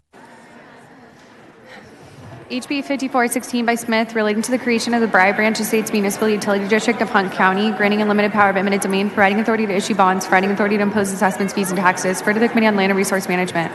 HR 1286 by Voe, commemorating the 48th anniversary of the fall of South Vietnam at the conclusion of the Vietnam War. For the Committee on State Affairs. SB 17 by Creighton relating to the powers and duties of the governing boards of public institutions of higher education, referred to the Committee on Higher Education. SB 18 by Creighton relating to the tenure and employment status of public institutions of higher education in this state, referred to the Committee on Higher Education. SB 55 by Zaffarini relating to a study and report by the Texas Education of Coordinating Board regarding best practices for assisting students with autism spectrum disorder, referred to the Committee on Higher Education. SB 163 by Campbell relating to parental approval for a student's participation in human sexuality institution in public schools, referred to the Committee on Public Education. SB 164 by Campbell relating to the display of the national motto and the founding documents of the United States in public schools and the inclusion of an elective course on the founding principles of the United States in the curriculum for public school students, referred to the Committee on Public Education. SB 186 by Miles relating to the prohibited discharge of a patient to certain unlicensed or unpermitted groups in our facilities, referred to the Committee on Human Services. SB 187 by Miles relating to failure to report assault, neglect, or omission of care in certain group homes, creating a criminal offense, referred to the Committee on Human Services. SB 188 by Miles relating to criminal history record information checks for applicants for employment of employees in group homes, creating a criminal offense, referred to the Committee on Human Services. SB 189 by Miles relating to the creation of a criminal offense concerning the failure of certain persons to report abuse, neglect, or exploitation in boarding home facilities, referred to the Committee on Human Services. SB 265 by Perry relating to required reports of certain vaccine-related or drug-related adverse events, referred to the Committee on Public Health. SB 301 by Hall relating to prescribing, administering, or dispensing ivermectin or hydrochloroquine sulfate, referred to the Committee on Public Health. SB 317 by Hall relating to appellate jurisdiction of the Public Utility Commission regarding certain water sewer service fees, referred to the Committee on Natural Resources. SB 336 by Zaffarini relating to compliance programs at public institutions of higher education, referred to the Committee on Higher Education. SB 374 by Huffman relating to the period for disposing of a charge that a person violated a condition of release from the Texas Department of Criminal Justice, referred to the Committee on Corrections. SB 403 by Springer relating to a study on the adverse reactions and efficacy of COVID-19 vaccines, referred to the Committee on Public Health. SB 485 by Johnson relating to the designating the second Saturday in October as Hospice and Palliative Care Day, referred to the Committee on Public Health. SB 490 by Hughes relating to itemized billing for healthcare services and supplies provided by healthcare providers, referred to the Committee on Public Health. SB 491 by Hughes relating to building height restrictions in certain municipalities, referred to the Committee on Land and Resource Management. SB 515 by Hall relating to investigations of child abuse and neglect and the procedures for adding names to or removing names from the Central Registry of Child Abuse and Neglect, referred to the Committee on Human Services. SB 539 by Campbell relating to the manner in which an individual who has been elected to defer collection of a tax, abate a suit to collect a delinquent tax, or abate a sale to foreclose a tax lien on the individual's residence homestead is listed on the delinquent tax roll of a taxing unit, referred to the Committee on Ways and Means. SB 572 by Colcourse relating to the authority of a general law municipality or county to regulate residential child detention facilities, referred to the Committee on State Affairs. SB 577 by Springer relating to regulation of food service establishments, retail food stores, mobile food units, roadside food vendors, temporary food service establishments, and food managers, referred to the Committee on County Affairs. SB 587 by Hughes relating to a limitation on commercial kitchen and food permit requirements for food fundraisers held by a religious institution or nonprofit organization, referred to the Committee on Public Health. SB 590 by Hughes relating to a court order for retroactive child support, including a retroactive child support beginning on the date of the child's conception, referred to the Committee on Juvenile Justice and Family Issues. SB 622 by Parker relating to the disclosure of certain prescription drug information by a health benefit plan, referred to the Committee on Insurance. SB 638 by Springer relating to procedures for acting on a permit or permit amendment application by a groundwater conservation district and the disqualification of a board members of a groundwater conservation district, referred to the Committee on Natural Resources. SB 646 by Nichols relating to formula funding for certain non-resident students enrolled at Lamar State College, Orange, referred to the Committee on Higher Education. SB 695 by Hughes relating to the funding for the University of Texas at Tyler School of Pharmacy, referred to the Committee on Appropriations. SB 699 by Eckhart relating to the continuation of a healthcare provider participation program by a certain hospital district, referred to the Committee on County Affairs. SB 720 by Paxton relating to the authority of certain municipalities to receive certain tax revenue derived from a hotel and convention center project and to pledge certain tax revenue for the payment of obligations related to the project, referred to the Committee on Ways and Means. SB 760 by Lamantia relating to taking a blood specimen from the body of a deceased person during an inquest, referred to the Committee on Criminal Jurisprudence. SB 849 by Blanco relating to the continuation and operations of a healthcare provider participation program by the El Paso County Hospital District, referred to the Committee on County Affairs. SB 867 by West relating to the recipients of opioid antagonists under the Opioid Antagonist Program, referred to the Committee on Public Health. SB 874 by West relating to the eligibility of certain cricket events for the funding under the Major Events Reimbursement Program, referred to the Committee on Culture, Recreation, and Tourism. SB 893 by Zaffarini relating to the correction of a certificate of public convenience and necessity for providing water or sewer utility service, referred to the Committee on Natural Resources. SB 943 by Colcourse relating to publication of notices by a governmental entity on the internet websites of a newspaper and a Texas Press Association, referred to the Committee on State Affairs. SB 983 by Paxton relating to information maintained by certain municipally owned utilities to provide electricity services and cable, internet, or broadband services, referred to the Committee on State Affairs. SB 998 by West relating to an opioid-related drug overdose training program for certain alcoholic beverage permit holders, referred to the Committee on Licensing and Administrative Procedures.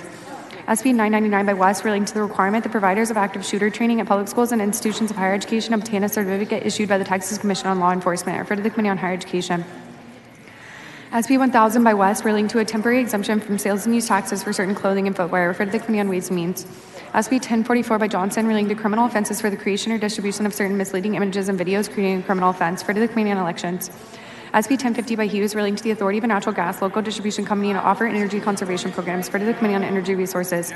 SB 1075 by King relating to facilities and construction machinery used to respond to power outages, referred to the Committee on State Affairs. SB 1119 by Colcourse relating to studies of buildings and facilities owned, leased, or otherwise occupied by the state, referred to the Committee on State Affairs. SB 1182 by Eckhart relating to motor vehicle registration and license plates, referred to the Committee on Transportation. SB 1186 by Hughes relating to the regulation by the Railroad Commission of Texas of brine mining, referred to the Committee on Energy Resources. SB 1252 by Betancourt relating to the text of ballot propositions that increase taxes, referred to the Committee on Ways and Means. SB 1290 by Perry relating to a study of the effects of the installation, operation, removal, and disposal of solar, wind, turbine, and energy storage equipment, referred to the Committee on Environmental Regulation. SB 1334 by Creighton relating to rates established by municipalities for water or sewer service for certain entities, referred to the Committee on Natural Resources. SB 1340 by Zaffirini relating to the local development agreement database maintained by the Comptroller of Public Accounts, referred to the Committee on Ways and Means. SB 1346 by Miles relating to the prosecution of certain littering offenses, referred to the Committee on Criminal Jurisprudence. SB 1361 by Huffman relating to the unlawful production or distribution of sexually explicit videos using deep fake technology, creating a criminal offense, referred to the Committee on Criminal Jurisprudence. SB 1376 by Parker relating to a state employment preference for certain spouses of veterans with a disability, referred to the Committee on Defense and Veterans Affairs. SB 1412 by Hughes relating to regulation of accessory dwelling units by political subdivisions, referred to the Committee on Land and Resource Management. SB 1431 by Hinojosa relating to the confidentiality of certain information for current or former administrative law judge for the State Office of Administrative Hearings, referred to the Committee on State Affairs.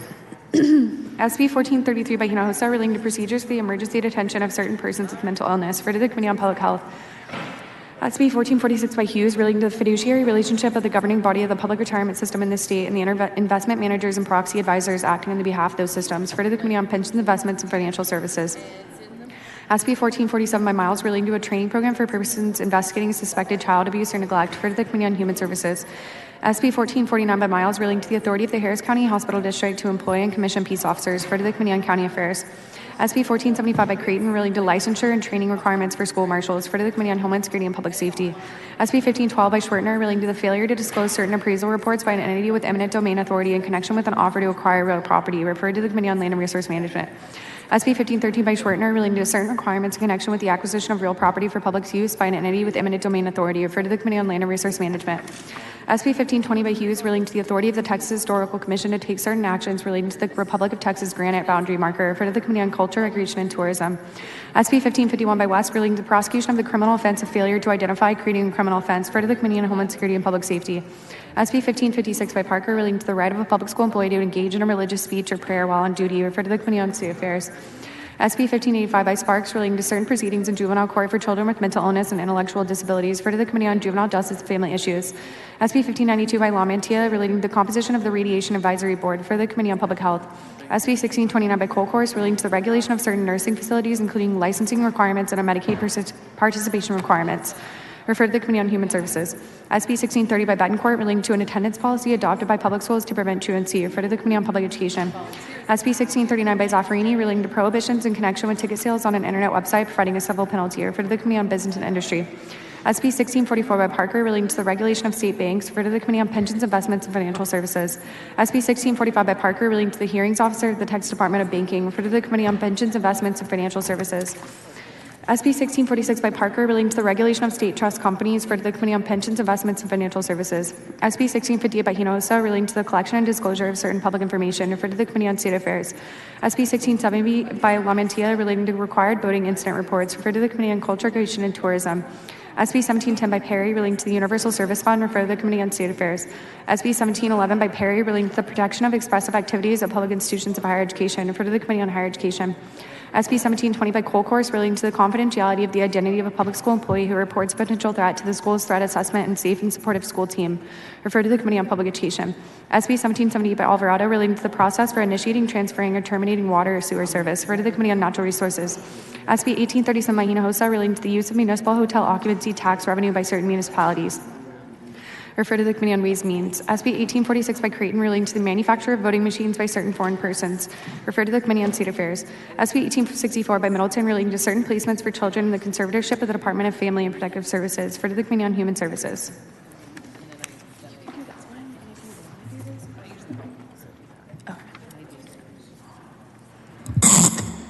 SB 1887 by West relating to the requirements of the early college education program and the transfer of course credit among public institutions of higher education, referred to the Committee on Higher Education. SB 1923 by Springer relating to the right of the chief appraiser of an appraisal district, the appraisal district, or the appraisal review board of the appraisal district to bring certain claims in an appeal of an order of the appraisal review board, referred to the Committee on Ways and Means. SB 1938 by Betancourt relating to the failure of a voter registrar to comply with voter registration laws, referred to the Committee on Elections. SB 1970 by Betancourt relating to the prosecution of certain criminal conduct involving a reckless driving exhibition or racing on a highway and to the forfeiture of contraband as a result of a reckless driving exhibition or racing on a highway, referred to the Committee on Criminal Justice. SB 1973 by Betancourt relating to criminal history record information for certain special master, magistrate, referee, or other court official applicants appointed or employed by state judges, referred to the Committee on Judiciary and Civil Jurisprudence. SB 1985 by Hughes relating to the reestablishment of the Committee to study the formation of the Texas Bicentennial Commission, referred to the Committee on Culture, Recreation, and Tourism. SB 1998 by Betancourt relating to the calculation of certain ad valorem tax rates, referred to the Committee on Ways and Means. SB 2038 by Betancourt relating to release of an area from a municipality's extraterritorial jurisdiction by a petition or election, referred to the Committee on Land and Resource Management. SB 2069 by Betancourt relating to the required posting of signs regarding human trafficking penalties by certain schools, referred to the Committee on Public Education. SB 2071 by Betancourt relating to automatic recounts of certain elections, referred to the Committee on Elections. SB 2101 by Miles relating to certain notifications related to the rights of crime victims, referred to the Committee on Criminal Jurisprudence. SB 2119 by Schwertner relating to the identification of locations received broadband and certain telecommunication services, referred to the Committee on State Affairs. SB 2124 by Creighton relating to an advanced mathematics program for public school students in middle school, referred to the Committee on Public Education. SB 2133 by Miles relating to emergency planning for the transportation of certain end-stage renal disease facility patients during a declared disaster, referred to the Committee on Public Health. SB 2193 by Lamontia relating to programs established and operated by federally qualified health centers to provide primary care access to certain employees, referred to the Committee on Healthcare Reform Select. SB 2208 by Parker relating to the venue for the prosecution of an election offense, referred to the Committee on Elections. SB 2209 by Hancock relating to the disclosure of information department files of firefighters, or police officers, and civilian oversight boards in certain municipalities, referred to the Committee on Urban Affairs. SB 2214 by Blanco relating to compensatory time off for certain state employees, referred to the Committee on State Affairs. SB 2260 by Blanco relating to management review of certain investigations conducted by the Department of Family and Protective Services, referred to the Committee on Human Services. SB 2275 by Hughes relating to the authority of the Supreme Court of Texas to adopt certain rules, referred to the Committee on Judiciary and Civil Jurisprudence. SB 2277 by Zaffirini relating to special appointments in suits affecting the parent-child relationship, referred to the Committee on Juvenile Justice and Family Issues. SB 2315 by Hughes relating to the creation of a task force to develop a plan for the consolidation of the functions of workforce development programs administered by the Texas Workforce Commission and social services programs administered by the Health and Human Services Commission, referred to the Committee on International Relations and Economic Development. SB 2333 by Hughes relating to rules permitting service dogs in the Capitol, referred to the Committee on House Administration. SB 2335 by Middleton relating to the accreditation of public institutions of higher education, referred to the Committee on Higher Education. SB 2372 by Campbell relating to recommendations by local school health advisory councils regarding opioid addiction and abuse education in public schools, referred to the Committee on Public Education. SB 2379 by Schwertner relating to aquifer storage and recovery projects that transect a portion of the Edwards Aquifer, referred to the Committee on Natural Resources.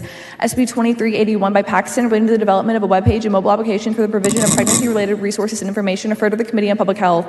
SB 2406 by Creighton relating to the authority of hospitals in certain counties to drill a water well for the purposes of producing water for use in the event of an emergency or natural disaster, referred to the Committee on Natural Resources. SB 2433 by Betancourt relating to certain election practices and procedures, increasing a criminal penalty, providing an administrative penalty, referred to the Committee on Elections.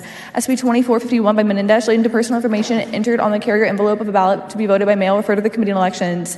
SB 2493 by Middleton relating to repairs made pursuant to a tenant's notice of intent to repair and the refund of a tenant's security deposit, referred to the Committee on Business and Industry. SB 2538 by Creighton relating to limitations on the automatic admission of undergraduate students to general academic teaching institutions, referred to the Committee on Higher Education. SB 2566 by Zaffirini relating to the dissolution of the McMullen County Water Control and Improvement District Number 1, referred to the Committee on Natural Resources. SB 2571 by Creighton relating to the creation of the Montgomery County Municipal Utility District Number 225, granting a limited power of eminent domain, providing the authority to issue bonds, providing an authority to impose assessment fees and taxes, referred to the Committee on Land and Resource Management. SB 2576 by Zaffirini relating to the Open R Fresh Water Supply District of Caldwell County, granting a limited power of eminent domain, providing the authority to issue bonds, providing the authority to impose assessment fees and taxes, referred to the Committee on Land and Resource Management. SB 2583 by Creighton relating to the eminent domain authority of the Crosby Municipal Utility District, referred to the Committee on Land and Resource Management. SB 2589 by Schwertner relating to the prosecution and punishment of juveniles who commit certain felony offenses while committed to the custody of the Texas Juvenile Justice Department, and the waiver of jurisdiction and discretionary transfer of a child from a juvenile court to a criminal court, changing the eligibility for community supervision, referred to the Committee on Juvenile Justice and Family Issues.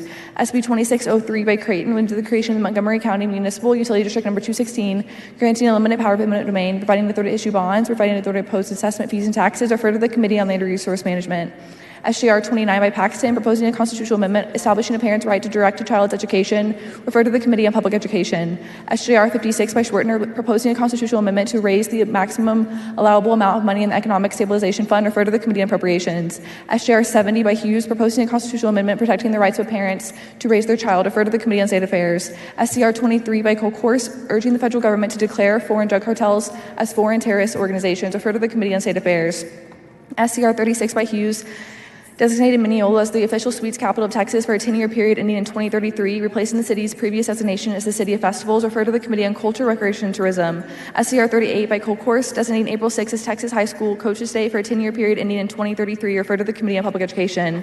SCR 44 by Cole Course, granting Aransas County permission to sue Regional Pool Alliance and waiving Regional Pool Alliance's governmental immunity with respect to claims by Aransas County for and in connection with covered losses sustained from Hurricane Harvey, referred to the Committee on Judiciary and Civil Jurisprudence. HB 5417 by Allison, relating to the commissioning by the General Land Office of certain Alamo Complex Rangers as peace officers, referred to the Committee on Homeland Security and Public Safety. The following resolutions are being referred to the Committee on Resolutions calendars. HR 1282 by Hernandez, HR 1284 by Wu, HR 1285 by Plisa, HR 1287 by Vo, HR 1288 by Mesa, HR 1289 by Mesa, HR 1290 by Holland, HR 1291 by Holland, HR 1292 by Holland, HR 1293 by Holland, HR 1294 by Darby, HR 1295 by Darby, HR 1296 by Kitzman, HR 1298 by Flores, HR 1299 by Busey, HR 1300 by Busey, HR 1301 by Busey, HR 1302 by Frazier, HR 1303 by Cassell, HR 1304 by Shine, HR 1307 by Flores, HR 1308 by Ordaz, HR 1309 by Ordaz, HR 1310 by Meyer, HR 1311 by Bowers, HR 1312 by Cole, HR 1313 by Spiller, HR 1314 by King of Uvalde, HR 1315 by Spiller.